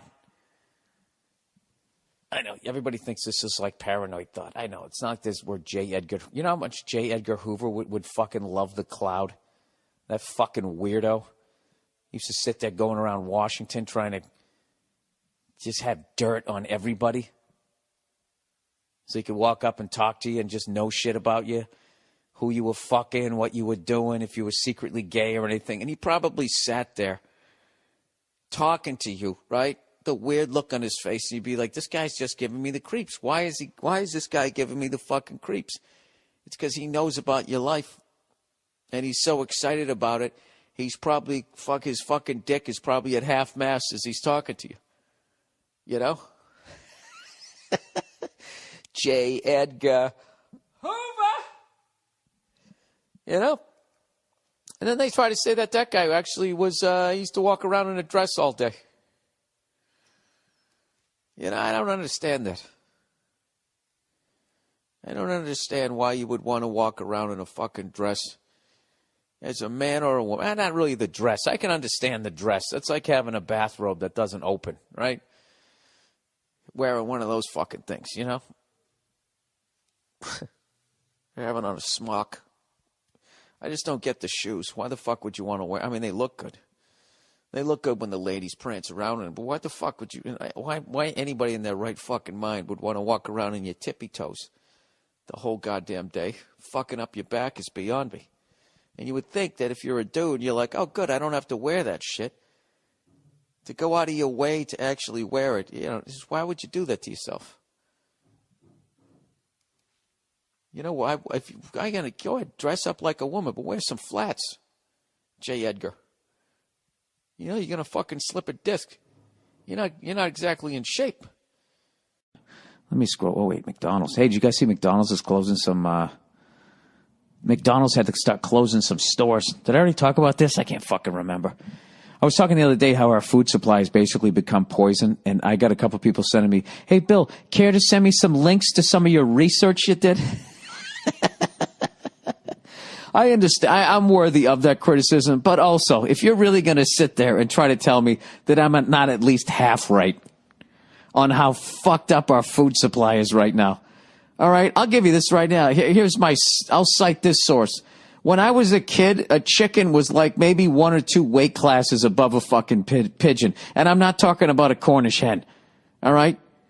Some little fucking partridge. I'm talking about a full-size adult chicken that lived a whole life. Accomplished its dreams before it got its head fucking lopped off. Now, like, chickens look like Mark McGuire in 1998. They're fucking gigantic. They're like turkey juniors. So, like, what are the chickens doing now? Huh? They hitting the gym? Sorry. They're doing dips. Drinking some protein shakes. Give me a fucking break. Give me a fucking break. I don't trust anything, and that does not make me somebody with a tinfoil hat on. It makes me fucking smart. I love how the cigarette people for years sat there and they're like, "I don't think nicotine is addicting." Then they passed to another guy, "I do not think nicotine is addicting. According to my studies, nicotine is not addicting." They all knew it was. They didn't give a fuck. All right, but that's what they hitched their wagons to, so they continued to lie. You look at the fucking bankers that lie at that level. Everybody lies at that fucking level. Everybody lies in general, right? Forget about when there's a bunch of money, whores, and power involved. Right? Food is no different. Why would you trust those cunts? You know? I don't know. But you know what? Go ahead and do it. Have at it. For as much as I sit here and bitch, moan, and complain about it, I actually tried to eat like totally farmer's market, all of that stuff. It was practically impossible. First of all, you go down to the farmer's markets, and the big farms, they're already in there, and they just can legally have, like, you know, their fucking products called, homegrown Eddies, and that's just the name of some giant corporation that's got, God knows what in their fucking food, right? And when I actually went to this farmer's market, I was like, I wanted to buy a chicken, that it was just a fucking chicken, right? I didn't want to buy, who's that guy who fucking ran that race and beat Carl Lewis? The Ben Johnson. I didn't want the Ben Johnson fucking chicken, And this guy had all these things. They all say they were organic, all say they were natural, and I pointed at each one of them. I forget the question I was supposed to ask. I learned it in this documentary and asked, and the guy shook his head no. Went to the next one, shook his head no. I said, where is one that just was a fucking chicken and ate what chickens ate in the 1920s? And he goes, all the way down there. And I looked at it, and I was like, that's a fucking chicken? And he goes, yeah. That's what they look like when you don't fucking... when they don't have the same workout program as Lyle Alzado. Right? So, whatever. Don't listen to me. Don't give a fuck. Laugh at me. Think I'm a fucking moron. But just realize you're not a fucking scientist either. Okay? So anyways, I'm going to be warming up for my special starting Saturday night in Washington, D.C., our nation's capital. Okay? I'm just going to walk around to anybody who's in government, right? And I'm just going to scream, really? In their face. That's my goal during the week. Just walk down the street just saying that to everybody. I'm just blaming them because my choices are Hillary Clinton or Donald Trump. That's just what I'm doing. Anybody with a fucking blue blazer and a red or a blue tie, I'm grabbing them by the shoulder. You're not going to do that. But I would love to do it. I would like to do it, but post 9/11, you can't walk around doing shit like that, and I don't want to get into a fight. I'm an old man, I'm going to tell you that time I went down, I looked at the Pentagon like about 6 months after 9/11. I must have told you that story, right? Post 9/11, all right, I was in New York on 9/11. I was on the Upper East Side, the East 70s, all the way by the East River. And, there's a lot of like old wives' tales told by people who lived in New York during that time.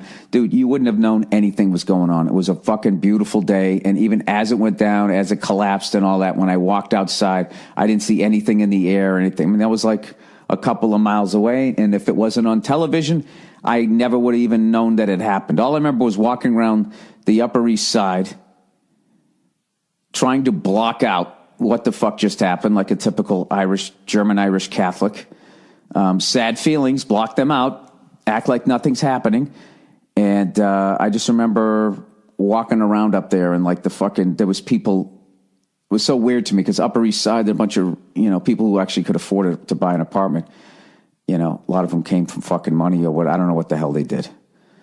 But I remember them sitting outside on that beautiful sunny day while that horror was going down there, and they were eating, breakfast and shit. And everybody had that weird sort of like, I feel like I should be doing something, but what?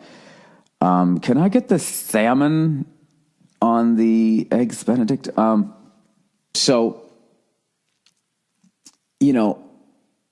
I went down and I saw, like, after 9/11, remember that one piece of the World Trade was standing up? I went down, I saw that. And I remember down the Comedy Cellar for months after, like a month after, was still burning. I'll never forget that smell. So when I went down to D.C., I mean, I knew, by then you knew that this was a changing moment in history. And it was just like, I wanted to see, like, go over to the Pentagon and see how bad the damage was. So I didn't realize, I was such an idiot. I didn't realize that the Pentagon is like the Pentagon. I thought the Pentagon was also kind of like the Lincoln Memorial. Like you could just kind of go to it as a tourist, which you can. But there's like a subway stop and you just get off at the Pentagon, and I'm walking around. There's all these people in like plain clothes, and then you'd see people in like Air Force outfits or Marine outfits. And so I was thinking, all right, they work here, but everybody else in plain clothes is like me. I didn't realize that they all kind of fucking work there, and nobody, it's like an office. It's a giant fucking office building in the shape of a Pentagon. So I start looking around. I mean, it's basically a circle with points on it, right? That's what a Pentagon is. How many sides to a Pentagon, Bill? Oh, I don't know. It's more than 5. It's a triangle, then there's a hexagon, then there's a proplexagon.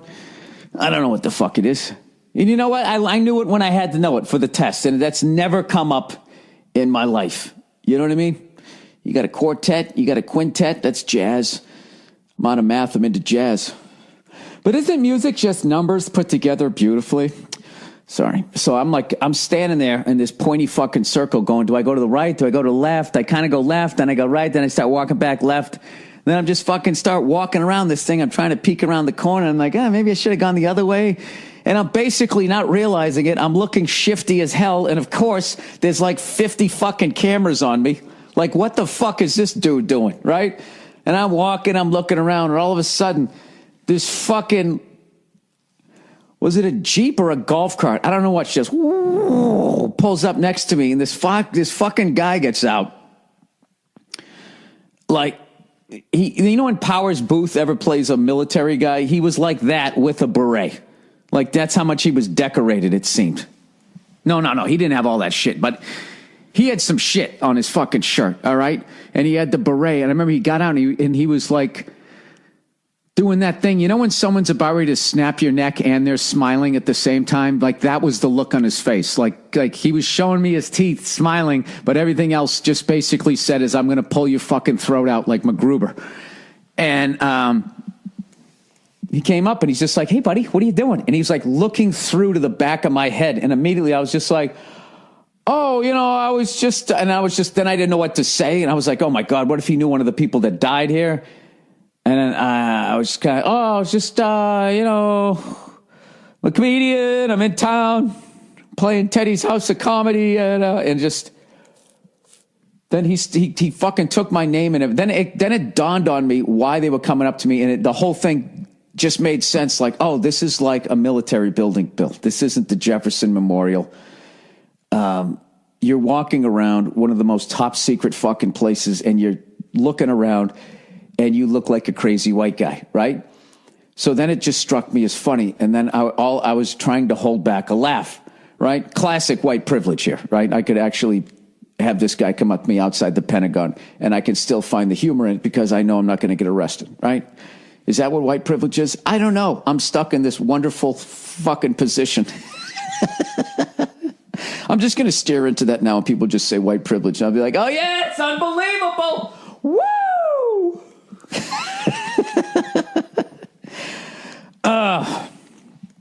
Anyways, what was I saying? Okay, so the fucking guy, he's taking down my name, and then I kind of have like this shit-eating grin on my face because, you know, at that point they all kind of, because it was the guy who drove the Jeep who was like fucking Tom Cruise in Taps. He just couldn't let it go, right? So I kind of feel him staring at me like a fucking lunatic, and I'm like, well, if this guy here with all this shit on his shirt, I can feel him letting me go. You're not going to arrest me, the driver of the Jeep. You join the military to be a fucking chauffeur? Go fuck yourself. So now the comic in me is starting to come up, and I want to irritate this guy. So I really start fucking smiling or whatever. I was like, yeah, man, sorry. I go, hey, man, you want to come out to the show? And blah, blah, blah. And the guy, he's kind of gone down from I'm going to fucking rip your throat out to kind of like maybe I'll just, I don't know what, stick a bayonet in your side. He's kind of down to that. Is that less? I don't know. Whatever the fuck it is. I'll just waterboard you. His look of craziness is I'm just going to waterboard you now. And I get to the end, and he's like, all right.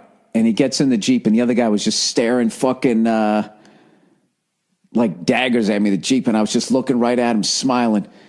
And he goes, no, you're free to keep walking around this thing, blah, blah, blah, blah, blah. And I was just like, nah, man, I'm cool. Like, I don't need anybody else driving up to me with a fucking Jeep. So they go to drive away. And as they were driving away, I remember the guy in the Jeep, the guy driving, like, yelled. I think he was trying to make me jump. Like, he drove away and just heard this, like that. And I didn't jump. And I just sort of, without, like, looking back, I just put my hand up and waved at him.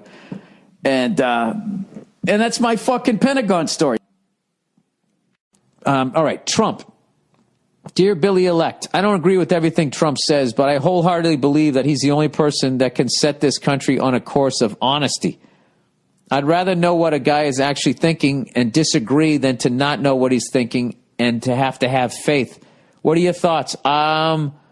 Says Phone Store Girl. Oh, no, sorry, that's the next one. I 100% agree. That's why even though he said all that stupid shit about Mexicans, to just, having a white, like, the thing about that guy, the shit he says about Mexicans and stuff, like, is fucked up as it is. It's like, that's what a white guy who's lived on the top floor of a skyscraper, that's the kind of shit, that's the way they think. I went there, I've been to the border. Oh, yeah, did you fucking drive by in your air-conditioned SUV for fucking 20 minutes? You know what you're talking about. I'm not trashing the guy. Like, dude, that fucking shit he said about the bankers again, I felt vindicated when he was going, like, when they were giving him shit for declaring bankruptcy. And he goes, I've done hundreds and hundreds of deals. 4 times. 4 times I've taken advantage of the bankruptcy laws. By the way, they are laws, so he's not doing anything illegal.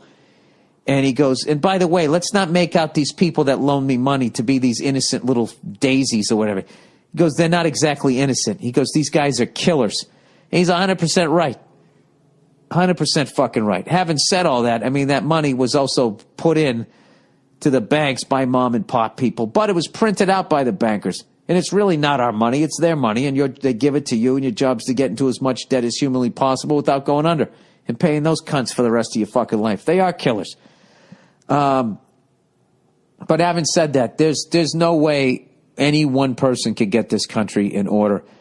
Because what would happen is if he got elected, he would threaten everybody else who got in the other way, and no one would work with him in a childish way, and then they would blame him, and then the guys who put the money behind all the politicians also own newspapers, and everyone would just smear Donald Trump, and then every fucking moron who thinks they know shit about politics would be like, see, it doesn't work. It doesn't fucking work. It'll go right back to the way that they want it.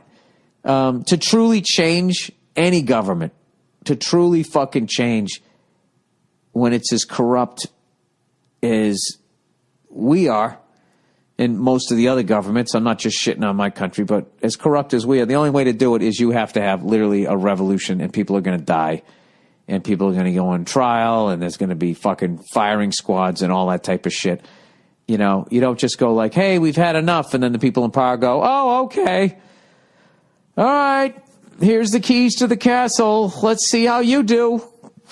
Can I have a job? It doesn't go down like that. So, but I will say, that guy, Donald Trump is a fucking star. But I also liked, there was a couple other guys on the panel I liked. I liked Rand Paul, and then I liked the older fella there. What the fuck's his name? I can't remember. But that guy from Jersey is a fucking dope. He's just smart enough to seem smart, but at the end of the day, his big fucking roast beef head, he's a fucking dope. That guy should not go beyond the state level, but he will. He will. Wait a minute. I forgot to bring this up. Do you guys know that one of my fantasies is coming true this week?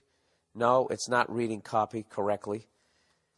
There's 2 bankers being put to death in Vietnam. Let me look this up here. Death, Vietnam. Vietnamese bankers sentenced to death for fraud.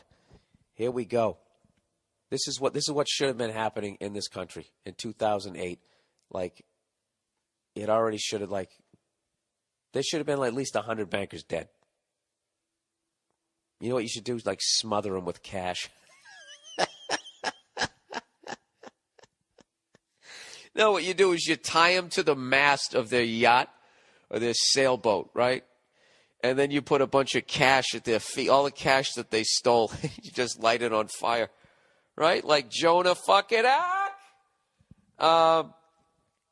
Let me see if I can find where the fuck is it. Here we go. Yahoo Free News. Let's go here. A Vietnamese former banker and his business associates have been sentenced to death for their part in the embezzlement of $25 million. State media has reported.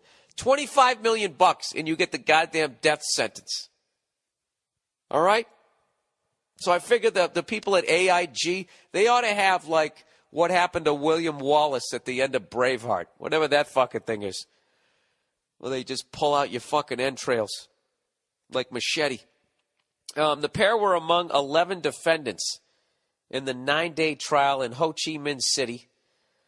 State media reported on Saturday in a case that has heightened Vietnam's effort to show it is stamping out corruption in the face of widespread public anger over the issue. That's the only part of this story I don't like.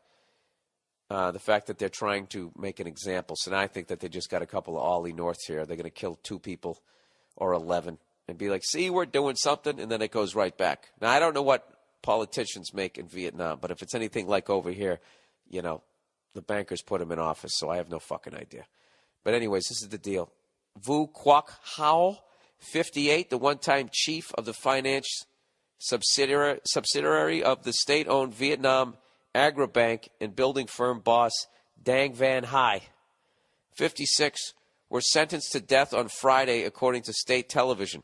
They were given the sentence for embezzlement of assets, mismanagement, abuse of power, and fraud, causing serious consequences to the state. Sound familiar, everybody? I just did that what I hated last week. Sound familiar? The other 9 defendants were jailed for up to 14 years for violating state economic regulations, the report added. The group was accused of embezzling more than $25 million of state money between April 2008 and March 2009 by falsifying financial leasing contracts, according to reports on state media. Vietnam is rated one of the world's most corrupt nations, and graft is a top concern for many ordinary people. The communist government has vowed to clamp down on the issue. There will be strict punishment for state I'm not going to read the rest of this shit. I'll spare you guys. I read it pretty well up to that point. So there you go. There you go. See that? It doesn't matter what kind of government you have. A democracy, communism, socialism, dictatorship, the fucking bankers are running shit. And they need to be put down in the fucking street and replaced with honest people. You know? Like some of those fine folks that I met out there in the heartland.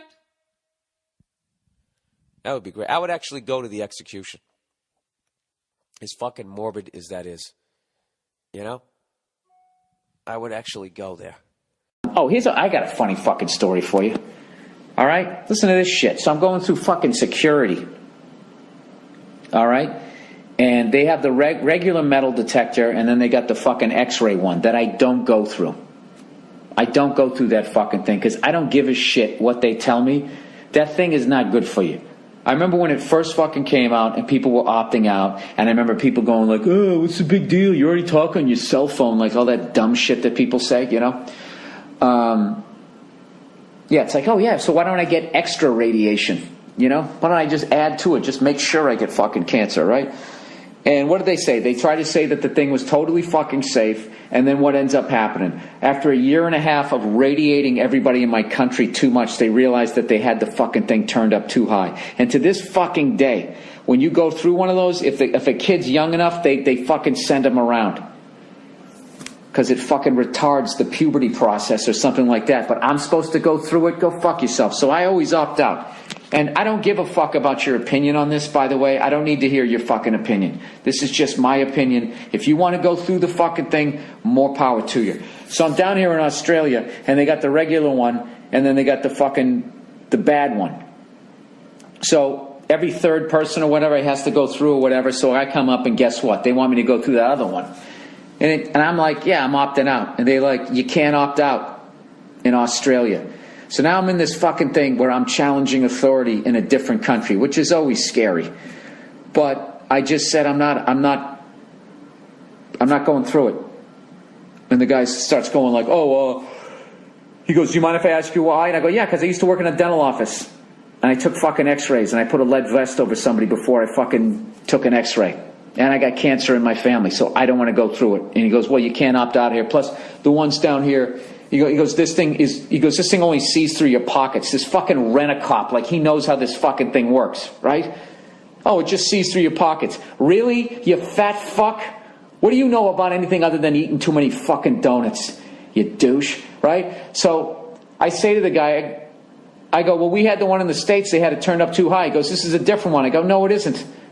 I go, that's the same company. I'm not going through it. He goes, all right, well, then you have to stand over there. I'm like, fine. So the guy fucking makes me stand over there for like 10 minutes. Then this other fucking guy comes walking over, and he's got this little fucking... You know like when you get your baseball team schedule or your hockey team schedule for the fucking year? He comes over with one of those that's like 4 pages. Most of it is pictures. And he goes, if you just want to read up on it. And I just started laughing like, what, that little kid's book you have there? That explains that complex fucking machine over there? And he goes, no, it explains it. I go, who explained it? The people who made that fucking thing? I'm obviously not cursing at him.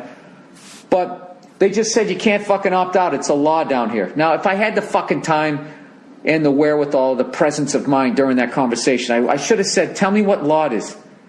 Tell me what fucking law that says I have to go through that fucking thing.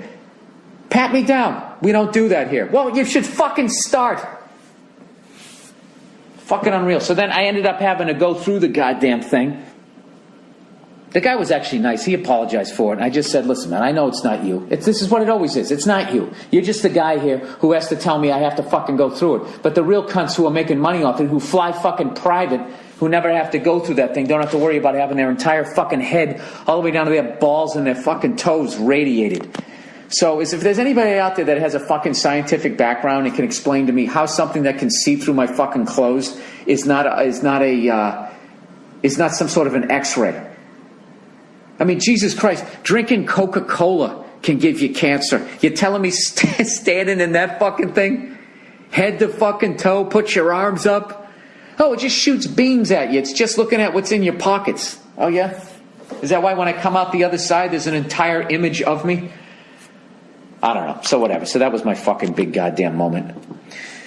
Fucking fat fuck. Making me stand there for like... That's another thing that they do, that passive-aggressive thing, is they make you stand there for fucking 10 minutes. Trying to break your will. Knowing that you're probably late for your flight. When all that shit came out about Trump, right? He did this, he did that, blah, blah, blah. It was all pretty pedestrian, sort of like, oh, he grabbed my boob and then took me in the back. Just really generic, sort of like, it's become sort of the cliched story. And then this one woman, so I'm sitting there going like, all right, the Clintons are fucking filthy. Who knows if they paid these people? Who knows what the fuck's going on? It's right before just when this is coming out. And so I was going, all right, we'll see. And then finally this woman came on and she goes, so he made advancements at me. And she goes, I just pushed him away and said, get real, which is the perfect thing to say because you're in your 20s. He's like fucking 106. It's like, yeah, are you serious? So she goes, I said, get real. And then she said, he thrusted his genitals towards me and said, get real. Yeah. And she said that, and the way she imitated him, I was in the car with my wife. I said, he fucking did that one. He did that one. There's no fucking way. That is just too specific. Like, I got the creeps of, like, get real. So I wonder what the logistics are, or the legality is, rather, of the audio tape. Like, if you don't know you're being recorded, like, you know you're being recorded for a show, you're wearing a microphone, but you don't know you're being recorded while you're on a bus. And you're talking about grabbing him by the pussy and all that. He was talking to me. Talking trash. He's talking shit. Yeah, like Joey Diaz would say something like that, and I would be fucking crying, laughing. And he would be egging it up. He would ramp it up. He would make it way exaggerated because he knows it's funny. He's going for the laugh. Yeah. If you're sitting next to Trump and he's like, I just grabbed him by the pussy, you'd be fucking crying, laughing. That's why it was just you Billy too. Bush, I defended him on my podcast. Like I'm not saying the guy's a great guy, but to fire a fucking guy because of a fucking 20-second clip from 11 years ago. What's he supposed to do? He's interviewing the guy, and what you're supposed to do is keep the interviewer happy. Yes. The interviewee happy. So if he's, grab him by the pussy. Hey, grab him by the pussy. Yeah. But he's not even saying anything bad. Billy Bush didn't say anything bad. He just didn't admonish him. This guy at work said, well, when he said to the woman, go over and give him a hug, he became part of the sexual assault. And I was just like, what sex? There was no sexual assault. What they were saying, if he actually did it, was... But the whole thing was just like this. Just I understand women getting flipping out about it. As far as obviously, just the whole, it would be them. But what they don't know is the way guys talk when they're not there. Yes. And I'm going to say, dude, the fucking shit that we've said. And we say it for fun. Yeah. We don't say it because we really want to go grab someone by the pussy and pick them up like a bowling ball. Yeah, we say it because it's funny. It's funny, and you're talking. And it's completely ridiculous and inappropriate. Yes. Yeah. Yeah, Joey Diaz is a perfect example. I will say, if you do have $1 billion, what I'm learning through Cosby and all these fucking guys is evidently you can do that.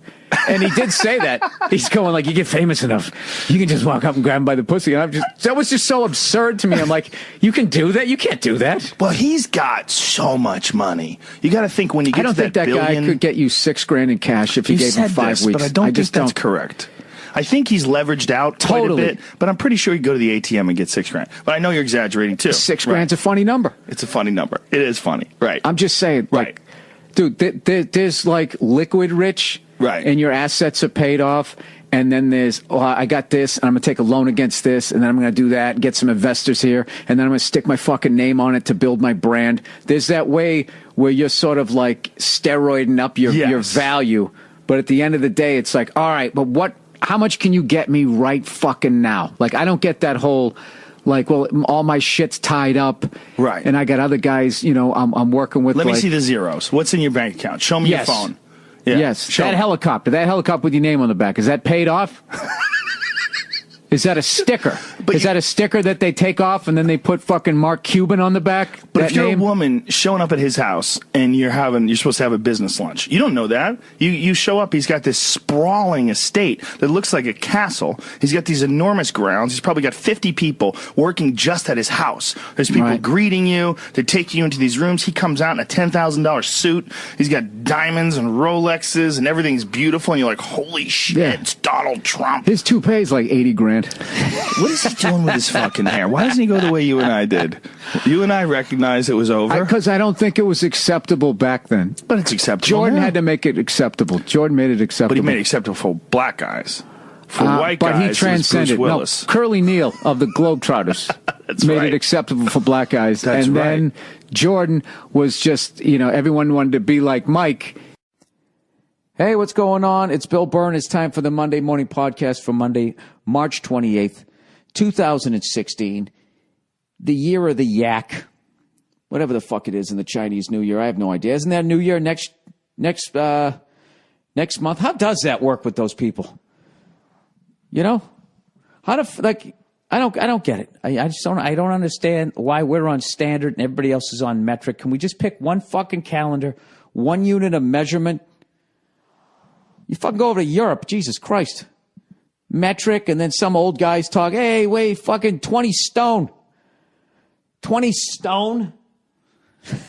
I mean, I guess we're still saying horsepower. Jesus fucking, well, what size stone?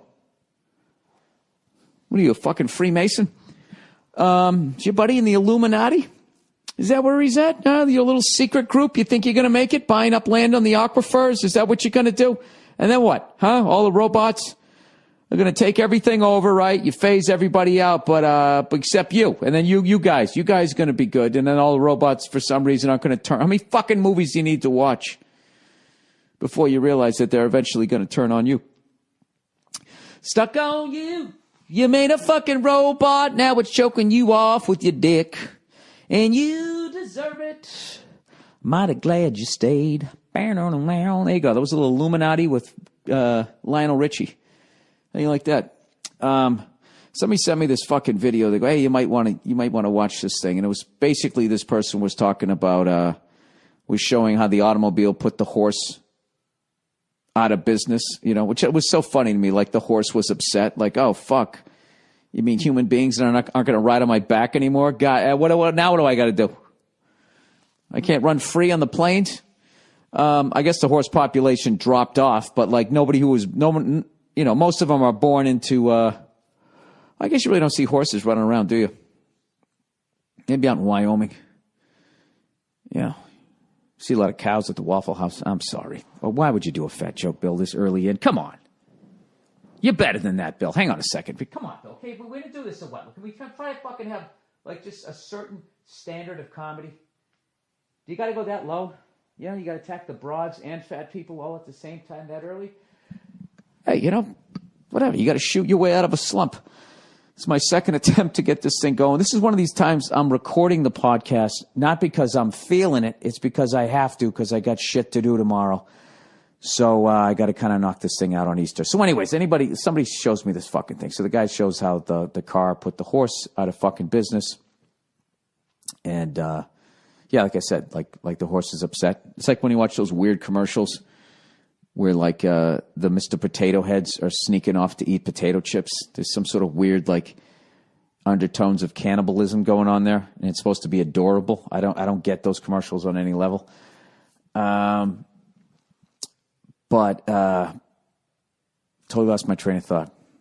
Oh yeah, so they were basically showing how computers and everything being automated is going to phase everybody out, and there's going to be this mass unemployment that is coming. Like this is fucking groundbreaking thought. I mean, a dummy like me has been saying this for fucking ever, right? And he just kept going like, oh, so you're in this industry? Well, you're not safe either. You think, you're a computer programmer. Well, guess what? You're not safe either, buddy. Just fucking relax. And like, he just kept coming with that tone. And at some point I was just like, well, you going to fucking shine that light on yourself there? Maybe he does by the end. I couldn't listen to him. What about condescending douchebags who think they know everything narrating over these fucking videos? With your big dude, I called it. Really? Is technology in the future going to get rid of jobs? Yeah, I had no idea. It's only been doing that since the beginning of fucking time. And these fucking people are just forever forecasting that the sky is going to fall. This is the fucking thing. Eventually the sky will fall. Nobody knows when it's going to happen. Everybody's been trying to predict it ever since that fucking Nostradamus douchebag, all the way down to a moron like me. And the bottom line is none of us know what we're talking about. Oh, the lovely Nia. I'm busting in on your podcast. Well, get a microphone and a plug. They're in the closet. So the bottom line is nobody knows when all this shit's going to end. So just fucking go enjoy yourself. I just feel like this whole presidential election, you got one lunatic. It's it's on the closet at the top shelf. You got one lunatic on the fucking left, another lunatic on the right, and then you got this fucking, I don't know what she is in the middle. She's not really in the middle. She's just more of the same. They should just wheel her into the White House like fucking Hannibal Lecter. One of those fucking masks on. You wouldn't have to watch her awful fucking mouth. You need the plug too. Oh, I got the plug over here. Let me hit pause so the listeners don't have to fucking listen to this shit. No, I was talking about this fucking video somebody told me to watch where it's just like, this guy's just saying how technology and robots are going to phase everybody out. And he just goes, oh, you're a milkman? You think you're safe? Check out this fucking robot and everything. It's just like, yeah, well, what about condescending douchebags who narrate videos? Like, they probably already have a robot to do that, right? Don't they? To do what? I'll tell you this. To just narrate shit. They already have the fucking robot lady in the elevator. Or even that's just a voiceover. That Can somebody woman... please make a poster? It's like a horror film. And what did you say? That weird robot lady in the elevator? I want That fucking robot lady in the elevator. I want somebody to do a poster for a movie with your face looking very concerned. And there's like an elevator. No, behind she's it. depressing. She's in like every fucking elevator, and it's like going up. And then when she says going down, she goes, going down. And she really, like your whole life is going in the shitter. And I can't tell you how many people I've been in the elevator. I go, it's so fucking depressing. They're like, I know, I hate it. It's not just me. Okay. You know, it's all of us out there in the Ramadas. You know? All right, virtual reality headset blowjob. All right. What? I know you hate technology, but would like to hear your opinion on this. My girlfriend half-jokingly promised me a double blowjob for my 30th birthday. I do not expect this to happen, but I have been joking with her that the date is approaching and she should have a girl lined up, etc. I have also been talking about virtual reality / VR headset as I'm thinking of getting one. I don't know what that is. Yeah, what is that? She asked me the other day, would I be able to watch porn through it? I said yes. She then said, instead of the double buy, why don't you wear the headset and I can give you normal buy while watching a porno. Wait, what word are you saying? Buy? Buy? Oh, BJ. Yeah, I'm like, that's not... Oh, you know what? It was underlined in red, so I couldn't see the bottom part. I was like, what is this buy? Oh, my God. Your reading skills are atrocious. Yeah, and buy would actually mean that there would be a guy and a girl doing it. I was thinking about like his girlfriend would be like buy because she was down there with another chick. I am stupid. God. See this, people? You too could be successful in life. You're as dumb as me. She then instead of a double BJ, let me read this again. Wow. Why don't you wear a headset and I can give you a normal BJ while watching a porno? Why can't you do that now with a TV? Crazy. Because I feel like that's some like weird Tron futuristic shit where you put it on. Is this like opening Pandora's box, or is this a way for VR to be seen as a techie sex toy? You are really asking the wrong person that question. You know Bill doesn't know what Looking the fuck forward any of to this see is. you in Dublin. Myself and some friends will be coming from Oh, that was the one. Okay. Is this the same? No, I read the ending to the other one, to that one. And it was weird because the ending was in front of the other one. Oh, fuck you and fuck everybody else. Yeah. Big. It's all funny. It's all fun and games until I stop podcasting, huh? Oh, I've had enough of this. Sensitive BB. No, I'm not. I don't care. It is a slippery slope, but I feel like that could be really kind of cool. Does she get to do it too? Like, does she get to watch some porn while you like go down on her? That would be really trippy. It would be trippy, but the thing is, then what ends up happening is then you end up getting like that disconnect. Right, and now you don't want to do anything unless one of you is wearing the helmet. Yeah, it's like, and then it's weird. Oh my God, I have to like see you. So that's like it's a dangerous. Yeah. Yeah, that's like one of those things. Like, do you think I could do heroin once and like be all right with that? No, I saw something. Trying to think where I saw it. Saw what? In one of those Asian countries, because they're always ahead of us. They have better cell phones. There was a guy trying out like a virtual reality sex suit, which I had a bit on this thing in like the late 90s when I first heard that they were going to do that. And by the way, the fact that you haven't already called me out going like, well, Bill, how did you just stumble upon this? I'm dead honest. I don't remember. I was waiting for the rest of the story because I felt like there was more. It could have been while I was watching internet porn. Probably. Yeah, but they don't have advertisements for that. It was like a story. On the side of the thing. They have all those And ads. how do you know that? Yeah, right back at you. Moving right along. So, yeah, but they don't have ads like that. Right, that's true. Well, this is what it was. It looked like a fucking dude. He was like in like a mummy suit. It was hilarious. It looked like he was all wrapped up in toilet paper. That's how I remember it, because it was so horrifying. It was one of those things, whatever I was looking at, that then came up and I went, "Wah!" Right? He was, and it looked like his hands were to his side. He had on the fucking, I'm old and I can't see anymore. Those glasses. Those cataract glasses. Cataract glasses. From the drugstore. Yeah. So he had on those. I think he was all wrapped up because he didn't want anybody to see who he was. Yeah. Maybe that's what it was. Okay. And then there was this thing. Obviously, his dick was in it. Oh, my God. And it just the same way your hand would be going like bang, bang, bang, bang against yourself. It was this thing. It was the most fucked up thing ever. Wait, would you ever use one of those flesh bot things? You know how porn stars, they get a mold of their vagina? Those things are so fucking gross. You would never try it? Those things are so fucking gross. I wonder, like, a long time ago, I did somebody's podcast. I'm not going to say who, but people who listen to podcasts know who is. He had one of those things, and it looked like some Jeffrey Dahmer body part. Oh, I think I know automatically who you're talking just about. Yeah. sitting. I don't think you do. Oh, okay. Because I know who you're going to guess, but it wasn't that person. Oh, It just looked like. And did he say that it didn't feel like it can't feel like a real vagina, obviously, but like. It's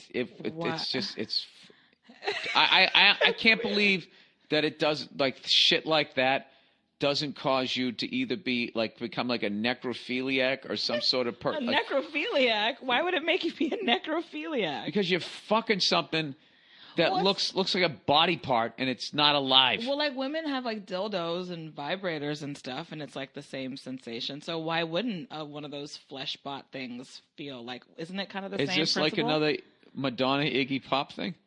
No, Am I looking at it the wrong way? Maybe I don't think you're looking at it. I remember, Nia, back in the day. I just think you don't like the idea of a fake vagina. You're not comfortable. Just with that. sitting on a table and it has a handle on it and I'm holding it. No, I just think that's not your thing. You're not into that. That feels like Henry Portrait of a Serial Killer. I remember back in the day, right, when you actually had to go to a porno store to get your porn, and they had I was always behind the counter. And they would have shit up there. One time, they had this. It was like, what's in the box? It was literally a head in a box, and the chick's mouth was like you just stick your dick in it. Yeah. And I'm like, somebody's gonna buy that. Yeah. And it was in like the same box like a basketball came in, and someone's gonna take it and grab it by its fucking ears that are stuck to the side of its head.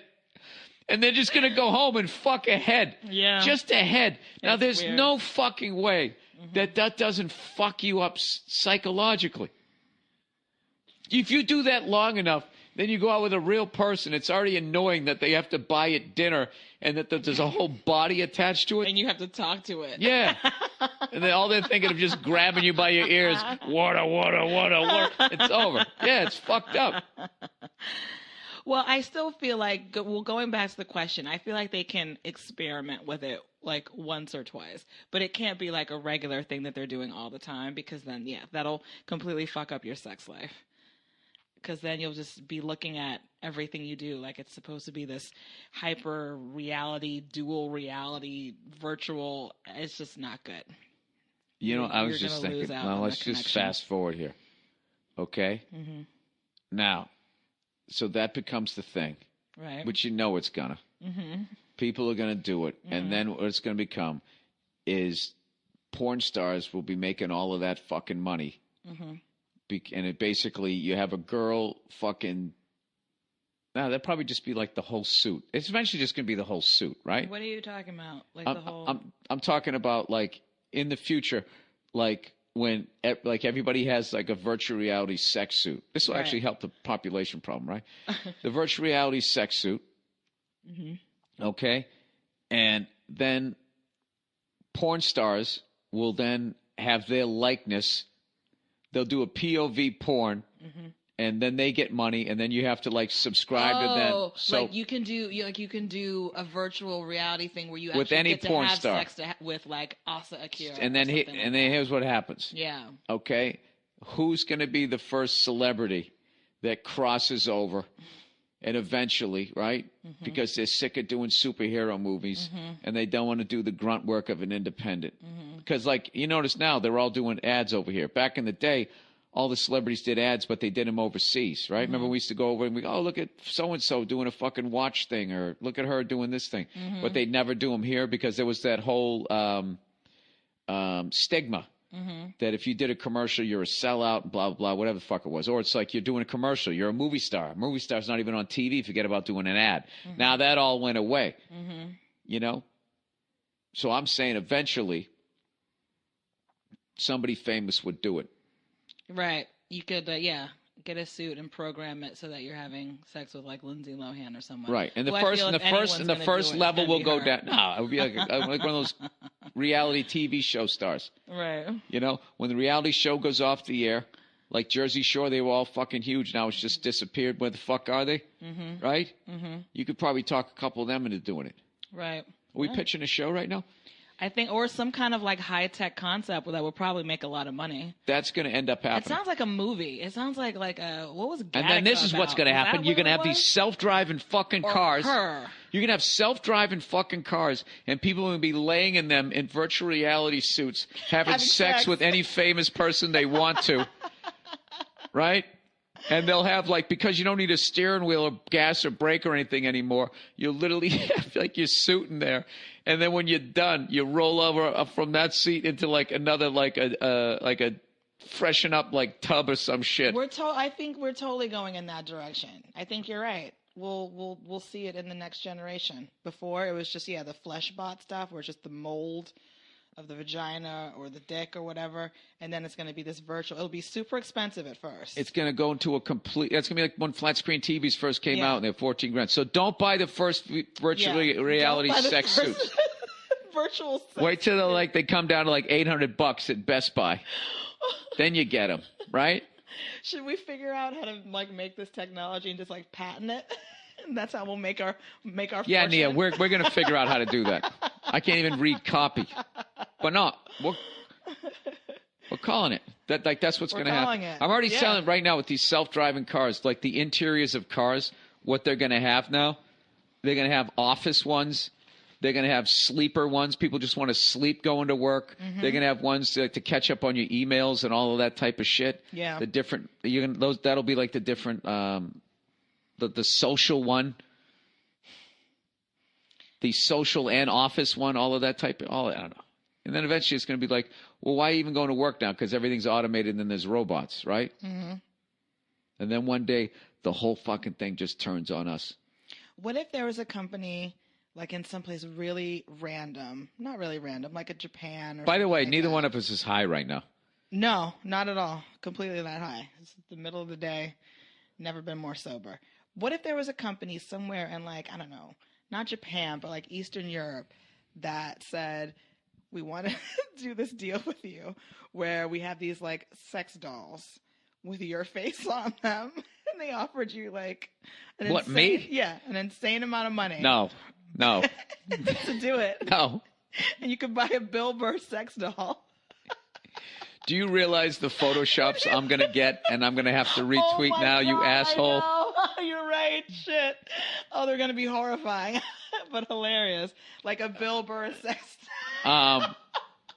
Would you do it? Yeah, they come out of like somewhere random, like, Norway or just something, or like, one of those. Someplace random like Norway. I love Norway. That's not random enough. Like, Turkmenistan or one of those fucking places. I'm not even saying it right, but just a random little pocket that was just like, we have $5 million and we want to make sex toys with your faces on them. No. You wouldn't go for it? Can you imagine that phone call out of nowhere? No, I wouldn't. I can honestly tell you that I wouldn't. No, I know you wouldn't. Well, yeah, I would think so. How the fuck did we get all the way over here? See, this is why I love the questions. Great questions. Because of the person in their virtual blowjob. Or their bi, according to you. Hey, I never claimed to be smart since the beginning of these podcasts. I don't know. I don't claim to be smart. And with that, go fuck yourselves.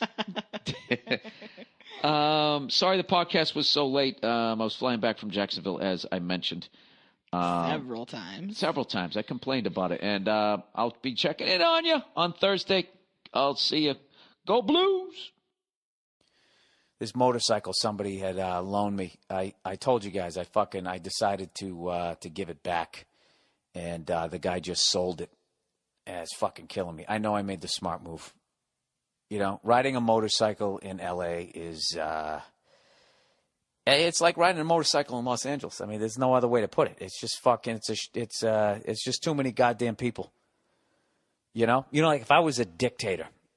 Right, and I was complete sociopath, just didn't give a shit about the fifth commandment. The amount of people that I would have eliminated in this city, just in general, so I could get around a little bit better, and I could ride a motorcycle every once in a while. Well, fuck, I'm a dictator, right? I should ride around when everybody else has curfew, when they're supposed to be home, you know? But then I couldn't ride around. I'd be worried I'd be the only guy out there, and everybody would know it's me, and then everyone would resent me, so then I'd get fucking whacked. See, this is why dictators have to kill so many fucking people. Because when you try to run the whole thing yourself, you just can't get past the level of resentment. So you have all this power, and you can't go anywhere. So you got to kill a bunch of people. That's basically it. It's common sense. What are you going to do? Has there ever been a dictator that just backtracked? It was just like, all right, listen, man, like, I know I killed a lot of people. I got a little carried away. I had a plan. And, it's not working. It's not working. So I'd like you to forget about all those people that I killed. A lot of them probably friends and family. Admittedly, I got a little crazy for the last 12 years. But I just kind of want to ride a motorcycle. And I don't want you guys to shoot me. So, let me finish. So, I've decided that ice cream is legal again and that, people can go outside whenever they want until like 2 a.m. How about that? Is that better? Is that better? Are you guys starving so much that you can't send an email at this point? Oh, that's right. I outlawed the internet. I forgot about that. Is anybody even listening to this? Anybody? Yeah. That's too much stress, being a dictator. I understand him, though. I understand him. You probably think that I'm fucking nuts. But you know what I say? You know what I say to you? Mister, I fucking drive to work and I drive home. Mrs., I go to the fucking gym and I got my own little fucking online fricassee business, whatever the fuck you do. All right? I want you to start traveling.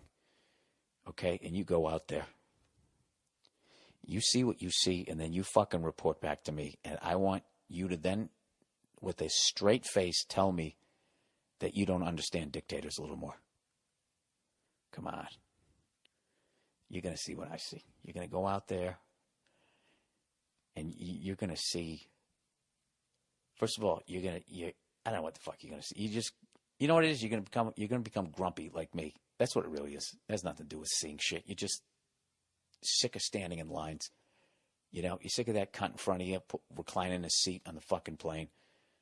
You're sick of fucking people who engage in conversation with the cashier.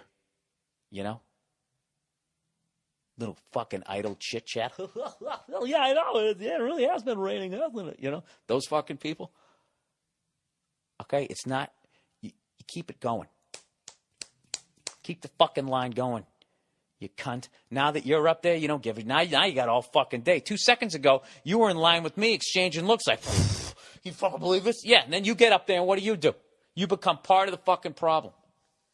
Right? You know what I say? My little fucking inner Stalin, I say, eliminated from my world. You're gone. You're done. You're going right to a fucking labor camp. Okay, you want to chit-chat? Go break some fucking rocks and talk to people. Ah, Jesus. Let people figure it out. Dude, no, they got. Oh, yeah. See, that's what I end up coming. Dude, I was used to be psycho into conspiracy theory like fucking 6 months to a year ago, and finally, I couldn't do it. I couldn't do it anymore. Because there was no way out of it. It's just like there's no way out of it. There isn't. I agree. I'm going to sit there. I'm going to stockpile fucking gold coins. I'm going to start pulling water out of the atmosphere with this fucking $1,500 apparatus right. that somebody showed me on the internet. And at the end of the day, like, I was talking to Anthony on the Open Anthony show that when you stockpile all that shit, all you're really doing is doing the grunt work for the toughest guy in your block when the Right. apocalypse comes. Because when he comes down the street, he's going to kick the shit out of me. Even if I have a fucking gun and I can summons up to commit my first fucking murder and blow that guy away, right? Then what happens when a little fucking the militia comes with the torches and the Yeah, backhoes? they're coming. The thing that's going to happen is a big dude's going to come to your door. You're going to shoot him in the head. Everyone's going to be like, holy fuck. And then you're going to shoot 2 other people because you've gone crazy for a second. So now you just want to take out like 2 chicks. And then and then you realize you're out of bullets. And then people are going to fucking tackle you and start eating your nose and your ears. Yeah. And shit. No, that's Like what you fingering you. You shoot. You're just going to become a real life just porta pussy. No, you know what they do is they'll eat everything except for your fucking your genital waist area, and that'll just be like some sort of like handheld. Because the second the apocalypse comes, everyone's going to run into the porno store and grab everything that they always wanted to grab, but they were worried about getting in trouble. So all the rubber fuck me dolls will be gone. So then Chainsaw dildos. yeah, they're going to take it to the next level. That's what. No, and if they hold a gun to your face right before you die and you have that shocked look on your face, then that's where they can skull fuck you because you're going to have like that, oh my God, make don't you shoot do me. that look, that oh no. And Yeah, then, there you and go. then you're just No, you know what I would do? I would shoot the fattest dude. right. Up from my balcony. I have this little fucking bullshit balcony that I can barely get a lawn chair on. And I'll shoot the fattest dude coming down the block. And then my dirty hairy line's going to be there. Eat that. That's hilarious. Why don't you gnaw on that? I'd make friends with them. Eat that. I'll make friends with them. What they do is I'll just have some sort of like, that'll be my role with that mob. Anytime you guys get pissed at me, just come up and just act like you're friends with some fat guy. Right. And I'll fucking shoot. Well, that doesn't make sense because they could kill him themselves. See, I don't have anything to offer you. No, I would have an apartment building that had one door, and you just see, like right before the apocalypse, you just get like the fattest tenants. You know what I mean? And then you just Right. lock all their fucking doors, and so you have like. So No, you you just know, have- It's just a store. It's like a Costco of fat people, and then people come and they're like, "All right, yeah, apartment 4, go get Gary, eat his ass." Well, that's going to be currency. Fat people are going to become Fat currency. people are going to be the new currency, man. Absolutely. We all know that. That's why that Biggest Loser is such a stupid show in an apocalyptic sense. If you know how to watch that show, you realize how foolish those people are by helping those people get out of their morbid obesity. Yeah, we're losing food. We're losing food for the future. Yeah, and you're losing a big fat bartering chip of to keep yourself alive. Yeah. Dude, that'd be great. And then you have the sawed-off shotgun and the little fucking that metal door you open up. What are you looking for? I want Gary. Gary. I sent this last thing I'll read you guys. This guy sent me something about, I was talking about when you go in to go buy things and people ask for your phone number and all this fucking information, and it fucking creeps me out. Every time they do that, I just think that they should play in the beginning of that Iron Maiden song, The Prisoner. You remember that from the 80s? Do you remember how that thing went?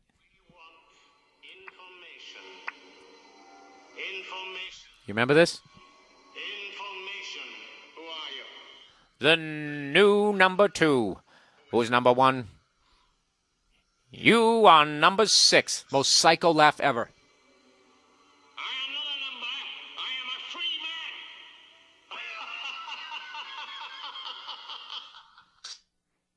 Can you imagine if your fucking dad would laugh at you like that back in the day? Be like, son, how many beers did you have tonight? You're just like, I just had 2. Right? And you just fucking, all of a sudden the lights start dimming, it's going to be over. So anyways, this fucking guy, did that make any sense, by the way? I don't know. I'm fucking sitting here with one microphone, no headphones, in a fucking hotel room. This is what you get. All right. So this guy said, Bill, can you believe how much fucking information people are willing to give away to strangers for no reason? He goes, I got my hair cut the other day, and the first thing they say to me before hello or what can I do for you is, the first thing out of the gate is, what's your phone number? So I say, why do you need my phone number? She says, so we know who you are when you come in. Which is bullshit because they don't know you when you come in. They still have to ask what your goddamn number is. See, you got to love someone who actually fucking uses their brain. So anyway, he says, I don't want to give you my number. So then she scoffs in his face and says, we don't send the information out to anyone. It's just to keep track of you here. That's it. And then she says, then the guy says, the guy wrote this really badly here. So then I guess he responds to, that doesn't make me feel any better. You don't need my phone number to cut my hair. Then this slag does this fine whatever that sounded exactly like your exaggerated impression of a dumb broad. Then she goes, how about your address? Dude, this is fucking... You know what? All these corporations are sharing this information to figure out exactly what you buy, when you buy it, what you like the best, so they can just fucking... I don't know what. You know? Jack the prices of this shit up. So anyways, she goes, how about your address? And the guy goes, what are you going to do? Drop the haircut off at my house? Just cut my fucking hair. Now there's 3 people in line behind me in this worthless tub of cum. Jesus. Leans around me and says to, I guess to the people behind him, sorry this takes longer when they, then he writes they, don't give any information. And then he says sarcastically, oh, I see. I'm the one complicating this transaction. And it's not even her fault. It's her.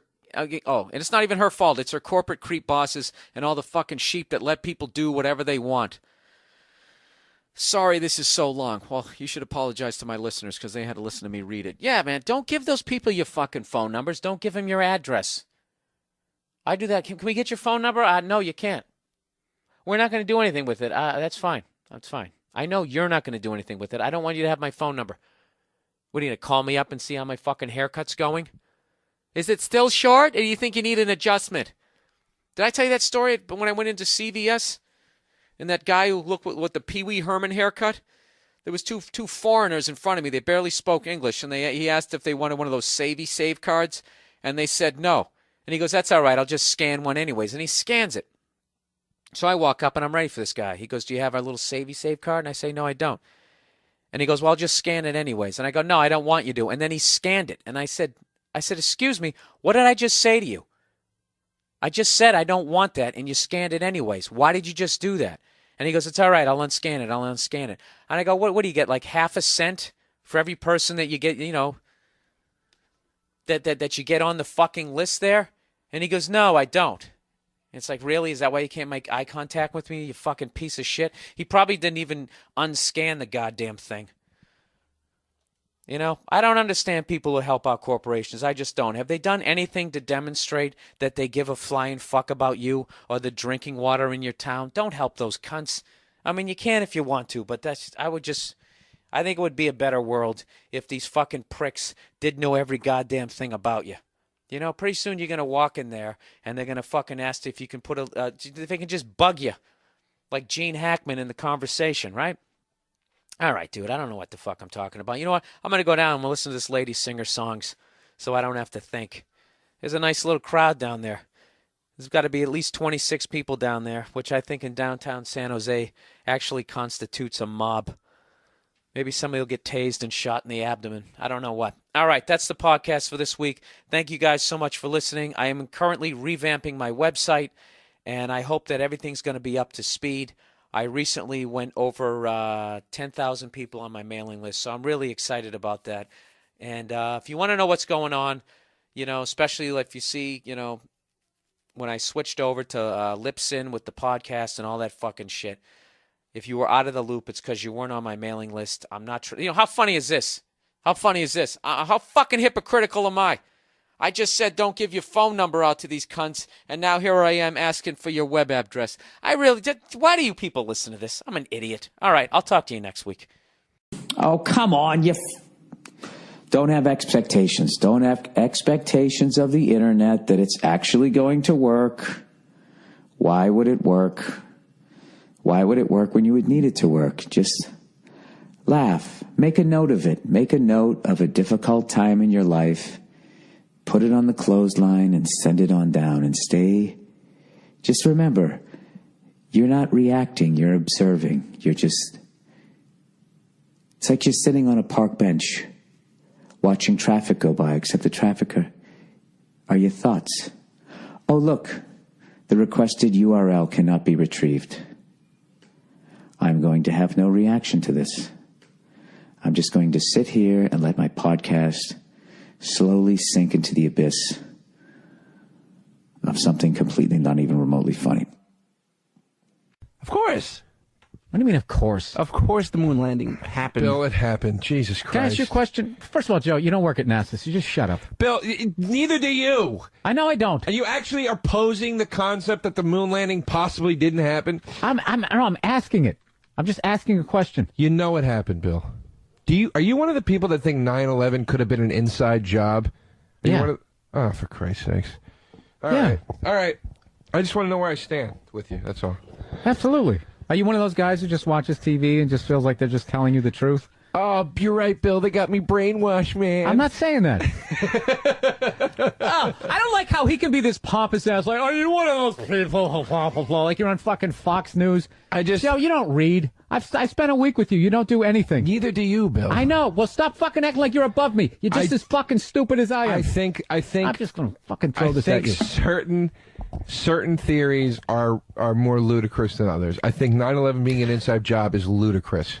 I think it's ludicrous.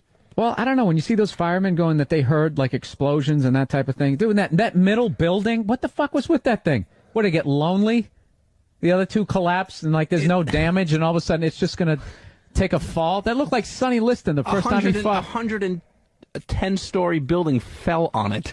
No, it didn't. Yeah, it did. It didn't. It did. Oh, yeah, that thing just perfectly fucking implodes. You know how many times? It's happened 3 times. In history, all on 9/11. Dude, I'm not saying that fucking, like, literally the United States did it, but I mean, I don't know. It just seemed... Dude, do you believe this shit, dude? That passport of Muhammad Atta was in his fucking pocket. It flew out, landed like 100 stories down underneath a fucking building, and it's perfectly readable, and they find a suitcase with all this damnable shit in it. Didn't the whole fucking plane disintegrate, dude? I'm just saying, dude. I'm not saying... I shouldn't have said that it's an inside job, but I'm saying, I don't know what happened. Whatever they said happened down there. It doesn't fucking add up, dude. There's a lot of, like, there's a lot of weird shit, man. There's definitely a lot of weird shit going on. I think Pearl Harbor, the whole Japanese Navy is coming across the fucking Pacific Ocean and nobody notices. I think that I think this is what I think they do. I think they don't literally plan shit. I think they look the other way and shit ends up happening.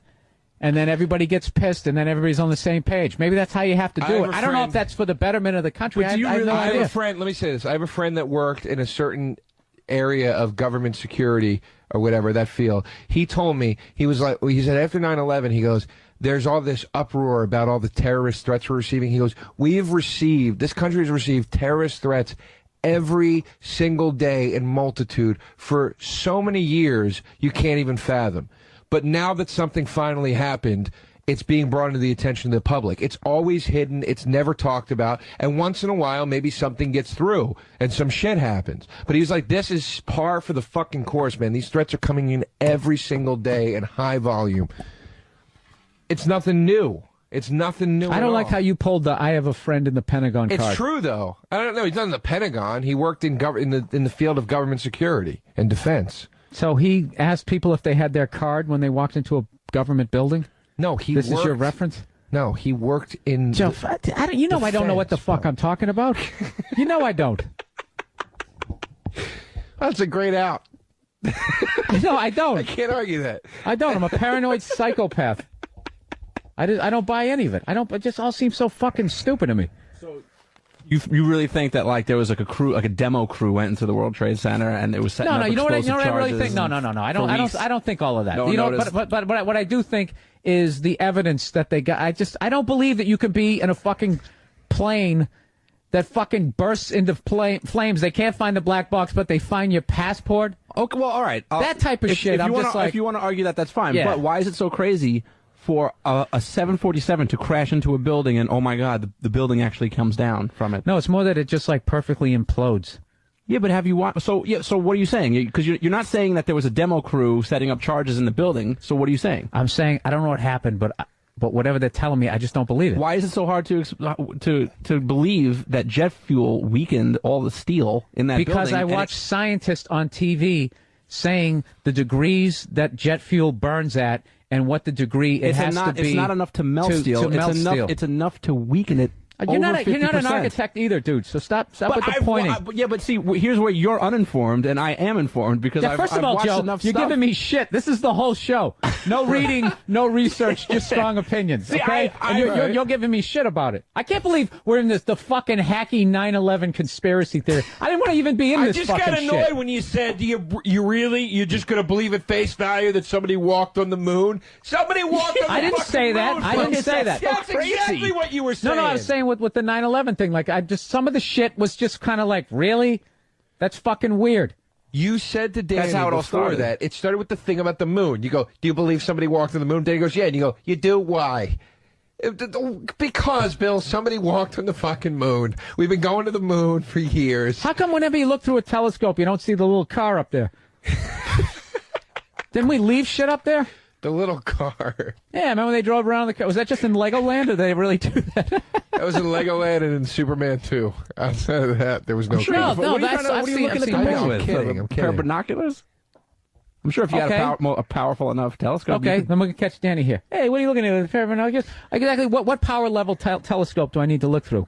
Probably 500X. I would have believed that if you said it with a straight face. Oh, God. I'm really getting pounded on this show by two other fucking idiots. That's what's annoying me. All right, the age of technology. Dear Billy Bombsite, I'm an open micer in a semi-small city and don't really expect to get much attention in this place. Well, that's a great place to start. Don't videotape yourself and get better. Well, videotape yourself, but don't upload it onto YouTube. And get real good, then move to a better city with more exposure, and then become a monster. Anyways, I recently found out that someone at an open mic was recording video of everyone's set. Oh, fuck. And put all of the captured content onto their social network page, including mine. When I found out that my shitty, undeveloped open micing was on the internet, I was furious, as you should have been, and contacted the individual that posted it. They have since taken most of the content down, but I had a long argument about this situation with a different person. They argued in defense of this lady by saying, this is the world we live in now. You were in a public place, and that gave her the right to record you. The worst that happens is that you say something stupid and you get publicity for it. Any publicity is good publicity. All right, you know what that person's going to be? A fucking hack. He said, my argument is basically that if she earns any money from my content, then I have a right to be pissed off. I also feel very uneasy thinking about the possibility of saying something stupid about a current event and getting flack on Twitter just because I thought it was funny and no one else did. Yeah, and you're also brand new to comedy, and you should be allowed to make mistakes. With the recent popularity of the app Periscope and hearing you bitch a little bit about it, I would like to hear your opinion on this argument. Thanks, and go shag yourself. P.S. You still have fans in Nebraska. Yeah, no, I'm 100% agreement with you. You should be allowed to develop as an open micer, but you can't get mad at the lady. Like, they don't understand that what they're doing could be detrimental. And it is the world that we live in because people do that, but you are right. And I don't understand why everybody feels like they have to videotape every fucking moment of their lives now. It's almost like they're campaigning for this office of, hey, I have the coolest life. Like always taking a selfie. Like, you know, this is me at Old Faithful, you know. So what? I'm supposed to look at it like, wow, this guy fucking goes everywhere. You know what I mean? I don't understand it. I mean, I guess I do that. Don't I do that? I took a picture of me and, well, it wasn't a selfie, but me and Bartnick when we were in Reno with that iconic sign. I don't know, but I wish people wouldn't do it at live events, especially when there's jokes, because the new jokes become old jokes. But I think that's going to end because they're now coming out with these businesses popping up for entertainers where they're going to block people's cell phones during the performance, which is pretty awesome, I think, if it's like up to the artist. Although I'm also guilty because I watch all this shit that people videotape to Stevie Ray Vaughan and that type of thing. And then you get to enjoy the performance. But, you know, I don't think I'm going out on a limb to say that you're not at your Stevie Ray Vaughan level of being a stand-up yet, and it'd be nice if you could be allowed to develop. People have recorded my shows, and whenever I reach out to them on YouTube, they always take them down. I never get mad at them. I understand that they're not in the business and they don't get what they're doing actually hurts me on some level. So just deal with it. Whatever. Fuck that dude who's, hey, this is the world we live in. You know, those people who don't get mad that the government can record all your phone conversations. It's just like, well, hey, you know, if you're not doing anything wrong, what's the problem? Those fucking people. Apple fives the FBI. Dear Big Brother Billy, what are your thoughts on the battle between Apple and the FBI regarding hacking into the phones of the San Bernardino terrorists? Also, does the fact that the FBI has the phones for 2 months and can't get into them put a dent into any government overreach conspiracy theories? Now, he says the situation with Apple is FBI wants Apple to create an operating system that would allow for them to hack encryption on the phone. They would upload the system to the terrorist phone to allow them to unlock it. However, they would upload this system to the terrorist's phone to allow them to unlock it. However, if Apple does this, the operating system can be used by the FBI and others to totally compromise any security on any iPhone in the future. The solution's simple. It's just like, just bring the phones to us and we'll hack into it. And whatever information you need on the phones, we'll do that for you. Yeah, once again, because of these terrorist cunts, what you're going to do is you're going to allow all the, these fucking lunatics at the top to take even more power and privacy away from you. And I could just, simplest way to tell you this is just like, the amount of people out there that can actually handle power it's very rare. I mean, look in my business, okay? You see what happens, Everybody's down to earth, everybody's cool, and all of a sudden you get your own sitcom, and next thing you know, you're banning people from the set, you're tipping shit over, and nobody's saying shit because you're making all this fucking money. You don't handle it well, right? Being like in the top levels of government and security, it's the same fucking thing. I don't think they handle it well. I think it's way too much freedom. And I'm sick of people saying shit like, well, hey, man, if you're not doing anything, then what are you worried about? I'm worried about the fact that, well, human beings, dude, we're awful. We're fucking terrible people. We're terrible with the amount of access that we have now. You don't need to give people more access. And I don't feel like, they keep just hiding behind this whole fucking thing of like, well, we're just going to use it for the bad people. It's like, yeah, but you get to decide who the fuck's bad. That Snowden guy, he had to walk away. What they were building was like the fucking Batman movie. They spy on their own fucking people. They're lunatics. I don't know what they do. I always picture them just sitting there fucking, I don't know, like, dude, like that Snowden guy, he says when he stays in a fucking hotel room, he unplugs the phone because they have that speaker phone. Do you know that down at the front desk, they can turn it on and just listen to whatever you're doing in there? Fucking your lady, talking to yourself. Rubbing one out, whatever the fuck you're doing in the privacy of your own fucking hotel, they can just listen in on that shit. It's just, the whole thing is creepy. And, I can't imagine, what, by the time, if I live, to be like 90, 100 years old, like I would like to, I want to see I want to live in every fucking decade.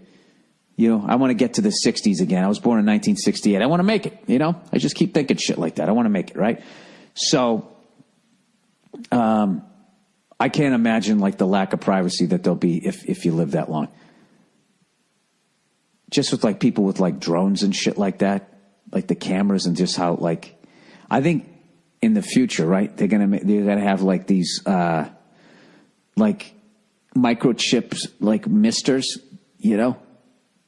and like somebody walks by and somebody just hits you with a little mist and all these little microchips go on you. And when you shower, like most of them come off, but like a few will still stick on you. And then your next door neighbor can just watch your whole fucking life. There'll be no more TV shows. We'll just be spying on each other. I don't know. I think it's all fucking creepy, and I think that's way too much. I don't think the FBI needs to fucking do that. I think Apple should work with the FBI, and if there's ever like somebody that they want to fucking check in on, let them do it. Just have them call them up. Yes, it is. It is just as fucking bad. So anyways, to stay on, now I'm already off fucking track. You know what my fucking bank did to me? I walked in. I had this account in New York that I kind of, it was a little checking account that had a little bit of money in. And all of a sudden I noticed they were taking some fees out. I'm like, well, that shouldn't be. So I get to New York. I walk in. I talk to the douchebag who works there, and he goes, yeah, they're taking $27 a month out. I don't know why that is. Here, let me check to see what's up. Click, click, click, click, click on this thing. And he goes, yeah, we shouldn't have been doing that. And I go, okay, well, can you refund the money? And they go, absolutely. And I go, well, I've had the account for like 6 years. Can we see how long you've been doing this? And he's like, I'm sorry, our records only go back for 4 months. Really? It only goes back for 4 months? That's amazing, because my bank records at home go back the entire time I've had the account. That's incredible. And I just have some piddly sum in there while you deal with hundreds of millions of dollars, if not billions, if not trillions. I don't know what the fuck you have. I just know there's a fucking bank of yours in every goddamn state now. But of course, it only goes back like 4 months. So I go, all right, well, what if I bring my records in? I look them over and I find out how long you've been doing it. And they're like, nah, we can only refund it for 4 months. I'm like, dude, what are you talking about? And he goes, well, the bank kind of looks at it like that was on you. And I was like, it's on me to not be like paying attention to make sure the people who are supposed to be keeping my money safe aren't fucking stealing from me? And he sort of like laughed. I'm like, dude, this isn't funny. This is ridiculous. You guys just stole from me. And if you've been doing it for 6 years, what's that? $270 and another fucking 50, like almost $300 a year for 6 years. That's like $1,500 to $1,800, somewhere in there. And the guy's just sitting there fucking laughing. And, this is the usual shit. Yeah, what are you going to sue us? Go ahead. We'll take some of that bailout money, which is part of your tax money, and we'll fucking... So I don't know what I'm going to do. I'm going to close out the account, and I don't know, what do I do? Then I go across the street to one of the 4 banks that are left. If anybody out there is in banking, how do I get my money back beyond the 4 months? Because I know that they've been doing it longer than this. Can anybody explain that? This is why, people. This is why you don't put 100% of your paycheck into the fucking bank. You got to look at it this way. If somebody mugged you last week, would you walk up to the same person and take your paycheck and stick it in their back pocket? You wouldn't, would you? But for some reason, we have these fucking bankers. Yeah, I don't know. I think everybody should turn, like, I don't know. Everybody should have a fucking safe that you have buried somewhere. Everybody's got a gun and anybody can blow anybody away. I know, it's all fucked up. Fucking assholes. The guy's sitting there fucking smiling. You know what he's sitting there doing? He's doing that little twirly thing, that math people do with their pens and people who are into finances. I think they do it to hypnotize you. Is that the guy's fucking sitting there telling me that they've been stealing $30 a month from me, and all I'm doing is I'm trying to focus on him. I keep looking down at his silver shiny pen. Some sort of mind trick. Fortunately, I was aware of it. I almost said, can you stop twirling your fucking pen? But I didn't want to do that because I was trying to keep my cool, which obviously is a difficult thing for me to do. I know right now, Bill, it's just $27 a month. Times how many fucking people? You remember Superman 3 when Richard Pryor stole half a cent from everybody and the next day he had a fucking Ferrari? These fucks are taking $27 a month from everybody. I'm convinced of it. It's the fucking mob. I swear to God, the mob went legit, or those There Will Be Blood guys. They're the fucking assholes who run the goddamn banks. These fucking cunts are just stealing from me, and there's nobody's going to help me. What am I going to go down there? I'm going to get that guy who used to be on the fucking Leave It to Beaver. What the fuck was the name of that show? Mayberry. I always hated that show. That old cunt walking around with their falsetto voice. Andy! You know what that show lacked? Somebody that I wanted to bang. That's why I didn't watch it. There was nobody fuckable on it. That was the brilliance of the Munsters.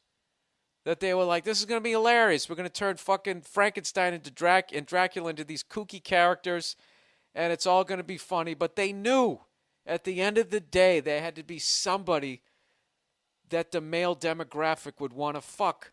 So they came up with that girl who was allegedly ugly. Why am I explaining this classic show? You know the deal.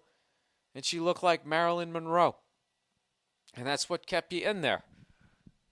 I don't know. Right? Batman, after a while, it's like, dude, what is going on with this 40-year-old guy and his ward? And then all of a sudden they had Catwoman walking around that fucking hoary outfit. Is she the one who started that shit? Did women not dress like whores on Halloween before Batman? Or Batgirl? Or Catwoman? Catwoman was the bad one, right?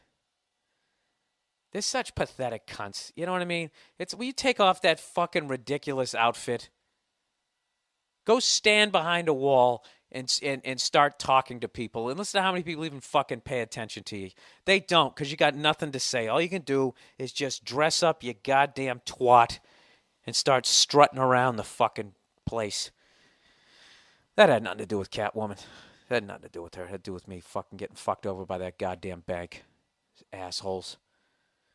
Fucking assholes. So now I got to go down there. Like some fucking guy whose button store just failed after 75 years. You know, Frankie Fishface and Sons. Remember those fucking those businesses when you were a kid? It was always something and Sons. You know, and like a lot of the times the kids were forced into the business. You know, some Italian guy, he opens a fucking prosciutto shop, and then that's it. It's like an arranged marriage, except it's your job.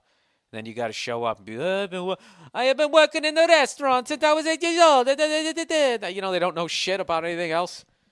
So everybody wanted to strike out on their own. And now look, everybody ends up in a fucking cubicle working for these fucking cunts who are stealing my money. That's uplifting, isn't it? B of A outage.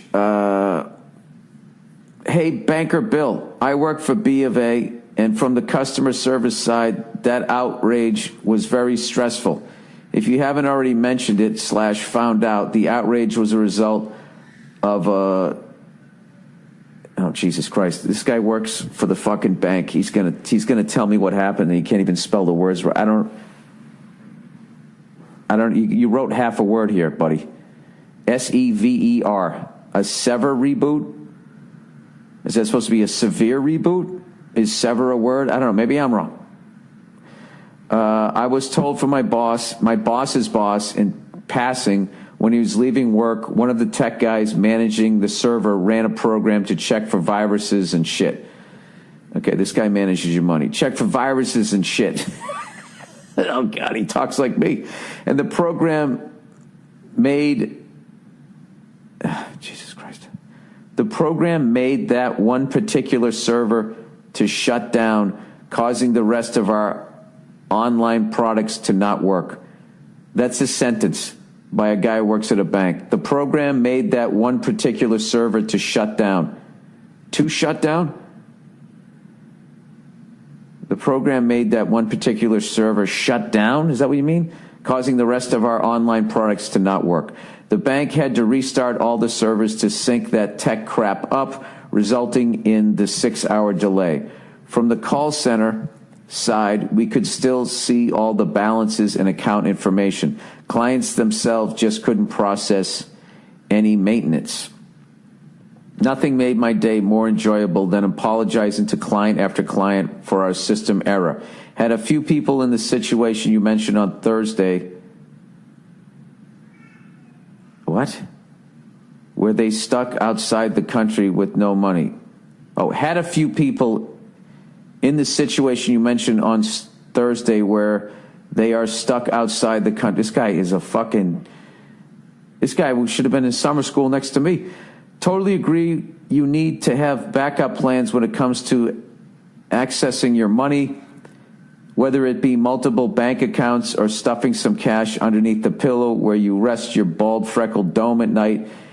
Keep doing what you're doing. And go fuck yourself. Yeah, I've never met a banker that believes in the banking system, if you really talk to them about it. They're nervous, too. I don't know. Anyways, was that supposed to make me feel better? I mean, I guess it's good that no one hacked into your system. You guys just kind of were running something and something got fucked up. But he agreed with me. Yeah, have a little money here, a little money there, a little money there. Don't have all your eggs in one basket. We all know that, right? Because then everything's going to be on the arm with the fucking one flew of the cuckoo's nest.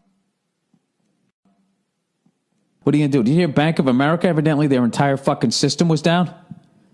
How does that happen? That's not scary enough, is it?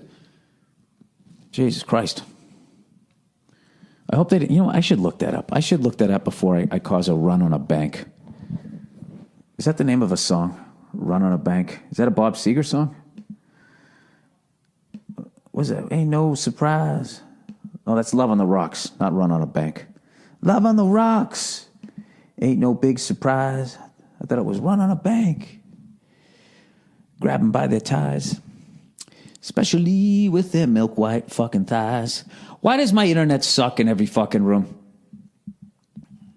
I swear to God, whoever my internet company is, they have to have a poster of me on the wall going, we need more customers like this. He pays 10 times what he should fucking pay. It never works, and he never complains unless he's doing his podcast. But who gives a fuck, because he never calls us. So what do we care? We just keep taking his fucking money. All right, here we go. Bank of America. Fuck yeah. Everyone in the world is jealous of us. Everyone wants to be just like us. That's why they hate on us. All right, maybe we've gotten out of line in a few areas. All right, evidently it's loading. You know what I mean? Watching my computer try to get on the internet, like waiting for it for load, it's like watching me try to remember shit from fucking 2 days ago. Oh, you sneaky fucking bastards. This isn't what I wanted.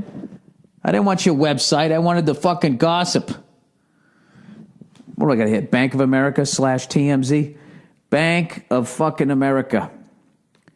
Here we go again. Bank of America. Google. Here we go. Here we go. What do you got? What do we got? Customers shut out of accounts during apparent Bank of America outage. Oh, boy. Oh, boy. I'm just picturing someone with one of those. What's that white mask that those fucking hackers wear when they want to shut down the corporations? All right, here we go. Bank of America customers were shut out from their accounts. Oh, an advertisement. Oh, Ralph's. Jesus, you know what? I will buy a honey of a ham. All right, we're back. Bank of America customers were shut out from their accounts for several hours Wednesday in a system outage. You know somebody's fucking, didn't get dialysis so their heart stops. We're so at the feet of these fucking cunts. Coral Springs resident Eric Sleeper. Oh, he's a sleeper. You never think he could run that fast in those work boots, and there he goes down the street. Said we got what looked like a phishing email from the bank Wednesday and immediately started calling customer service to see if something was wrong. A message on his online account said it could not pull up his information. When we called his local branch, a manager said that the local managers were calling each other trying to figure out what caused what appeared to be a national outage and why they were unable to provide certain services. Like what? Provide you with the money that you need? On downdetector.com, a website that tracks reports of system outages, reports started spiking after 11:30 a.m. and the website was inundated with comments from Bank of American customers. Dude, what the fuck? Send around the country saying they couldn't access online banking, computer transit. By 1 p.m., they had received nearly 1,000 reports of problems. But by Wednesday evening, although some customers were still reporting problems, the number of reports had gone down considerably to about 200. And then this is their comment. I know that the team is working quickly to bring everything back up. As time progresses, they should be able to go back online. I would really love to see what really happened.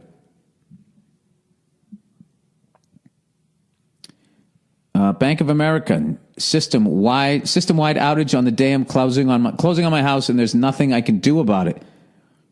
Bank of America, you closed my bank account with no notice. How can I deposit my check when I no longer have an account?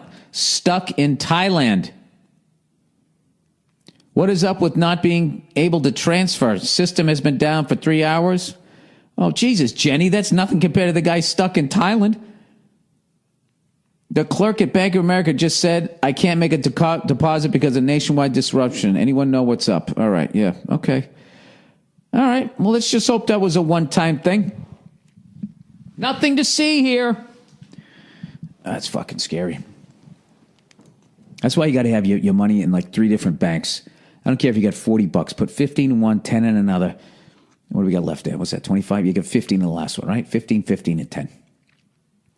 It's a fucking shell game out there, man. Then when you got to pay your rent, you write 3 different checks. Why don't you just write it for the full amount? Because I'm not going to get stuck in Thailand, you cunt. What do you care as long as it all works? All right, banker cunts. All right, Billy Boy. So have you heard about these greedy cunts at Goldman Sachs? That was kind of a national story.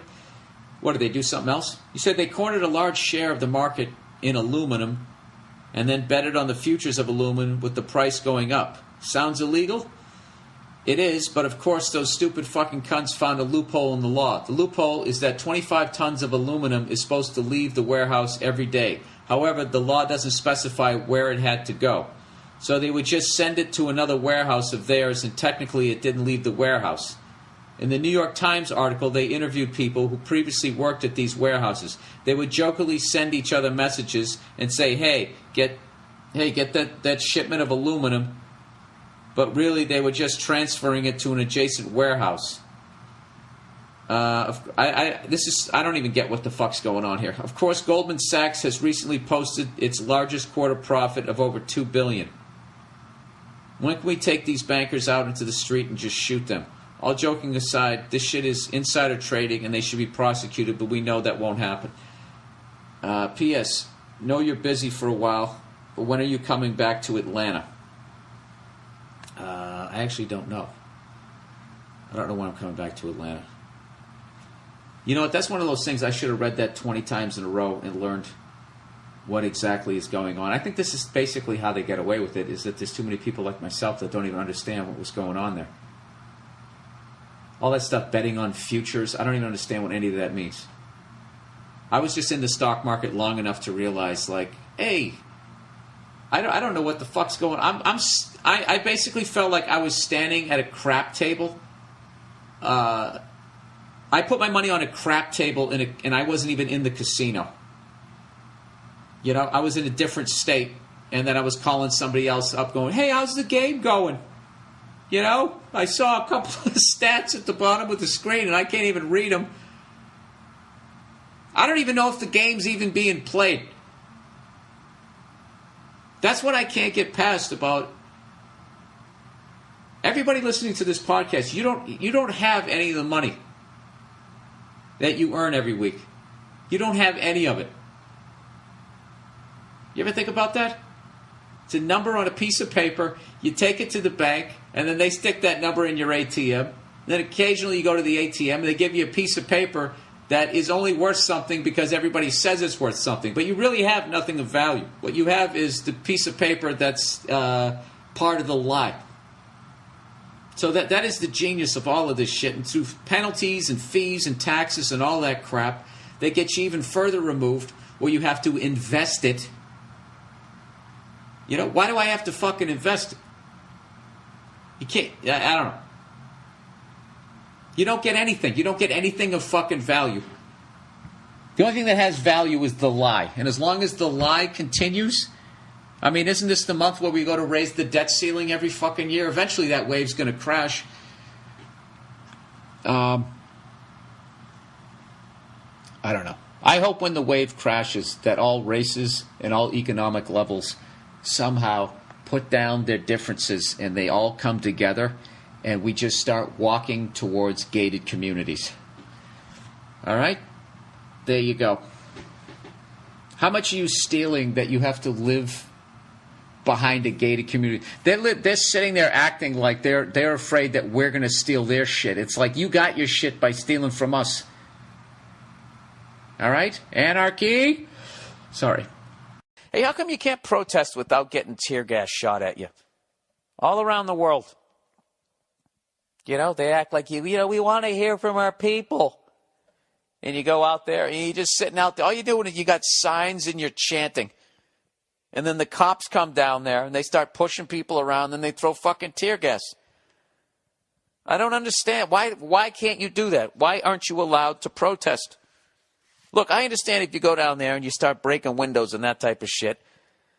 But I actually believe, and I know you guys are going to think that I'm paranoid. If I was in power, I would just say, hey, how old's your son? Yeah, send him out there and have him throw a rock through a window so we can look justified when we get rid of these fucking people out here. I'm sorry. I'm going back down the fucking rat hole again. Somebody sent me a great rant that this guy went on a news program, and he was talking about the bankers.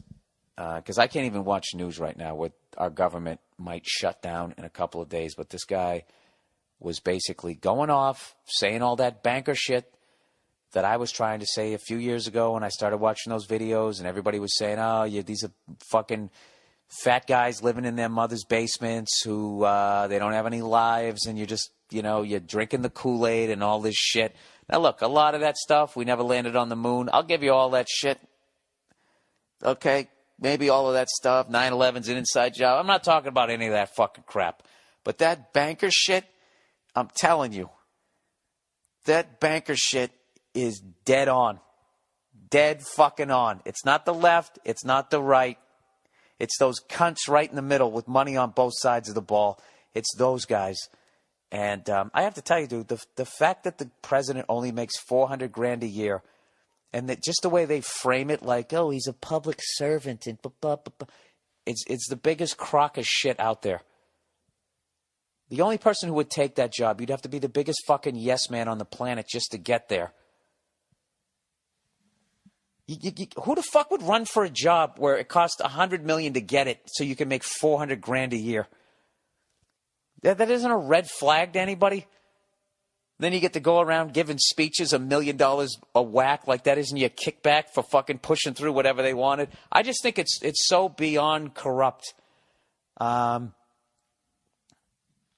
I used to think shit like, I can't believe we're letting these pencil pushing banking pussies push us around, but it's not them. It's the fact that people will do anything for money. So when you have that kind of money, you can hire psychos, and I